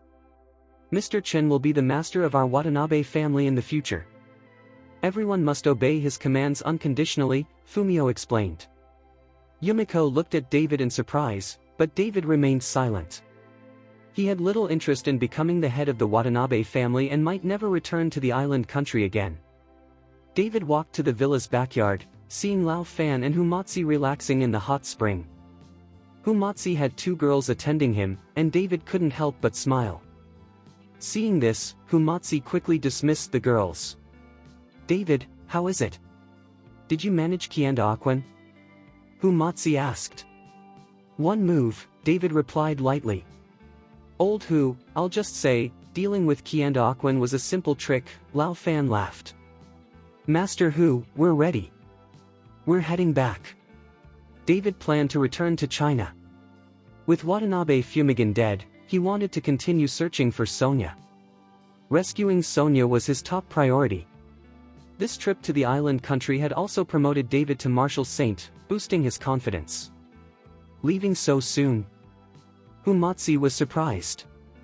"Yes," David nodded. Humatsi was reluctant but could do nothing. However, when Watanabe Fumio saw David preparing to return, he knelt before him. "Please help the Watanabe family remove the control of the Kianzuru shrine." Although the family was now safe from internal threats, the shrine still posed danger, and their family could face worse in the future. David looked at Fumio blankly. "I can help you kill Kianda-Aquan, that is your reward for the Snow Lotus. I have no obligation to destroy the Kianzuru shrine, and I don't have the time. Master, my family is willing to follow you forever and contribute resources annually." Fumio kowtowed repeatedly. "David, you should stay. The Kianzuru shrine's resources are richer than those of these martial arts families. Each shrine has its own gods. The strength accumulated in these gods' bodies is what you want," Lao Fan urged, holding a glass of wine. David considered for a moment, then nodded. "Okay." Fumio Watanabe was ecstatic. At night, David lay on the bed, his thoughts entirely on rescuing Sonia. Soft footsteps approached. David sat up abruptly, seeing the door pushed open. Yumiko had entered naked. Chapter 2019. Snow white, fragrant shoulders, slender thighs, and emotions in her eyes. David was stunned when he saw Yumiko kneeling before him. "Master, I will wait for you to fall asleep at night." Yumiko's face flushed red. She looked at David with fiery eyes, her hands constantly touching him. Her breathing was hot and rapid, as if she wanted to consume David. Seeing this, David frowned slightly. He lightly touched Yumiko's eyebrows with his finger, sending a spiritual force into her body. Yumiko's fiery gaze disappeared instantly, replaced by panic and shyness. David grabbed a sheet and wrapped it around her. Yumiko, looking at herself, let two clear tears flow down her cheeks. "Go and tell your father. Since I promised to stay, I will ensure the Watanabe family is free from the shrine, so he need not worry." Afterward, David slowly closed his eyes and began to practice. The path of cultivation is long. David knew he could not stop, for many people and countless matters awaited him. Yumiko stared at David's indifferent expression, feeling lost for a moment. Her heart pounded. Originally, Watanabe Fumio had asked Yumiko to come. She was reluctant to accompany David, but for the sake of her family, she musters her courage and entered his room. Yet, she had not expected David to be so focused. He did not think of her at all. Yumiko slowly stood and gazed at David in a daze. After a full 10 minutes, she quietly left. Seeing her leave, David opened his eyes and exhaled deeply. David was still a man. How could he not react when faced with such a beauty? Yet he knew he could not cross that line. Sonia was still in danger, and he must never compromise her. News of Watanabe Fumio and Watanabe Kazuo's deaths spread quickly throughout the island country. Even Kianda-Aquan, Kazuo Watanabe's protector, was beheaded. For a time, all kinds of speculation ran rampant. Everyone could only guess who was responsible. Many suspected Watanabe Fumio, but with his strength, it would be impossible for him to kill Kazuo, protected by Kianda-Aquan. Some suggested a master from Dacia, with a grudge against the Watanabe family, had carried out the attack. But why was Fumio unharmed? That made no sense.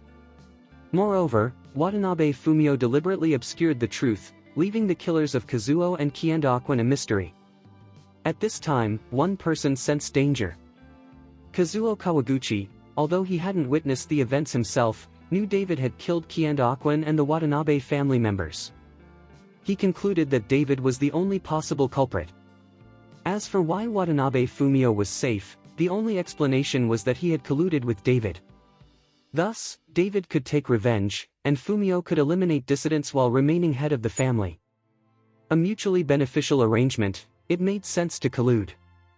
Prepare the car. Thinking this, Kazuo Kawaguchi shouted hurriedly. At Kianzuru Shrine, 4 people dressed in traditional island country attire sat opposite each other.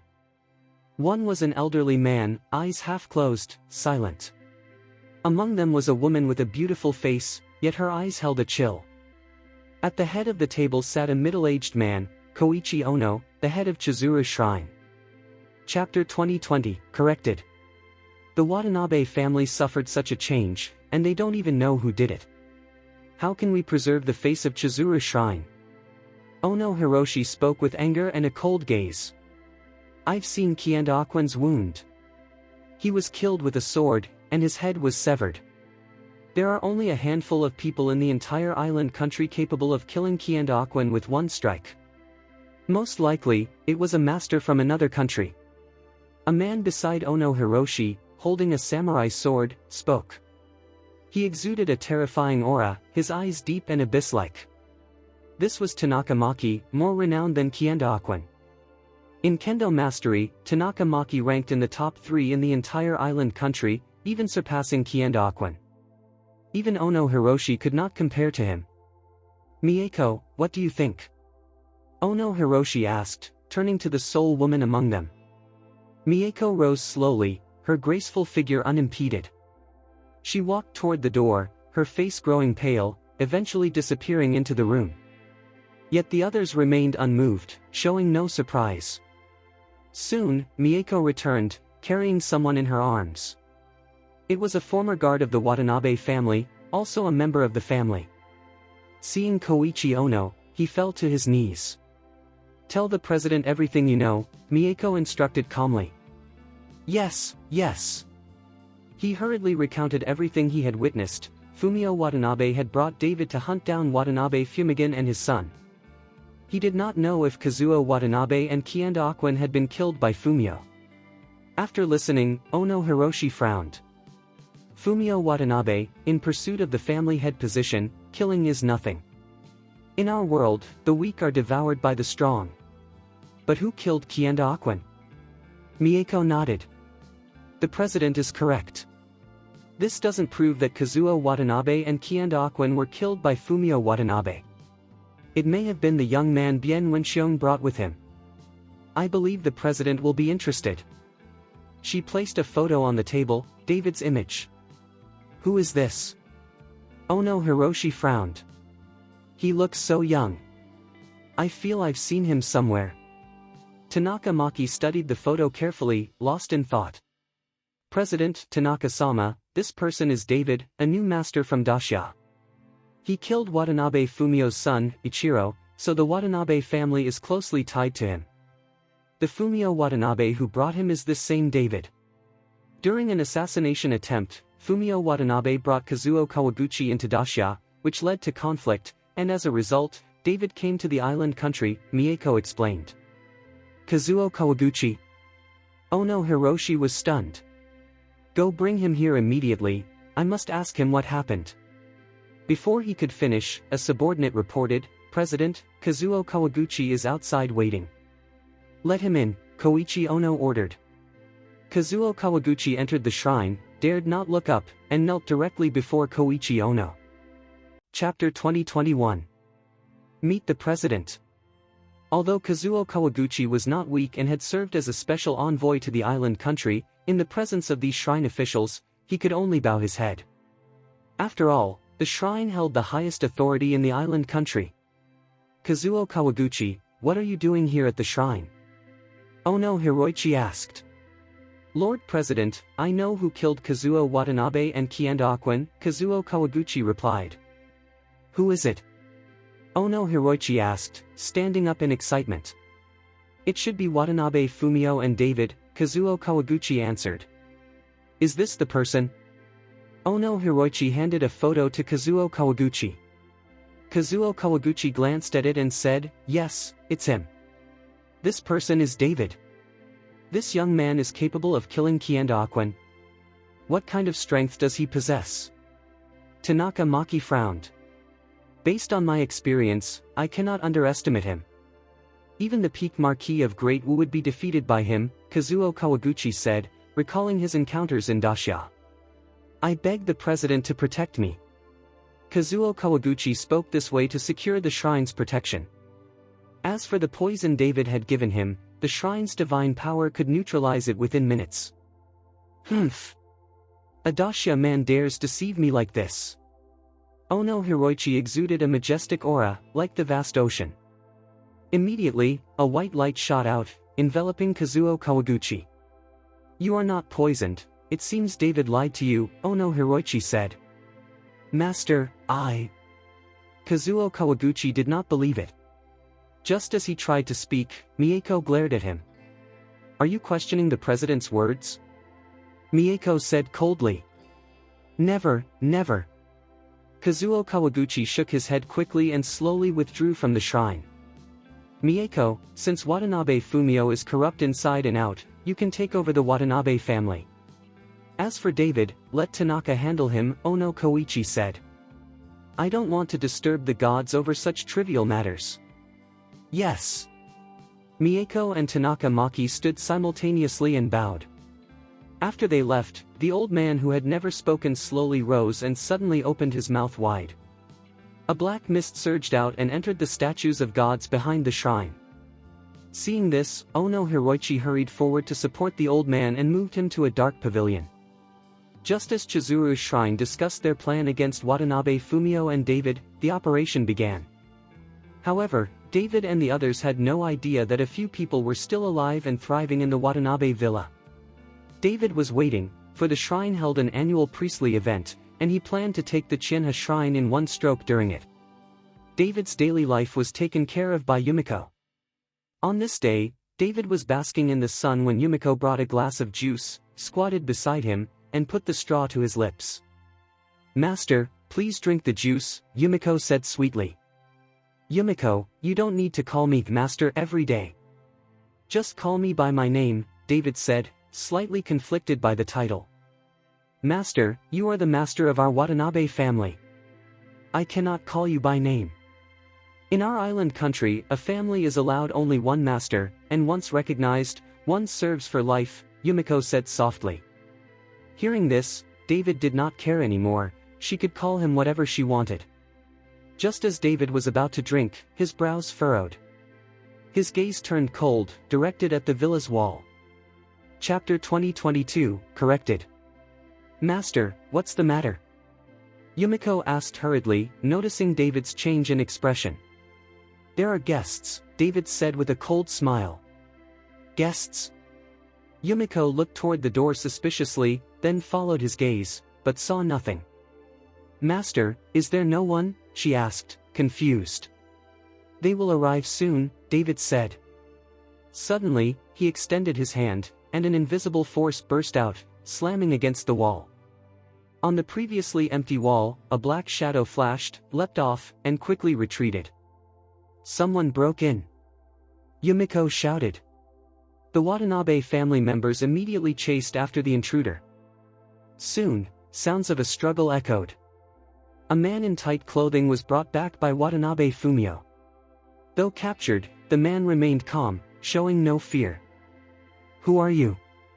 Why did you sneak into my Watanabe villa?" Watanabe Fumio asked. The man gave a cold glance but remained silent. He turned slightly, revealing a tattoo on his neck. It was a scorpion, its tail long and seemingly piercing into the skin. Seeing this, Watanabe Fumio's complexion changed. "A poisonous scorpion? Are you Mieko's subordinate?" he asked, surprised. The man sneered. "Since you know, why not release me quickly? Otherwise, Lord Mieko will not let you live." His arrogant demeanor made David uneasy. "Watanabe Fumio, who is this Mieko?" David asked. "Mieko is the head of the intelligence division under Kienzuru Shrine. She collects information for the shrine and monitors some subordinate families. There are senior ninjas under her command. Though Mieko is beautiful, she is ruthless. All her ninjas bear a scorpion tattoo, which is why she is called a femme fatale, Watanabe Fumio explained in detail. It seems the shrine already suspects you, David said with a slight smile. It seems so, Watanabe Fumio nodded. Watanabe Fumio, you'd better let me handle this. Mieko-sama is close and will arrive soon, the man threatened, still unafraid. Aren't you afraid of death? David asked curiously. Humph. None of us fear death, the man said coldly, eyes full of disdain. Very good. I like people unafraid of death, David said. With a gentle wave, a force instantly enveloped the man. The man felt his body tighten, breath becoming difficult and his face turning red. Master Hu, take this man. Don't let him die easily, he's unafraid of death, David said softly. Humatsu leaped out of the villa, stretching his body.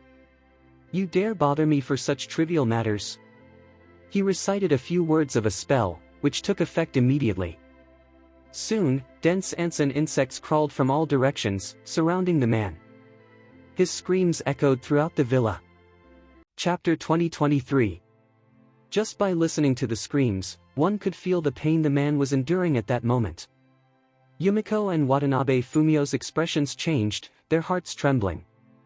David, however, remained indifferent, as if the screaming man beside him had nothing to do with him.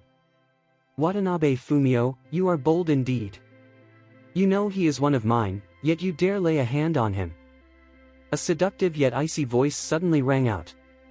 Watanabe Fumio's heart trembled, he immediately recognized Mieko's voice.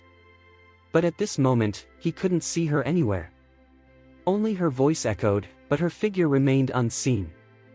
One by one, the Watanabe family guards suddenly collapsed to the ground and died, each with a long, thin wound across the neck. Watanabe Fumio instantly panicked. Mieko was very close, judging from the voice, yet he could not see her at all. His subordinates kept dying in strange ways, making his face turn pale with fear. Humph, pretending to be a ghost. David snorted and waved his hand casually. Slap! A crisp sound echoed. Not far from Watanabe Fumio, Mieko's figure suddenly appeared, one hand covering her red and swollen cheek as she glared angrily at David. So you're David. You do have some skill, no wonder you could kill Kiendaquan with a single strike. Mieko narrowed her eyes, murderous intent bursting out. Not only can I kill Kiendaquan with one strike, I can kill you with one as well. David slowly stood up. Now that he had reached the realm of martial saint, he was overflowing with confidence. Feeling David's killing intent, Mieko involuntarily stepped back. David's body trembled slightly, and a majestic aura spread throughout the entire villa grounds. One by one, hidden ninjas were forced out of their concealment.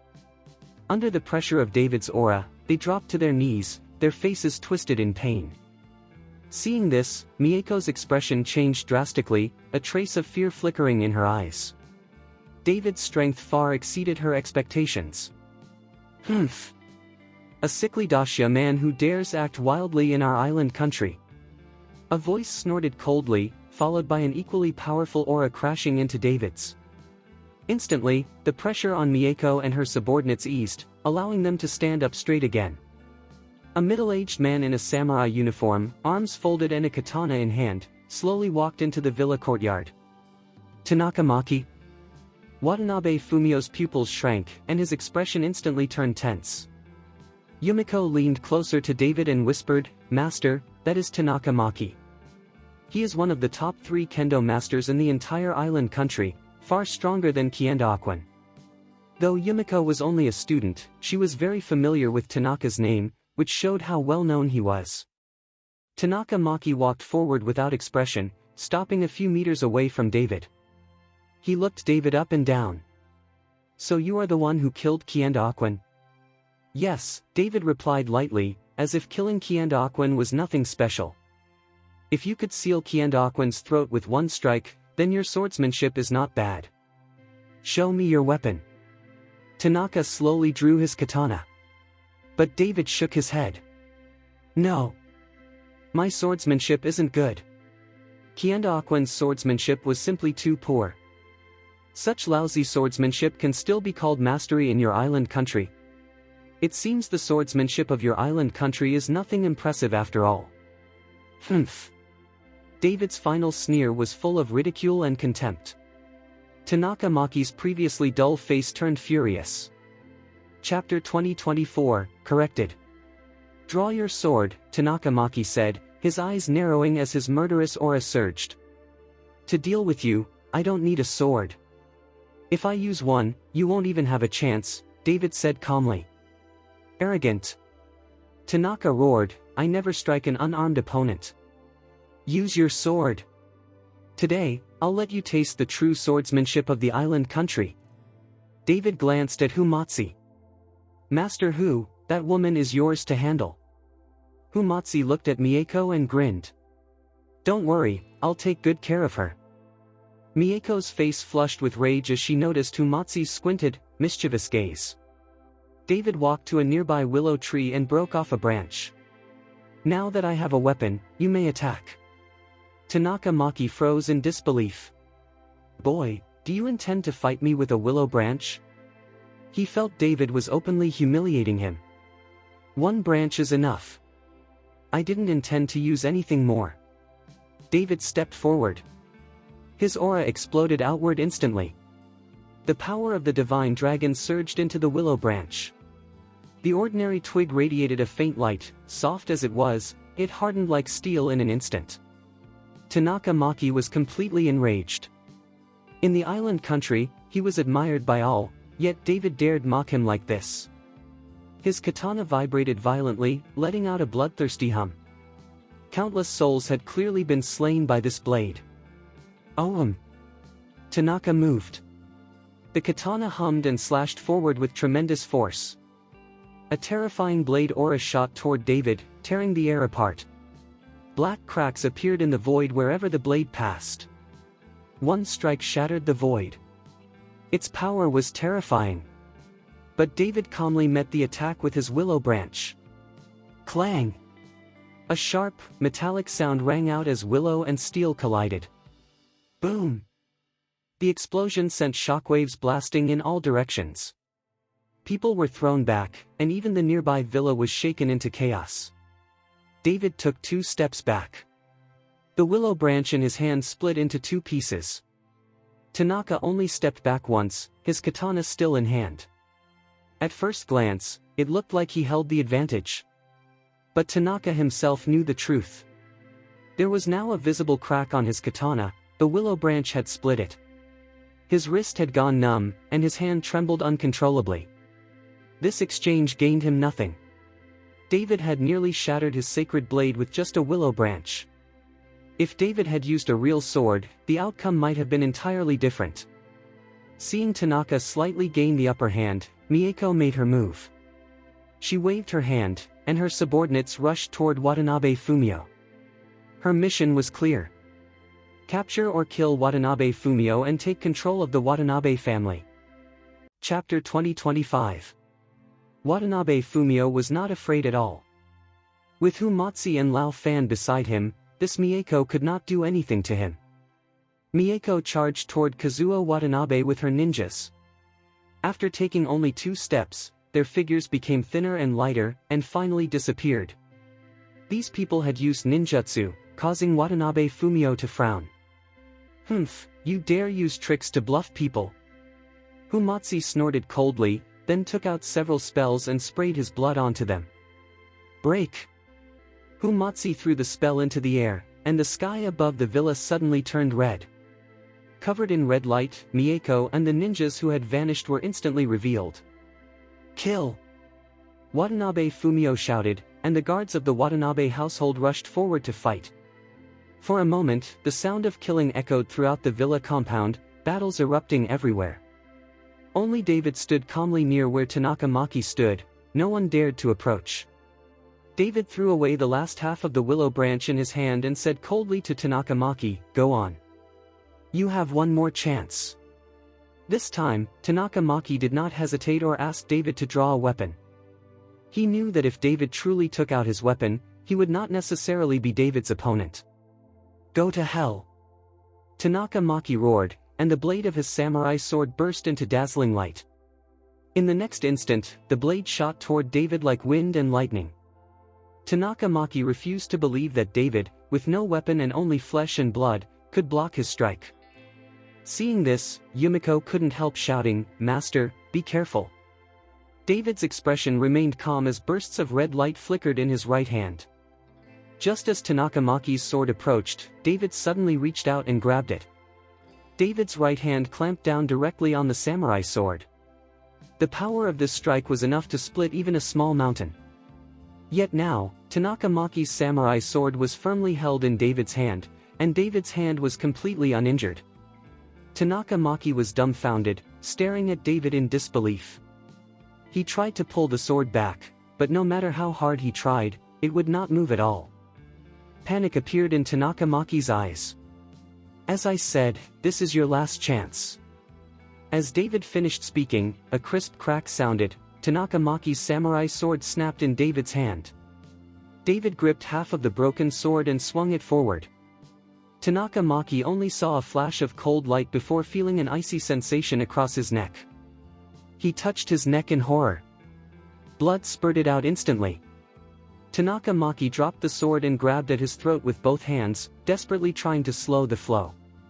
His face twisted with terror and disbelief as he stared at David. He opened his mouth as if to speak, but no sound came out. His eyes gradually dimmed, and he collapsed heavily to the ground. Yumiko stared blankly at the scene, unable to speak. Tanaka Maki had been an invincible figure in their hearts. When they were very young, he was already a rare master in the island nation. Even Yumiko had admired him, hoping one day to become a kendo master like him. But now, the person she had admired since childhood had been beheaded like an ant by David. And David had done it effortlessly. Yumiko's reverence for David deepened. Unable to contain herself, she knelt before him and loudly acknowledged him as her master. Chapter 2026. Mieko, who was fighting against Humatsu, suddenly panicked when she saw Tanaka Maki fall to the ground. Tanaka Maki's strength far surpassed hers, yet he had been beheaded by David. How could she possibly have a good ending? But just as Mieko became distracted, Humatsu struck her chest with his palm, sending her flying. "Damn, that was quite soft," Humatsu muttered, momentarily stunned. As Mieko flew through the air, her body turned transparent and vanished from Humatsu's sight. Humatsu, still thinking about the feel of that palm strike, suddenly realized Mieko had disappeared. He panicked and hurriedly threw out more spells, hoping to force her to appear again. Unfortunately, none of them worked. Mieko seemed to have vanished into another dimension. "Since you're here, you can't leave." David snorted coldly and reached out from afar. An invisible force suddenly erupted. A gigantic palm appeared in the air, large enough to cover the entire villa. Mieko's figure was instantly exposed beneath the palm, retreating rapidly. But David's power was overwhelming. With just a light grasp, he easily trapped her. A massive suction force dragged Mieko toward him, and she ultimately fell straight into David's hand. Her neck was clamped tightly in David's grip, her face twisted in terror. "Spare me, spare my life," Mieko begged in agony. "Didn't you ninjas claim you would rather die than submit? Why beg for mercy now?" David was genuinely surprised. Even the male ninja earlier had acted like he preferred death over surrender. Yet Mieko, their leader, was now pleading desperately. "Please, spare my life." Seeing David kill Tanaka Maki so decisively, Mieko knew she could not escape. All she could do was beg. But David had no intention of letting her go, he was never soft toward enemies. Mieko saw the killing intent in David's eyes. Desperate, she cast pleading glances at Humatsu. Humatsu couldn't help licking his lips. Seeing this, David released Mieko and said, "Master Hu, this woman is yours." Mieko collapsed to the ground, gasping for breath, then crawled quickly toward Humatsu. "Spare my life, please spare me." She clung to Humatsu's leg, rubbing against him. Get up quickly," Humatsi said nervously, helping her stand. Mieko's eyes shimmered with seductive charm. She finally felt relieved. Humatsi clearly had no intention of killing her. "Master, as long as you spare my life, I will do anything. I will serve you well." Mieko leaned weakly against him, acting pitiful.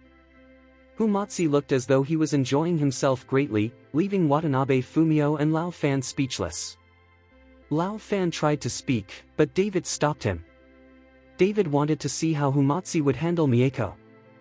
Mieko leaned against Humatsi with a faint smile on her lips. She knew she had escaped death. "Are you really willing to do anything for me?" Humatsi asked her. Chapter 2027. Of course. I promise, whatever the master orders, I can do it right now. Mieko looked affectionately at Humatsi, raising her hand as if to pledge her loyalty. She could tell that Humatsi was a very lustful man. Even when they were fighting earlier, his eyes had not been honest.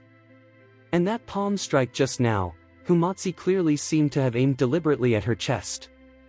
That was why Mieko had looked to him for help. Seeing his playful expression now, she felt she had made the right bet. Very good. I like obedient women the most. Humatsi smiled, gently stroking Mieko's face. Mieko pretended to look shy, like an innocent maiden.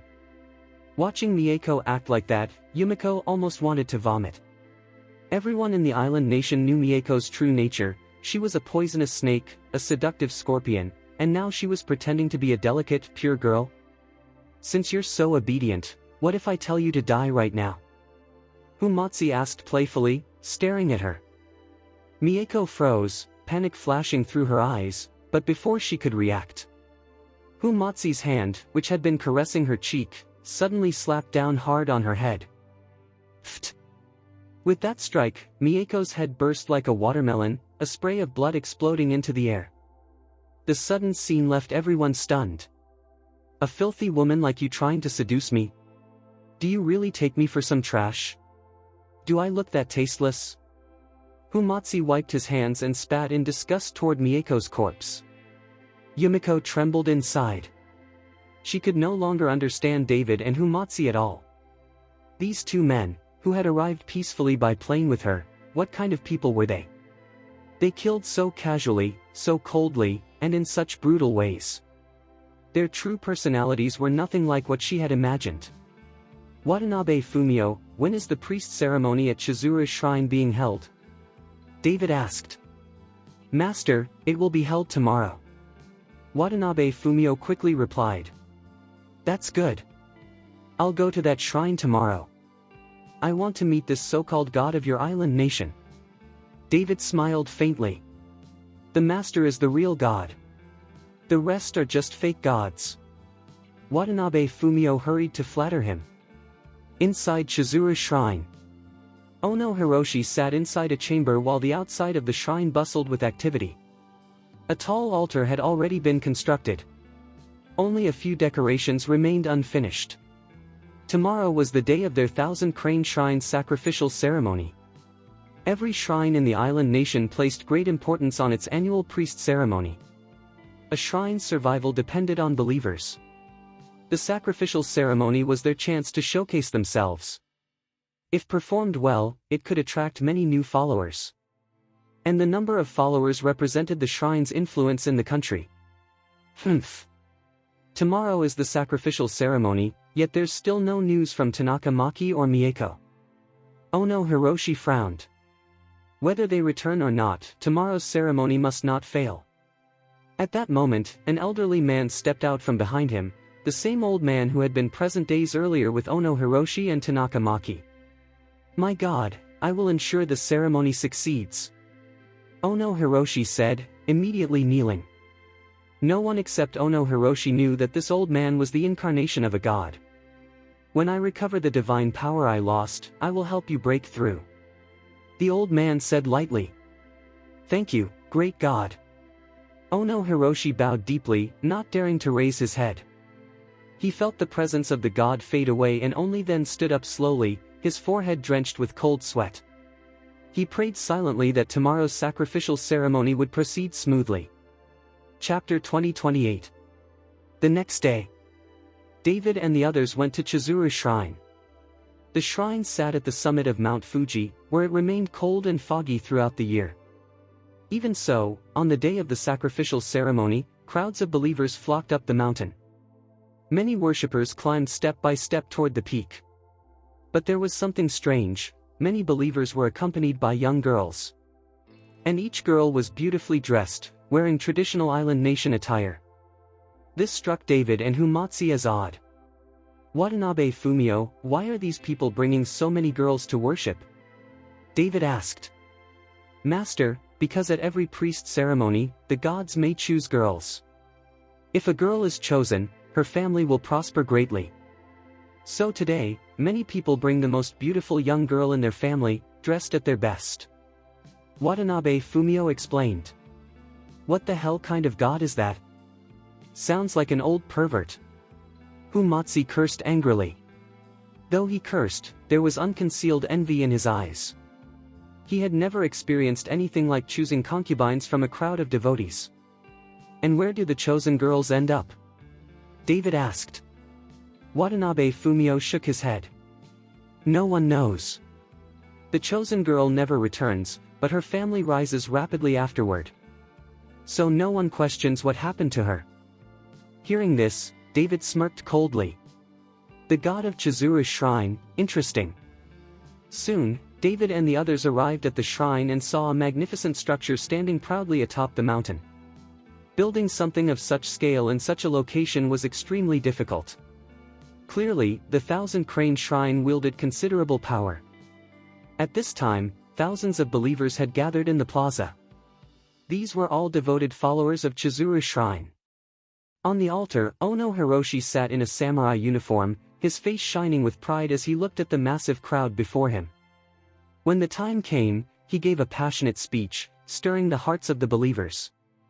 Just as the atmosphere reached its peak, Ono Hiroshi signaled for the attendants to unveil a sculpture. The sculpture was still covered in black cloth. "The great God blesses us, and we must give everything we have to repay our God." Ono Hiroshi sliced his finger. Blood flowed, but instead of falling to the ground, it floated upward. Seeing this, thousands of believers also cut or bit their fingers, letting their blood float into the air. "David, what the hell is this?" Humatsi was stunned. He knew many forms of magic, but he had never seen anything like this. David frowned slightly but remained silent, watching. The blood pooled together in midair. As the black cloth was slowly pulled away, a sculpture wearing armor and holding a samurai sword was revealed. The floating blood descended onto the sculpture, absorbed instantly into its surface. And then, the sculpture's eyes lit up with a crimson glow. Seeing this, Ono Hiroshi dropped to his knees. The believers around him also knelt, shouting, "Martial God! Martial God!" Chapter 2029. David and the others felt a little embarrassed, because all the believers were bowing down. Only David and his group were standing, which made them look very abrupt. Ono Hiroshi looked up, and when he saw Watanabe Fumio, his expression changed instantly. He had ordered Mieko to deal with Watanabe Fumio, but he did not expect Watanabe to appear at the sacrificial ceremony. Although Ono Hiroshi noticed David and the others, he said nothing, because this sacrificial ceremony needed to proceed smoothly. If Ono Hiroshi questioned Watanabe Fumio or allowed trouble to break out at this moment, it would be a great sin. What kind of god is this supposed to be? Seeing the sculpture, Humatsi couldn't help but curse. His crude remark caused many believers to look up. Watanabe Fumio hurriedly explained, "Master this used to be the sculpture of Toyotomi Hideyoshi, the martial god from hundreds of years ago. The god worshipped by this 1,000-crane shrine is him." "Become a god? Him?" Humatsi scoffed in disdain. Although he didn't speak loudly, everyone heard him clearly. Immediately, all the believers glared at Humatsi with angry eyes. Ono Hiroshi's gaze also turned cold, filled with killing intent.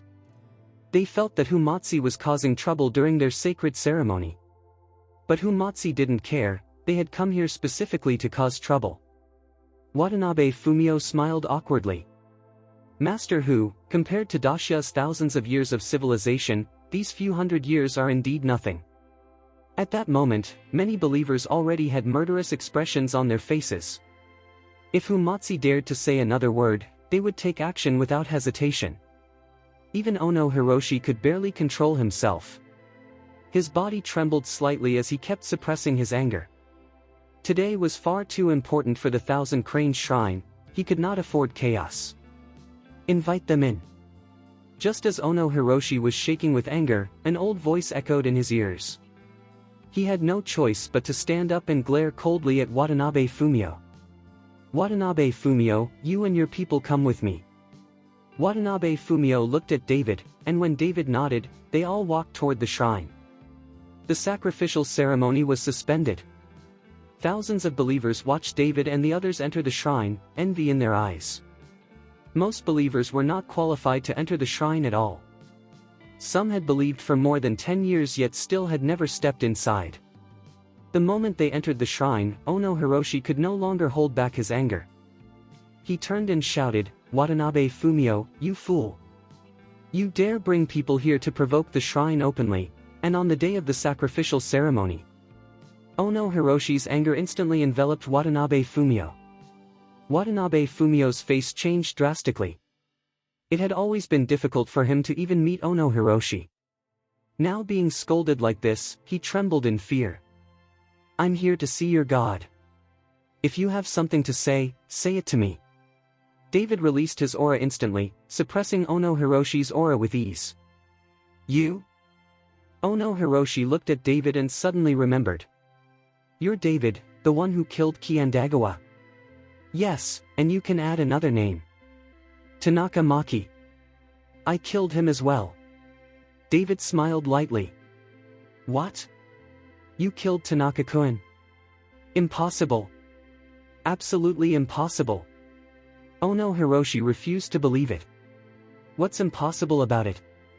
Tanaka Maki and Mieko are both dead. Haven't you wondered why you can't find them? David sneered. Ono Hiroshi's eyes widened in rage, killing intent surging through him. Chapter 20:30. Bring them in. An old voice spoke again, and Ono Hiroshi's killing intent vanished instantly. He could only glare fiercely at David before continuing to lead them deeper into the shrine. Soon, they arrived at a divine hall. The hall radiated majesty, but beneath that majesty was a faint chill. Ono Hiroshi brought David and the others inside. The sanctuary was spacious, with precious jade laid across the floor, numerous incense burners, and many portraits. At the very center, an elderly man with a thin, dry body was kneeling before a divine case. Seeing the old man, Ono Hiroshi immediately knelt reverently and pressed his forehead to the floor. Sit. The old man spoke slowly, his voice sounding as if it came from far across the horizon. David stepped forward and sat casually opposite him. But Watanabe Fumio and the others didn't dare to sit. Despite the old man's thin appearance, he radiated a majestic aura that made them tense unconsciously. Even Humatsu, who had been disrespectful earlier, became solemn when he saw the old man. It has been 100 years. This is the first time I have seen someone from Dacia here. Allow me to introduce myself. I am Toyotomi Hideyoshi. You must have heard my name. The old man looked at David with eyes that seemed to see through everything. Under his gaze, Watanabe Fumio and Humatsu didn't dare look directly at him. They felt as if he could peer into their minds. But David remained calm, looking at Toyotomi Hideyoshi with a playful expression. You're just a wisp of spirit. Don't use your name to scare people. Without your physical body, your strength is probably only a tenth of what it once was. The reason you haven't seen anyone from Dacia is because you can't leave this shrine. The moment you step out, your spirit will vanish. Bold! How dare you curse the god? Ono Hiroshi shouted angrily. God? David sneered, then looked at the old man. You're just someone who brought his soul back by attaching it to a corpse. What's so lofty about that? Ha ha ha, whether I borrowed a corpse to return my soul or whether my soul will exist forever is irrelevant. What matters is that this golden dragon physique has walked right into my hands. This is fate. My years of devotion have moved the heavens. Toyotomi Hideyoshi laughed instead of getting angry. Hearing this, Humatsu's face turned ugly. The old man clearly recognized David's golden dragon constitution, and wanted to take over David's body.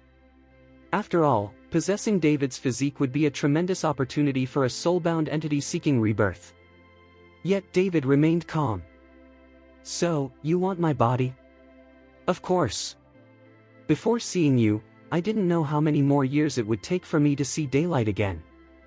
But now that heaven has brought you to me, it is time for me to be reborn. Toyotomi Hideyoshi looked excited. David said, amused, are you so certain you can take my body? Humph. Even as just a wisp of soul, here in my shrine, I am the ruler. I am the god. You cannot escape my grasp. If you obediently hand over your body, I can let your soul remain intact and find you another vessel. Your friends can also leave safely. Toyotomi Hideyoshi snorted coldly. Chapter 2031. What if I don't submit? David asked. If you don't submit, Toyotomi Hideyoshi's eyes suddenly flashed with black light. If you refuse, then I will destroy your soul completely, leaving you unable to reincarnate forever. And your friends will become sacrifices on my altar. Offering me such a powerful body is the greatest tribute. The atmosphere in the entire hall changed instantly, and the open doors slammed shut. Humatsu and the others grew tense, ready to strike at any moment. Master Hu, relax. He's just a remnant soul. What's there to fear? David said calmly. When I absorb his power, I'll smash his broken shrine into pieces. If the gods of all the island nation shrines are like him, I don't mind absorbing their strength, taking their place, and enjoying the worship of the masses. David spoke lightly. Having stepped into the realm of martial saint, David's temperament had become steadier, and the surge in his strength had given him unshakable confidence. Arrogant. You're seeking death. Ono Hiroshi was enraged when David insulted the shrine and their god. But just as Ono Hiroshi opened his mouth, David waved his hand dismissively, without even looking at him. A powerful surge of aura blasted toward Ono Hiroshi. Ono Hiroshi's expression changed drastically. Before he could evade, he was struck head-on. His body smashed against a stone pillar, and blood spurted from his mouth. With just a wave of David's hand, Ono Hiroshi was seriously injured. Watanabe Fumio swallowed hard. After witnessing this, he regarded David even more as his true master, someone he would follow for life. You're just a dog. Do you have any right to interrupt while we're talking? David shot Ono Hiroshi a cold glare, then said to Toyotomi Hideyoshi with a faint smile, your dog was barking, so I helped you quiet him. You don't mind, do you? Boy, your arrogance knows no bounds. Toyotomi Hideyoshi trembled with fury. His aura surged wildly, cold light flickering in his eyes. Even his clothes fluttered despite the absence of wind. His power exploded, and the entire hall was instantly swallowed in thick black mist, so dense one couldn't see a hand's length ahead. Ghostly shrieks and wolf-like howls echoed one after another. Yumiko was so terrified she hid behind Watanabe Fumio. Seeing this, Humatsu quickly took out several talismans. He bit his finger and drew runes on each one, then slapped a talisman onto every member of their group. Immediately, for them, the ghostly wails vanished and the black fog disappeared. But to everyone else trapped in the illusion, the horrors remained, the black mist carrying a sinister, oppressive power. Hundreds of years ago, not a single person from Dacia dared to speak to me like this. You insolent brat, you dare to offend me. Very well. I'll rip out your soul and destroy it completely. You'll never be reborn. Toyotomi Hideyoshi slowly extended his hand toward David. Oh. The entire hall trembled. A gigantic spectral palm materialized and descended upon David. A strange energy surged from the palm, penetrating David's body instantly. In the next moment, David's soul was forcibly torn out. David's soul floated in midair while his physical body sat motionless. Watanabe, Fumio and Yumiko widened their eyes in horror. They never imagined someone as strong as David would have his soul ripped out so suddenly. Once the soul leaves the body, a person cannot survive for long. Chapter 2032. But Humatsu was not worried. Seeing the frightened expressions of Watanabe, Fumio and Yumiko, he said, "Calm down. David will be fine." David had already reached the realm of out-of-body soul separation. Even if Toyotomi Hideyoshi hadn't dragged out his soul, David himself could freely leave his body. Toyotomi Hideyoshi, having effortlessly seized David's soul, began laughing wildly. "Ha ha ha. You were so arrogant, I thought you were truly formidable. Yet your soul is so weak and fragile that I pulled it out with ease." He stared at David's physical body, excitement flashing across his face. "Have you finished laughing?" David's calm voice echoed through the hall. A brilliant emerald light suddenly ignited in David's palm. Though his soul couldn't wield the dragon-slaying sword, he could still perform one technique, chi condensation blade. The glowing green light formed into a long blade, illuminating the temple. David waved lightly. A streak of sword light erupted and cleaved through the massive spectral palm. TFFTT. With a muffled sound, the giant palm was severed instantly. David's soul broke free and snapped back into his body. "This!" Toyotomi Hideyoshi abruptly stood up, involuntarily stumbling backward. He never expected David to still possess such terrifying combat ability even after his soul was extracted, and to condense chi into a blade with pure soul power alone. It was unbelievable. When a soul leaves the body, its strength usually plummets. Some souls can't even fight at all. Only after possessing another body can they recover any real power. But David could condense chi into a blade solely with his soul, an ability far beyond normal. If Toyotomi Hideyoshi left his body, he wasn't sure he could match David's soul power. "It seems I underestimated you. I didn't expect your soul to be so strong, almost equal to your physical strength. But even so, I will kill you and take your body. Your golden dragon physique may weaken afterward, but for me, it will still be enough." As he spoke, the massive palm David had just severed began to reform above David's head. "Let me tell you, within this shrine, I am the master. You will never defeat me." Toyotomi Hideyoshi swung his hand heavily downward. The enormous palm fell upon David like a collapsing mountain. David raised his right hand. The dragon-slaying sword appeared in his grip, and sword chi surged wildly, slashing upward. Outside, the believers looked toward the main hall and gasped in horror. The god they worshipped lived within that hall. Yet thunderclouds gathered above the shrine, making them tremble in fear. Rumble. The mountain itself shook violently. Moments later. Boom! The majestic shrine exploded. It shattered into pieces instantly. Many believers had no time to escape and were crushed to death by falling debris. In front of the altar, blood flowed like a river, accompanied by screams and wails. A shadow burst from the collapsing shrine, landing atop the statue. It was an elderly man with a shriveled body, so thin his bones were visible beneath his skin, looking like he hadn't eaten in ages. The crowd was stunned. No one knew who this old man was. Then a young man soared out of the ruins and landed steadily on the altar, staring coldly at the old man on the statue. "In order to survive, you even destroyed the shrine that sustained your existence for 100 years. How do you expect your believers to accept this?" David looked at Toyotomi Hideyoshi with a faint smile. Toyotomi Hideyoshi's face was twisted with rage as he stood upon his own statue, glaring down at David. At that moment, Humatsu and the others rushed out, along with Ono Hiroshi. Chapter 2033. Hiroshi Ono's body was covered in mud, and he looked utterly embarrassed. He was injured, and the fact that he managed to escape was already very good. How could he care about his appearance? However, when those believers saw Ono Koichi's disheveled state, their eyes almost popped out. They all knew that Ono Koichi was the president of the shrine and a figure admired by everyone. But now he looked like a beggar. "This old man is the god you admire. Now I want to show you what your God truly is right before your eyes. David said loudly to the believers in the square. Those believers stared in disbelief. They could not accept that the God they had always admired was the frail, skinny old man in front of them. Boy, as I said, I am the master here. Even if the shrine is destroyed, as long as we are on the mountain top, you will not be able to kill me.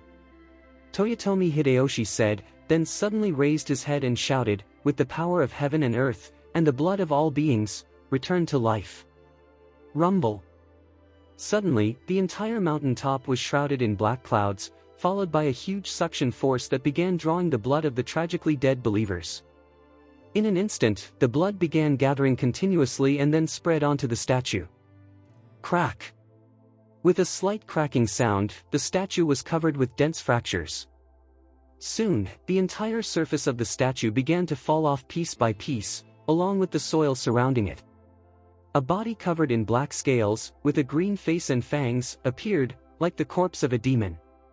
Seeing this corpse, everyone was shocked. No one ever imagined that the statue they had been kneeling to was concealing such a monstrous body. Damn it, it's so damn ugly. Isn't this Toyotomi Hideyoshi's true body? Humatsu said with a disgusted expression. I've lived so long and I've never seen such an ugly guy. Lao Fan was also shocked. I think this guy is probably the offspring of a damn monster and another monster. Otherwise, how could he look like this? Humatsu analyzed. This comment angered Toyotomi Hideyoshi so much that he shot Humatsu a vicious glare, but he did not make a move. Meanwhile, the believers all screamed and retreated in fear. They never expected such an ugly body to be hidden inside the tall and majestic statue of their god of war.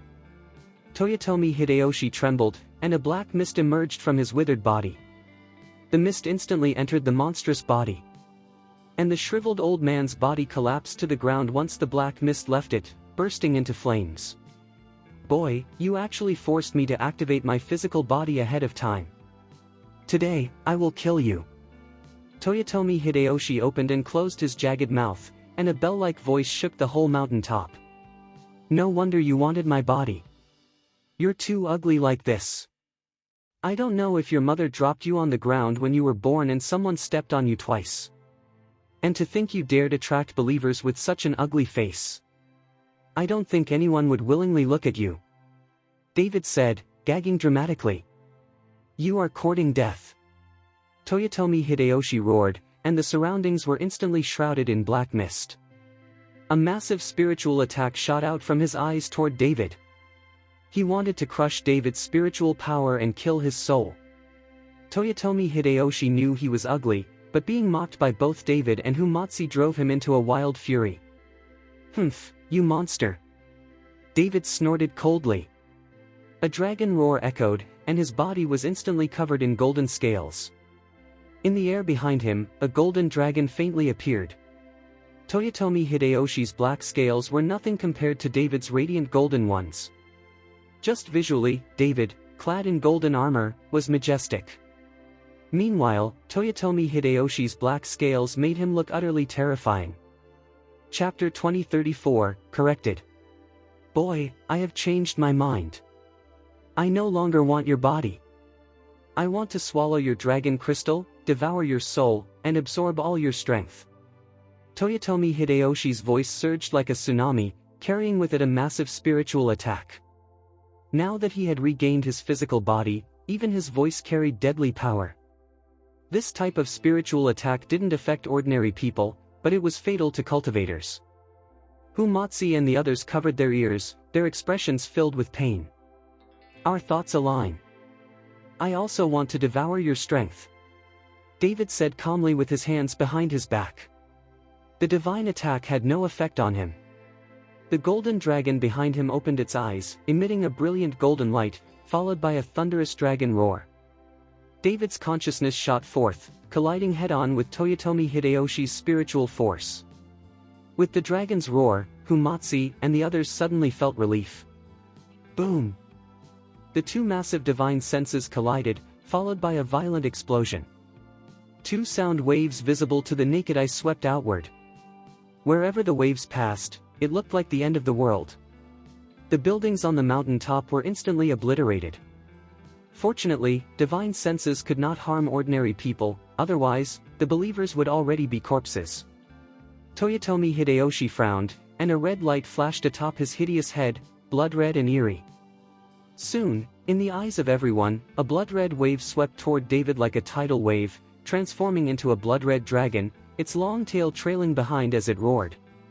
But this dragon was covered with blood-red scales and looked extremely ugly and fierce. Not only are you ugly, even your spiritual manifestations are unsightly. It's true what they say, appearance mirrors the heart.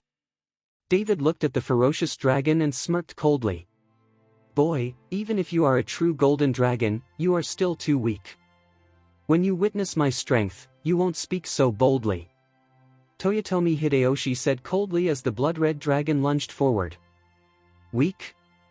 David laughed. The golden dragon behind him suddenly radiated dazzling golden light, illuminating the entire mountaintop, even brighter than the sun. Roar! The dragon roared, its whiskers trembling, its majesty overwhelming. Its presence alone crushed the aura of Toyotomi Hideyoshi's blood-red dragon. Seeing the golden dragon above David, Toyotomi Hideyoshi's facial muscles twitched, and a chill surged through his heart. Even the blood-red dragon instinctively stepped back, losing all previous arrogance. Both dragons were formed from spiritual consciousness, but the difference between them was like heaven and earth. Just as Toyotomi Hideyoshi's heart trembled, David seized the moment. The golden dragon roared and charged at the blood-red dragon. The blood-red dragon twisted its body and raised its claws in a futile attempt to resist. But the golden dragon swallowed it instantly. No battle, no struggle, in just seconds, the confrontation between their consciousnesses was over. The golden dragon circled victoriously, then slowly faded away. You actually possess such powerful spiritual strength? How is this possible? Toyotomi Hideyoshi was stunned. He thought David's golden dragon was just for show. David was only in his early 20s, his strength was notable, but it should have been impossible for him to manifest such a powerful, condensed illusion. Chapter 2035. Although Toyotomi Hideyoshi had always survived as a divine soul and had no way to improve his physical strength, he could still cultivate his spiritual sense. Originally, he believed that his spiritual consciousness was enough to rival anyone in the world. But now that he encountered David, someone so young whose spiritual sense was even stronger and more condensed, he finally felt true fear. The believers watching were equally shocked. They saw that God they had worshipped their entire lives crushed easily before David's eyes. Especially when the golden dragon behind David appeared, just feeling its majestic aura made many believers nearly fall to their knees in worship. Their faith had begun to collapse completely. What other abilities do you have? If you're out of tricks, then I'll make my move. David's expression turned cold as he suddenly swung the dragon-slaying sword forward. A sword beam several meters long shot out instantly, stabbing directly toward Toyotomi Hideyoshi. Toyotomi Hideyoshi's expression tightened. He crossed his hands and slammed them into the ground. Instantly, flames erupted from beneath the earth. The flames gathered rapidly, forming a massive fireball that he hurled forward. Boom! The sword beam collided with the fireball, and the entire mountaintop trembled violently as if struck by an earthquake. The believers staggered backward in terror. Humatsi and Lao Fan quickly activated their protective techniques, otherwise, the force from the impact would have seriously injured or even killed them. You still have some skill, David said coldly, staring at Toyotomi Hideyoshi. Boy, as I said, as long as I remain here, I am the master of this place. I can use everything on this mountain. But what about you? When your spiritual power runs dry, what will you use to fight me? Toyotomi Hideyoshi sneered.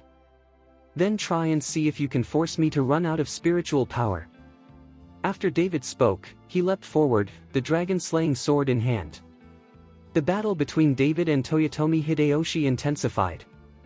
Explosions echoed constantly across the mountaintop. Master who, Master, he, Yumiko said anxiously, watching David and Toyotomi Hideyoshi clash. Relax. David will definitely win, Humatsi said confidently. Soon, the battle reached its peak. Toyotomi Hideyoshi was now barely defending himself. The longer he fought, the more frightened he became. David's spiritual power seemed infinite, flowing like a bottomless spring. Toyotomi Hideyoshi was reduced to dodging awkwardly left and right, unable to counterattack. Not far away, Koichi Ono felt his heart tremble. The god he had worshipped for half his life, the ancestor he revered, was being beaten like a stray dog. His faith shattered. "Boy, you're only suppressing me because of that spirit sword in your hand. What skill is that?" Toyotomi Hideyoshi shouted desperately. The dragon-slaying sword was far too sharp. Even though his body was covered in thick black scales, they were being sliced open easily. His body was now riddled with wounds. If he could just stop David from using the sword, he might have a chance. Otherwise, he would be suppressed completely. "Do you think it's unfair because I'm using a weapon?" David asked calmly. "Of course. I'm barehanded, and you're using a weapon. How is that fair?" Toyotomi Hideyoshi roared. This stunned everyone, including Koichi Ono and the believers. Their mighty god, Toyotomi Hideyoshi, the so-called martial god, was resorting to shameless provocation for fairness in a life-and-death battle. It shook their view of the world. Chapter 2036. "Well, since you think it's unfair, then I won't use it." David's voice was calm. The dragon-slaying sword disappeared instantly. Toyotomi Hideyoshi froze. He had only said that to provoke David, who would take fairness seriously in a life-and-death duel. He did not expect David to actually put his sword away. David only did this for one reason: he didn't see Toyotomi Hideyoshi as a threat at all. "Remember this, even without a sword, you're still garbage in my eyes." Golden light flashed around David's right hand. He stomped his foot, cracking the ground beneath him. Using the momentum, he shot forward like an arrow fired from a bow. He reached Toyotomi Hideyoshi in the blink of an eye. Holy light fist. David punched him square in the chest. Toyotomi Hideyoshi had no time to react. The black scales on his chest shattered instantly. His massive body was sent flying like a meteor. Boom! He crashed into the ground, creating a pit nearly 10 meters deep as rocks and earth buried him. Everyone fell silent in disbelief. Koichi Ono swallowed hard, his eyes flickering toward the foot of the mountain, clearly searching for escape routes. A moment later, movement came from the pit. Toyotomi Hideyoshi staggered to his feet. A gaping hole had been punched through his chest, yet it wasn't fatal. "Boy, you actually know the Holy Light Fist. That technique belonged to the Demon Lord thousands of years ago." Toyotomi Hideyoshi said in shock as the wound on his chest began healing rapidly. "It seems you know quite a bit about Dasha. But do you know who that technique truly belongs to?" David asked with a faint smile. "Boy, no matter whose technique you've learned, you can't kill me. As I said, here I am the master, an existence you cannot kill." Toyotomi Hideyoshi spoke confidently as his wound fully closed. David was unfazed. "It's not that you can't die, I simply didn't want to kill you. I want to devour your power." David's voice turned icy. "Humph, don't even think." Before Toyotomi Hideyoshi could finish, he felt a cold flash before him. He hadn't even seen David move. Instinctively, he struck out, grabbing David's shoulder. At the same time, David's hand grabbed his. "Then let's see whose devouring power is stronger," Toyotomi Hideyoshi growled. A vortex formed inside his body, pulling fiercely at David's spiritual power. But David only smiled calmly. The heart concentration technique activated. A powerful suction surged through David's body, instantly siphoning an enormous amount of Toyotomi Hideyoshi's strength. Toyotomi Hideyoshi's expression twisted in horror. He instinctively tried to pull back, but his hand felt glued to David's shoulder. David's devouring ability was on an entirely different level. Toyotomi Hideyoshi's technique could not compare at all. He struggled desperately, but nothing worked. Everyone watched in stunned disbelief. Slowly, Toyotomi Hideyoshi's massive body began to shrivel like dried wood. His aura weakened rapidly. Until, finally, all life disappeared from him completely. Chapter 2037. David let go, and Toyotomi Hideyoshi's dried body fell to the ground with a thud. It feels amazing. David sensed the surging spiritual power within his body and became extremely excited. Although he had absorbed Toyotomi Hideyoshi's strength, David's realm did not advance any further. But even so, he was very satisfied. After all, the power Toyotomi Hideyoshi possessed now was only a small fraction of what he once had. Moreover, after David had advanced to martial saint, the spiritual energy and resources required for further improvement were unimaginably vast.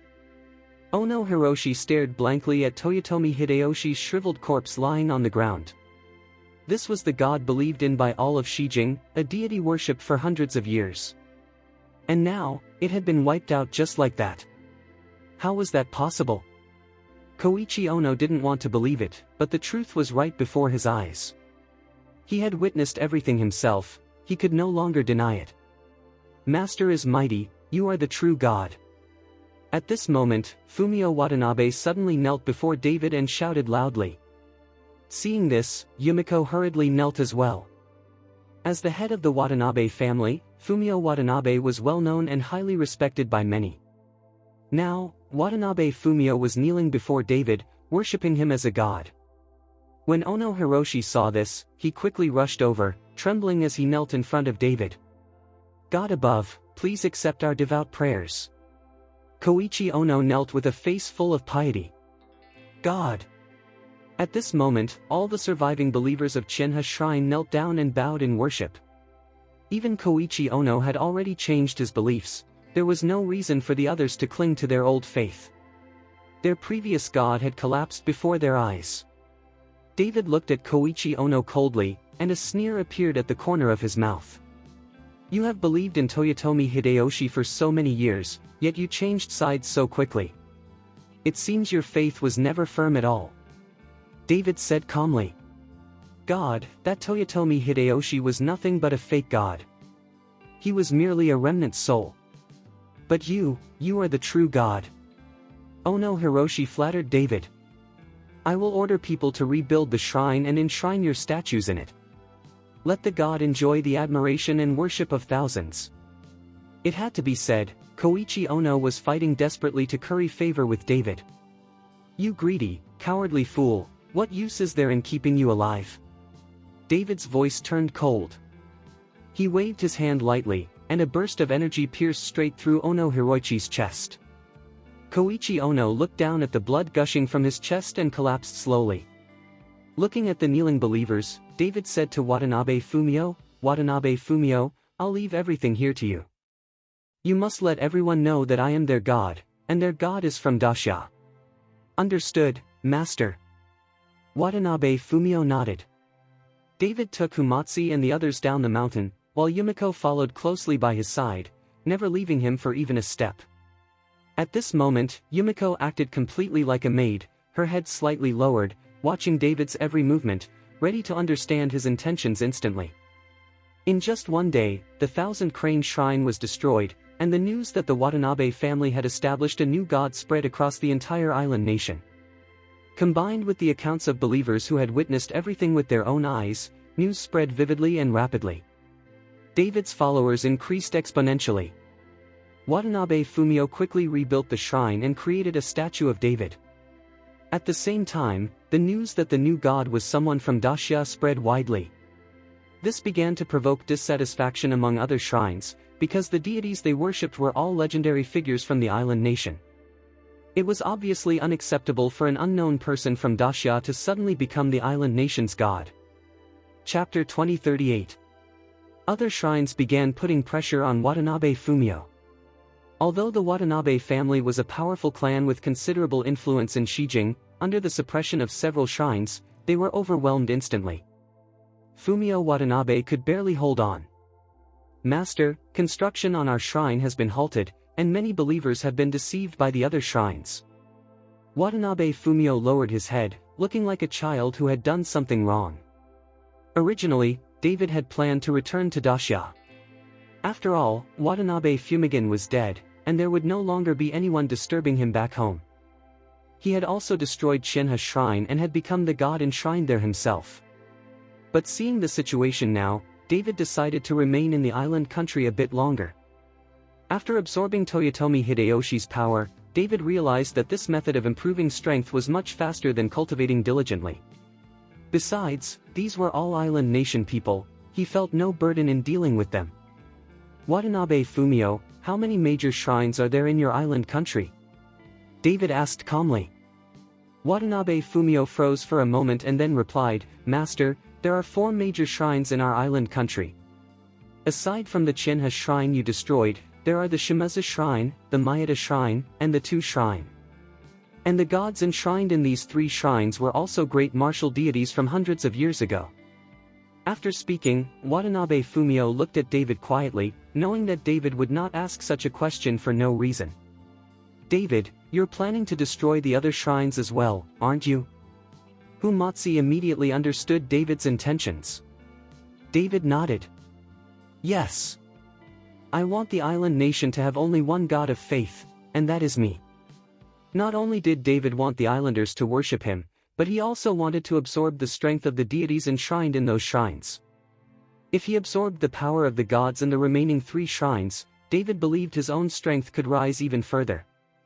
Master, if you destroy the other 3 shrines, it may draw the attention of the higher authorities. Watanabe Fumio reminded him carefully. What does their attention matter? If they dare to resist, I'll destroy the land emperor of this island nation as well, and take his place. David sneered, completely unconcerned. With David's current strength, he was nearly invincible in the secular world. As long as he didn't enter the secret realm, he stood at the top of the mortal world. Although martial saint was the highest level of cultivation in the secular world, David was far beyond the ordinary martial saint. Watanabe Fumio lowered his head, not daring to speak further. He knew that David meant every word he said, and had the power to back it up. David stood atop Mount Fuji with his hands behind his back, overlooking the island nation with cold, sharp eyes.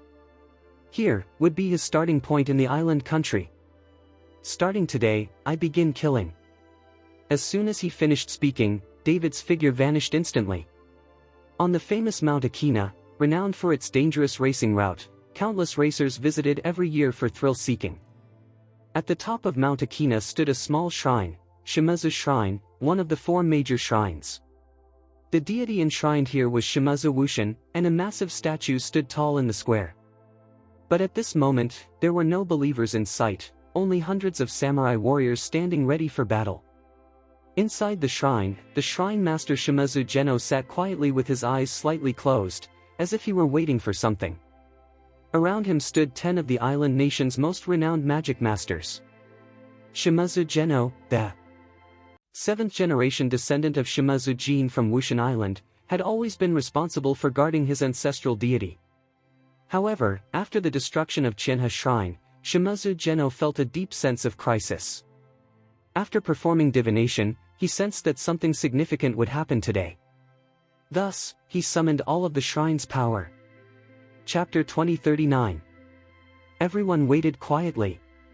No one spoke, and no one knew what they were waiting for, they simply stood there in silence. At the foot of Mount Akina, several modified off-road vehicles roared loudly. With a sharp whistle, the racers shot forward like madmen. Akina Mountain was full of circling roads, yet these cars didn't slow down at all.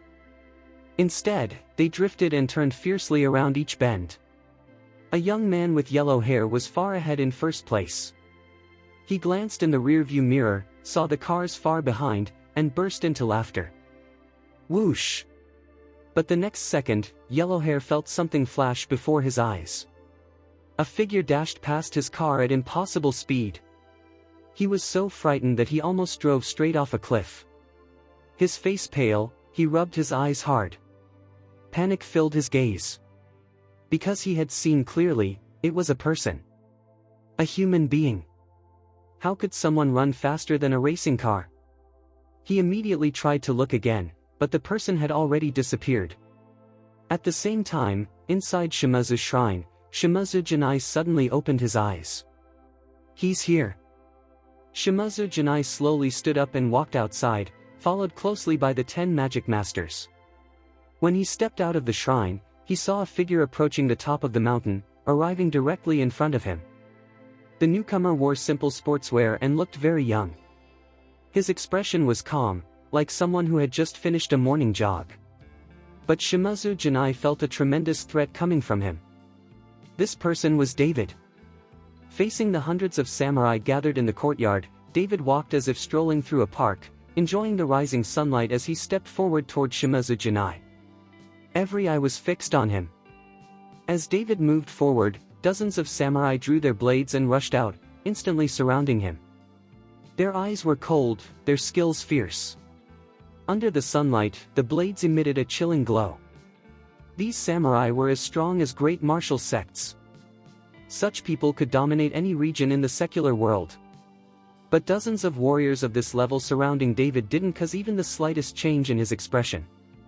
Because to him, they were like ants. Not even as good as ants. Who are you? Why have you come to my Shimazu shrine? Shimazu Janai demanded loudly. Murder, David replied indifferently. Shimazu Janai frowned. So it was you who destroyed Chizuru's shrine? David nodded. Yes. If you don't want to be destroyed as well, tear down the statue of your deity, replace it with mine, and worship me as your god. If you do that, I won't slaughter my own followers. Presumptuous. Shimazu Janai roared. The deity worshipped here was the ancestor of his family, how could it be replaced by David?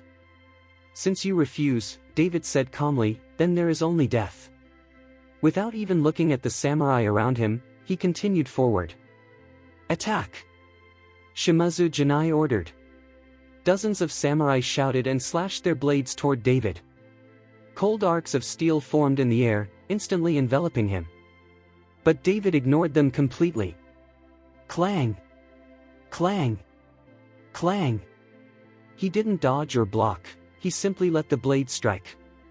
Even without activating the indestructible golden body, his physical body was far beyond what these samurai could cut. Chapter 2040. With the harsh sound of metal colliding, the blades of the nearest samurai shattered instantly. The shockwave blasted those warriors backward, and their bodies burst into blood mist in midair. Shimazu Janai's brows tightened sharply at the sight. Even though the front warriors exploded into mist, those behind did not retreat. The spirit of Bushido filled their minds, they charged forward without fear. Kill! Dozens of swords merged into one coordinated strike, crashing down toward David. Golden light flickered across David's skin as he activated the indestructible golden body. Golden scales covered his entire body like divine armor. Humph! Today I'll shatter your Bushido spirit. David snorted coldly and waved his palm lightly. A terrifying force burst forth. Dozens of samurai were flung into the air like scattered insects, and then detonated one after another. Explosions turned bodies into fog. Blood rained from the sky. Broken limbs and internal organs scattered across the mountaintop. A thick, bloody aura engulfed everything. This was exactly what David intended. Since these warriors were controlled by the fanaticism of Bushido, he would crush that spirit through overwhelming slaughter. As one wave died, another group of warriors surged forward, their eyes full of killing intent, showing no fear. David opened his right hand, and the dragon-slaying sword appeared. He swung it once. A sword beam several meters long flashed across. The bodies of the charging warriors were instantly severed in half. Their upper bodies fell to the ground, while their legs, driven forward by inertia, continued running for a few steps before collapsing. Blood sprayed everywhere as David wiped out dozens more with a single strike. As that wave fell, another group charged up without hesitation. David narrowed his eyes and waved the dragon-slaying sword. Sword chi tore through the air, shredding the oncoming warriors into pieces. He left none of them with their bodies intact. Seeing the countless fallen samurai, Shimazu Janai turned to look at the 10 magic masters. They nodded and began chanting spells. White silk threads appeared in the sky like soft strands of cotton. Then they swarmed toward David. Within seconds, they entangled him completely. Soon David stood wrapped like a giant silkworm cocoon. Seeing David restrained, Shimazu Janai exhaled in relief. A grin spread across his face. But before that smile could even fade, the white silk thread suddenly shimmered with golden light, and collapsed instantly. David stepped out unharmed. "You want to compare spells with me?" He crossed his hands and thrust them toward the sky. Dark clouds gathered in an instant. Thunder rumbled.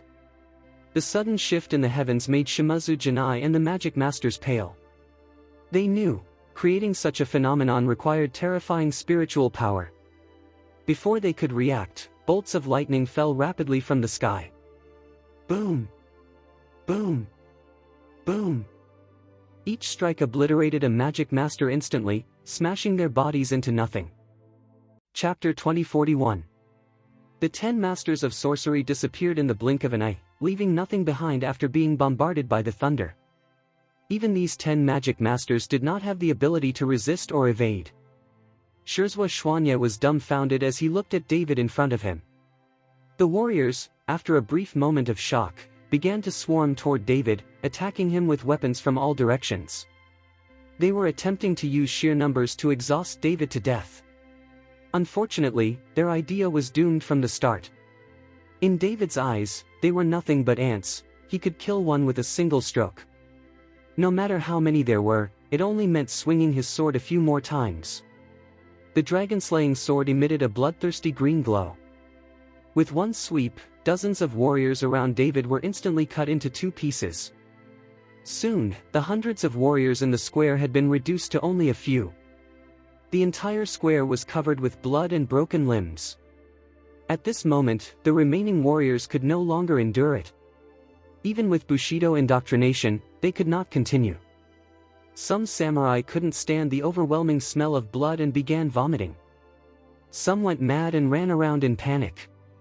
Others simply turned and fled, abandoning the fearless spirit they had moments ago. At this moment, the so-called Bushido spirit had been completely crushed by David. Seeing this, Shirzwa Xuanya knew that if this continued, he would meet his end. Taking advantage of a moment when David wasn't paying attention, he suddenly charged and punched toward David. On the island, Shirzwa Xuanya possessed peak strength at the level of a great marquis, slightly stronger than Kazuo Kawaguchi. He unleashed all his power in this punch, for he knew it was his only chance. At this moment, Shirzwa Xuanya was like a mad bull rushing mercilessly toward David. David abruptly turned around and punched forward. Boom! With a deafening explosion, the 2 forces collided violently.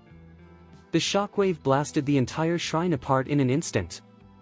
David's body didn't move at all, but Shirzwa Xuanya was sent flying. He crashed heavily to the ground, spitting out a mouthful of blood. David looked at the towering statue, and the dragon-slaying sword slashed instantly. The gigantic statue was cut clean in half and collapsed. A black fog shot out of the statue and rushed toward Shirzwa Xuanya. David instantly understood, this black fog was the soul of the shrine's ancestor, intending to seize Shirzwa Xuanya's body. David would never allow it. The dragon-slaying sword in his hand slashed toward Shirzwa Xuanya. The severely injured Xuanya stared helplessly at the sword chi approaching him. He couldn't dodge. Slash! Shirzwa Xuanya's head was instantly severed and sent flying. The black fog halted above his corpse and slowly condensed into a human shape. Boy! You dare to kill my descendant! Shima Sakan roared at David. Not only did I kill your descendant, I will refine you as well. David said coldly. Facing the soul form Shima Sakan was far easier than dealing with Toyotomi Hideyoshi. David's abdomen bulged, and he opened his mouth wide. A massive suction force erupted toward Shima Sakan. As a soul, Shima Sakan had no way to resist. In an instant, David sucked him into his stomach. The heart condensation art circulated rapidly, refining the soul of Shima Sakan. David looked at the corpses all over the ground without expression. The next shrine. Putting away the dragon-slaying sword, David slowly walked down the mountain. At that moment, Huang Mao finally drove his racing car to the mountaintop. The sight of severed limbs and rivers of blood stunned him completely. As David walked past him, he gave Huang Mao a slight grin. That smile remained in Huang Mao's memory for the rest of his life. Chapter 2042. In a single day, David wiped out 2 more shrines, slaughtering nearly all their people. On that same day, countless island nation believers fell into confusion, for the gods they worshipped were destroyed, and the shrines they revered were reduced to ruins. Meanwhile, David instructed Fumio Watanabe to quickly rebuild shrines across the country, and this time, to replace all statues with David's own. With the support of the Watanabe family and testimonies from surviving witnesses, David gained a massive number of believers in a very short time. In the island nation, the people are famously strange, they worship only strength. Although David was from Dacia, and although he beheaded thousands of islanders in a single day, the common people still regarded him as a god, because to them, strength was everything. The news of the 4 great shrines being destroyed spread like wildfire, shocking the entire martial world of the island nation. Even the top officials felt the gravity of the situation. They summoned the major martial masters to discuss countermeasures. The shrines were among the strongest forces in the island nation. To have them all destroyed by one man in a single day was a blow many found unbearable. Meanwhile, in Fumio Watanabe's villa, David sat cross-legged and adjusted his breathing. He had swallowed so many Valkyrie-level souls in one go that even his powerful heart condensation technique needed time to digest them. 3 days later, David slowly opened his eyes, his gaze deep as the vast universe. At that moment, Humatsi, an old fan, walked in. Sensing David's aura, Humatsi smiled and said, "David, did you break through again?" David nodded. "I've reached the strength of a 3rd-rank martial saint." The spirits of those old guys were indeed useful, but far too few. If the island nation had 10 more shrines like these, David's strength would increase even faster. "You still want to devour more? You've already destroyed their shrines. The entire island is in chaos. The top officials are furious, and the martial world is outraged. They want you dead," Humatsi warned. "Really? Perfect. That means I can absorb even more power." David looked delighted, not worried. He had no intention of being polite to the island nation. As a 3rd-rank martial saint, he feared nothing. Old Fan added, "Mr. Chen, don't be too confident. The officials are determined. They said if they don't pull you off the altar, the people will start worshipping you as their god. So the martial world plans to invite the strongest man in the entire island nation, Kuroki Kawasaki. They say he has lived nearly 200 years and reached martial sage level long ago. No one knows what realm he has reached now. He has been in seclusion for decades because he had no opponents. But this time, the entire martial world is uniting to bring him out." Old Fan spoke with deep concern. "There is still such a master in the island nation?" David's eyes brightened. "Then I can have another full meal." Humatsi and Old Fan stared at him speechlessly. They originally wanted to convince David to return to China. After all, he had already caused chaos, avenged himself, and grown stronger. For most people, this trip was already more than worth it. Chapter 2043. But I didn't expect David to even think about confronting the #1 master of the island nation. Seeing the 2 masters before him, David smiled slightly. "Don't worry. If I'm not Kawasaki's opponent, you can escape, it's fine. He won't be able to stop me." "That's right. With your current strength, no one in the entire secular world can stop you." Humatsi nodded. Island nation, Mount Fuji crater. The temperature inside the crater remained hot all year. Although the volcano had not erupted, the surging magma underground still radiated immense heat. Outside the crater, however, thick snow blanketed the land, and the weather was bitterly cold. This place was simply a world of fire and ice.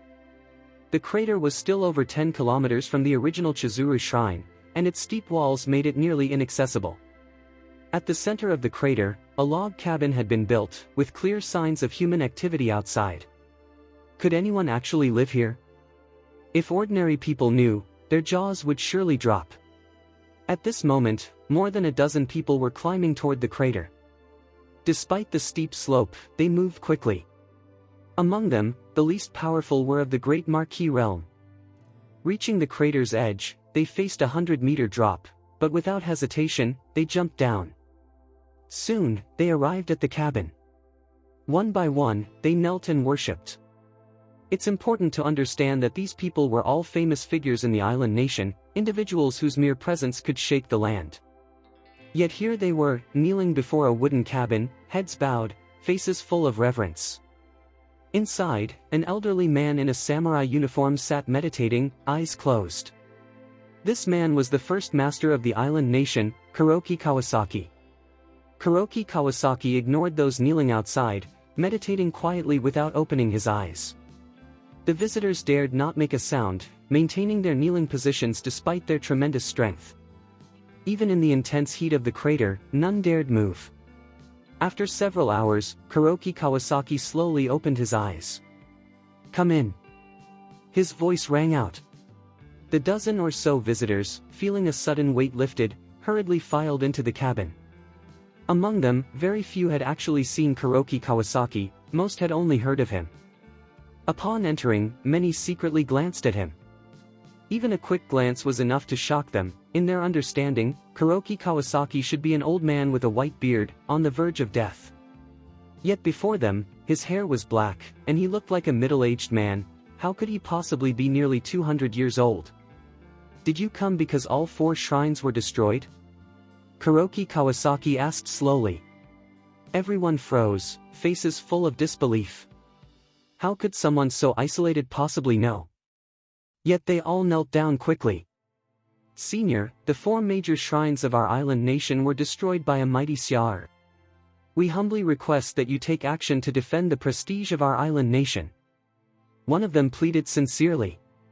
"Humph, mere wisps of divine souls, and yet you worship them as gods. You waste your time day after day, never progressing. Now that disaster has struck, you finally realize you are not strong enough. The decline of the martial world of our island nation is your own doing." Kuroki Kawasaki snorted coldly. Chapter 2044. Those words alone sent a chill down everyone's spine. These people represented the entire martial world of the island nation. Each was a leader in their field, unmatched in power by anyone else in the country. Yet Kuroki Kawasaki's words terrified them instantly.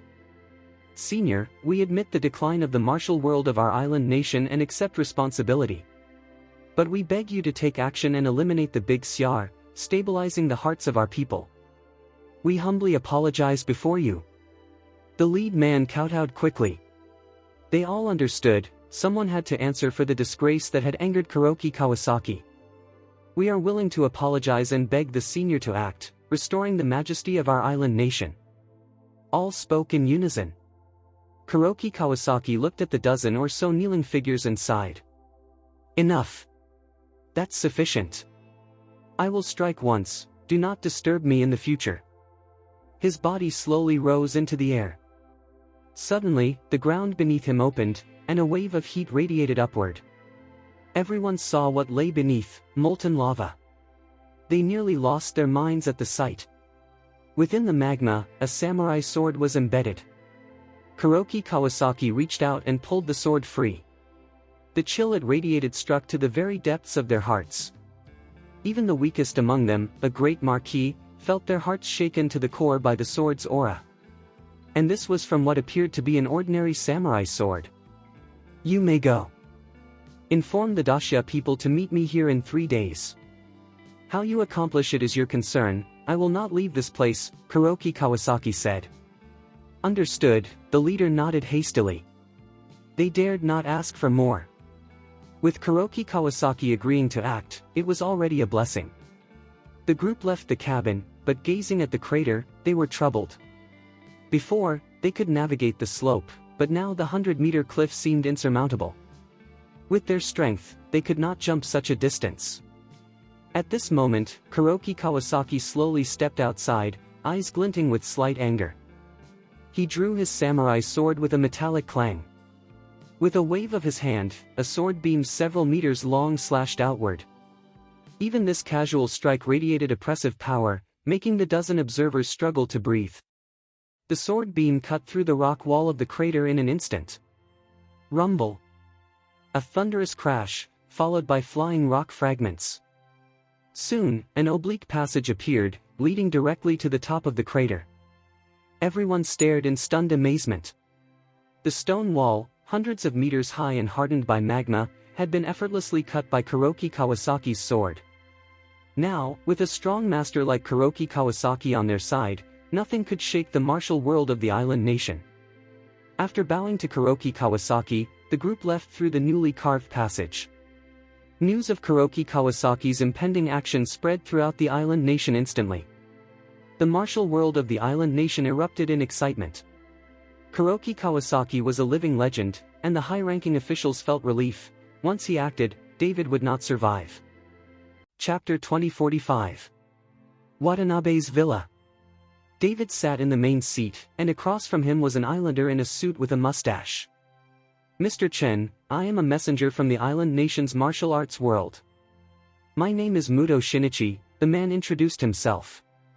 What do you want? Could it be that your island nation's martial arts world intends to surrender to me? David said with a faint smile.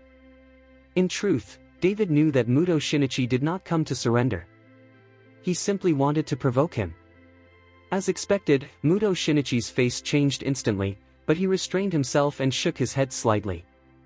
No, I am here to deliver a challenge to you, Mr. Chen. He pushed forward a beautifully crafted battle notice. David tossed it aside. Just speak plainly, he said. Muto Shinichi looked at David's arrogant demeanor, trying his best to restrain himself. Mr. Chen, you have wantonly slaughtered in our island country, causing outrage in our martial arts community. Senior Kuroki Kawasaki has therefore challenged you. I wonder if you dare to face him. Muto Shinichi spoke with a deliberately contemptuous tone, hoping to provoke David into agreeing impulsively. Don't use such a tone. That Kuroki Kawasaki may be the number one in your eyes, but in mine, he is nothing. David sneered. Isn't it just a battle? I'll handle it. Muto Shinichi frowned. You are far too presumptuous. Senior Kuroki Kawasaki is the top warrior in our island country. He has lived nearly 200 years and can be called a living immortal. How dare you speak so of him? Have you even seen what an immortal looks like? Besides, you are merely a messenger, and yet you dare to accuse me. David exuded a massive aura, his terrifying pressure aimed directly at Muto Shinichi. Although Muto Shinichi was also a martial artist, under this enormous pressure, he was nothing. With a heavy thud, Muto Shinichi was crushed to his knees in front of David. I won't kill you today, but I will show you what a real immortal is. David withdrew his aura, and Muto Shinichi shakily stood up, his face pale. Very well. In 3 days, at the crater of Mount Fuji, Senior Kuroki Kawasaki will be waiting for you. Having finished speaking, Muto Shinichi turned to leave. Wait a moment. At this time, Lao Fan walked in and stopped him.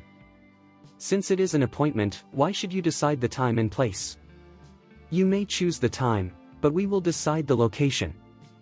Muto Shinichi twitched slightly. He knew Kuroki Kawasaki would never leave the crater. If David chose the location, Kawasaki might refuse. What? Are you afraid you cannot even climb Mount Fuji's crater? Muto Shinichi tried to intimidate David. Fine, don't use intimidation. The time and place are up to you. Go! David waved impatiently. Seeing David agree, Muto Shinichi rejoiced and quickly left, fearing David would change his mind. Lao Fan then looked at David. Mr. Chen, you've outsmarted him. Although Kuroki Kawasaki is powerful, his strength decreases once he leaves the crater, because most of his energy comes from absorbing the magma's heat.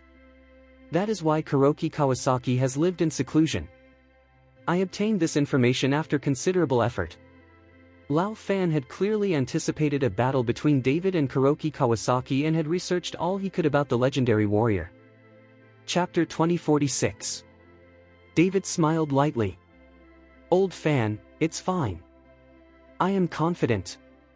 Seeing David so confident, Lao Fan could not argue. After David accepted the challenge, the island nation's martial arts world began to mobilize. It became mandatory for its heavyweights to witness the event. This would be the final battle of Kuroki Kawasaki. No one else would see the legendary first samurai of the island nation. Word spread quickly, and people began arriving early at Mount Fuji's crater. Although ordinary people could not climb the crater, they still tried to reach the highest point they could. The day of the battle had not yet arrived, yet Mount Fuji was already crowded. These people came to witness the first warrior of their island nation, an immortal who had survived nearly 200 years. Even the island nation's officials watched closely. Everyone was captivated by this epic event. 3 days passed quickly. David took Humatsu and Lao Fan to Mount Fuji's crater. He did not bring Fumio Watanabe, as the Watanabe family had many ongoing affairs, including the shrine construction, which Fumio had to oversee. Upon arrival, David and his companions were stunned. All of Mount Fuji seemed darkened by the crowd. The mountain was nearly full of people. Muto Shinichi had been waiting anxiously at the base, worried David might be late. With so many observers, even officials, missing the appointment would be disastrous. Finally, David's car slowly approached, and Muto Shinichi breathed a sigh of relief. "Mr. Chen, I did not expect you to be on time." "I am always punctual, especially in matters like this," David replied with a faint smile. "You are very arrogant," Muto Shinichi said, smirking. "This is not arrogance, but confidence," David said calmly. "Good. I hope your confidence lasts until the end," Muto Shinichi said, then stepped aside. The dense crowd soon parted, forming a path. David followed Muto Shinichi and slowly ascended the mountain. Along the way, people whispered about David. "Is this the one who destroyed the 4 major shrines? He's so young. Could it be? He looks like he's in his 20s. Is this the same person? Can he really face Senior Kuroki Kawasaki?" Soon, David and his companions reached the crater. Climbing it required tremendous strength. Many of those already in the crater were powerful martial artists, most at the Great Marquis level. "Senior Kuroki Kawasaki is waiting for you in the crater. You must climb up yourself." "I cannot assist," Muto Shinichi said. David glanced at the crater, then jumped. He soared like an arrow from a bow, reaching dozens of meters in the air. Landing his toes on the stone wall, he propelled himself higher. With just 2 vertical leaps, he reached the crater's edge. At that moment, many martial artists stood along the rim, masters of the island nation's martial world. Even Kazuo Kawaguchi was present. Seeing Kazuo Kawaguchi, David's eyes lingered briefly. Feeling David's gaze, Kazuo Kawaguchi's body trembled, and he quickly hid behind those nearby. Chapter 2047. The others looked at David in shock, all gasping for breath. Although their strength was considerable, they had climbed up using all their energy, while David jumped up effortlessly. They had never seen such power. If they possessed David's strength, they would never have been trapped in the crater in the first place, embarrassed to have Kuroki Kawasaki cut a passage with a sword for them. David glanced at the log cabin in the crater, then floated down and landed firmly in front of it. As he landed, the door of the wooden house opened automatically, and Kuroki Kawasaki walked out slowly. Seeing David, Kuroki Kawasaki was stunned. He had not expected David to be so young. David, in turn, was stunned. He had assumed Kuroki Kawasaki would be an old man with gray hair and a long beard. Both recovered quickly. "You are David?" Kuroki Kawasaki asked. "You are Kuroki Kawasaki?" David asked. Seeing David call him by name, Kuroki Kawasaki was not angry. In the island country, no one dared call him by name, not even the land emperor. "Yes, I am Kuroki Kawasaki," he nodded. "I am David," David replied. The two looked at each other without speaking. At the same time, an enormous spiritual energy radiated from both, enveloping the surrounding area. They were probing each other's strength and limits. Everyone on the crater saw Kuroki Kawasaki and David standing motionless, and they were stunned. They could not understand what was happening. A few minutes later, Kuroki Kawasaki withdrew his consciousness and said slowly, "I didn't expect you to be so young. Although your physique differs from ordinary people, it should be impossible to reach this state at your age. It's strange, really strange." David also retracted his consciousness. "No wonder you do not dare leave the crater to fight me. If you leave, not only will your strength decline, but your appearance will age rapidly. To put it bluntly, this is your cage. If I did not come here to fight you, you would have no way at all. You are just a caged tiger, yet the world still regards you as the number one in the island country." This test gave them both a true understanding of each other. "You are right. I am a caged tiger, but now that you are here, you can only accept your fate." With that, Kuroki Kawasaki waved lightly, and the cabin exploded. From the middle of the wooden house, a jet of magma spurted, mingled with a samurai sword. Kuroki Kawasaki directly grasped the sword. "Show your weapon," he said. "Heart and sword are one." "When it is time, I will naturally use my weapon," David replied lightly. "Oh? Planning to fight me with bare hands?" Kuroki Kawasaki's eyes narrowed. He plunged his sword into the magma again. "Then I will fight you empty-handed. I advise you to use your sword, or you may never have the chance to wield it," David said calmly. "Hey, arrogant child, you have cultivated to this level at your age, and your future will be limitless. It is a pity that your arrogance is unstable, and you will pay the price." Kuroki Kawasaki snorted, his eyes flashing coldly, and he struck David directly with a palm. Kuroki Kawasaki was here. Chapter 2048. Everyone on the crater widened their eyes at Kuroki Kawasaki's action, not wanting to miss a moment of the extraordinary battle. A roaring wind surged toward David. The immense energy moved like a gust, arriving in front of David instantly. Under the palm's force, even the scattered magma was swept upward, sending bursts of hot flames into the air. David formed a fist with his right hand, a golden light flickering. Holy Light Fist. With a punch, the condensed spiritual energy formed a huge fist and slammed into Kuroki Kawasaki's palm. Rumbling. The fist collided with the palm wind violently, producing a thunderous roar. The crater acted as a natural amplifier, spreading the sound skyward. Everyone on the crater covered their ears, the sound was nearly audible throughout the island. Residual energy burst in all directions, blocked by the volcano walls, and surged upward. The people on the crater were knocked off balance, one by one falling and sustaining heavy injuries. Even Kazuo Kawaguchi was thrown ruthlessly to the ground. Those on the crater were among the most powerful in the island country's martial arts world. Yet, due to David and Kuroki Kawasaki's clash, many were directly killed or injured. The power of this battle was unimaginable. Magma that had been splashing in the crater was blown into the sky by the fight, raining down and scalding many. The area outside the crater resembled purgatory. Yet David and Kuroki Kawasaki remained focused on each other. Kuroki Kawasaki's face grew solemn. His right arm trembled slightly. After the first clash, he sensed the immense power within David. A master can discern a rival's true strength in a single move. Kuroki Kawasaki's pupils contracted. Despite his 100+ years of cultivation, he now doubted his perception. Even if David cultivated from his mother's womb, he should not possess such energy. Still, Kuroki Kawasaki showed no fear. Even though David had immense energy, it would eventually exhaust. Kuroki Kawasaki, within the crater, could continuously absorb the underground magma's heat, ensuring a constant flow of power, his advantage. "Kid, let me see how much energy you can store," he roared, launching another strike at David. Swinging his palm like a blade, he cut through the void with a harsh, sky-shattering sound. David formed a sword from his spiritual energy, golden light flashing. A massive spiritual force condensed into a long sword and countered. Though weaponless, their chi had taken sword form to clash. Clang! Even condensed into weapon form, the sound was like metal colliding. Kuroki Kawasaki's overbearing sword was instantly cut by David's blade.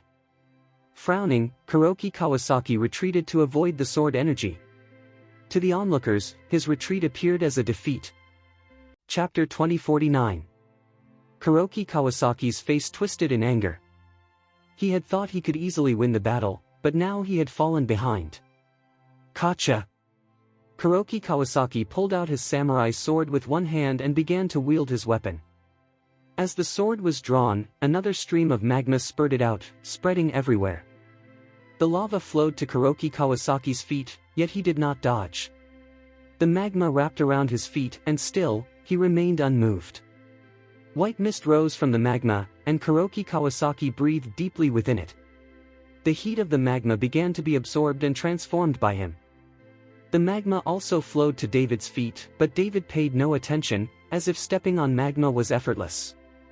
Kuroki Kawasaki's aura shifted dramatically as he grasped his sword with both hands, becoming far more confident. He swung the blade toward David. Silver light flashed as Kuroki Kawasaki condensed all his strength into the sword. Seeing this, David raised his right hand, and the dragon-slaying sword appeared in his grip.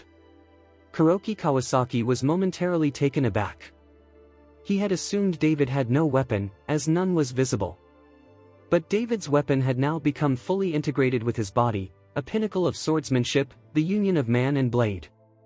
Having already launched his attack, Kuroki Kawasaki could not stop and could only grit his teeth, continuing his assault. The dragon-slaying sword hummed as it met Kuroki Kawasaki's blade. The swords collided with a metallic clang. At the moment of contact, the void around them trembled violently, as if time and space were being twisted toward collapse. Kuroki Kawasaki realized he could not break through David's sword chi. He transformed, becoming a streak of motion, achieving the unity of man and sword. Yet, despite Kuroki Kawasaki's integration with his sword, there remained a slight deficiency. As he spun, his samurai sword sent out a flurry of sharp blades, aiming to strike every part of David's body. From the perspective of onlookers, countless versions of Kuroki Kawasaki appeared around David, all attacking simultaneously. No matter how David moved, he could not block attacks coming from all directions. 9 Shadows Sword Art! David shouted. His body shook violently, and in an instant, multiple clones appeared, each exuding powerful aura.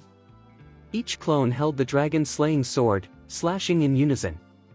David and his clones formed a circle, their sword energy radiating outward. At that moment, Kuroki Kawasaki had no opening to strike. Dang, dang, dang. The metallic clash rang sharply.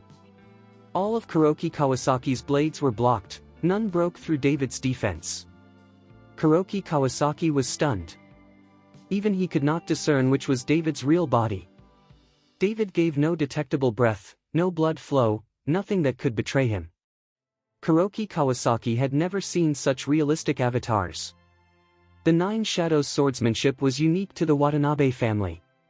Kuroki Kawasaki had seen it before, but it had never possessed such power. He did not realize that David had not stolen this technique, but had been taught by someone.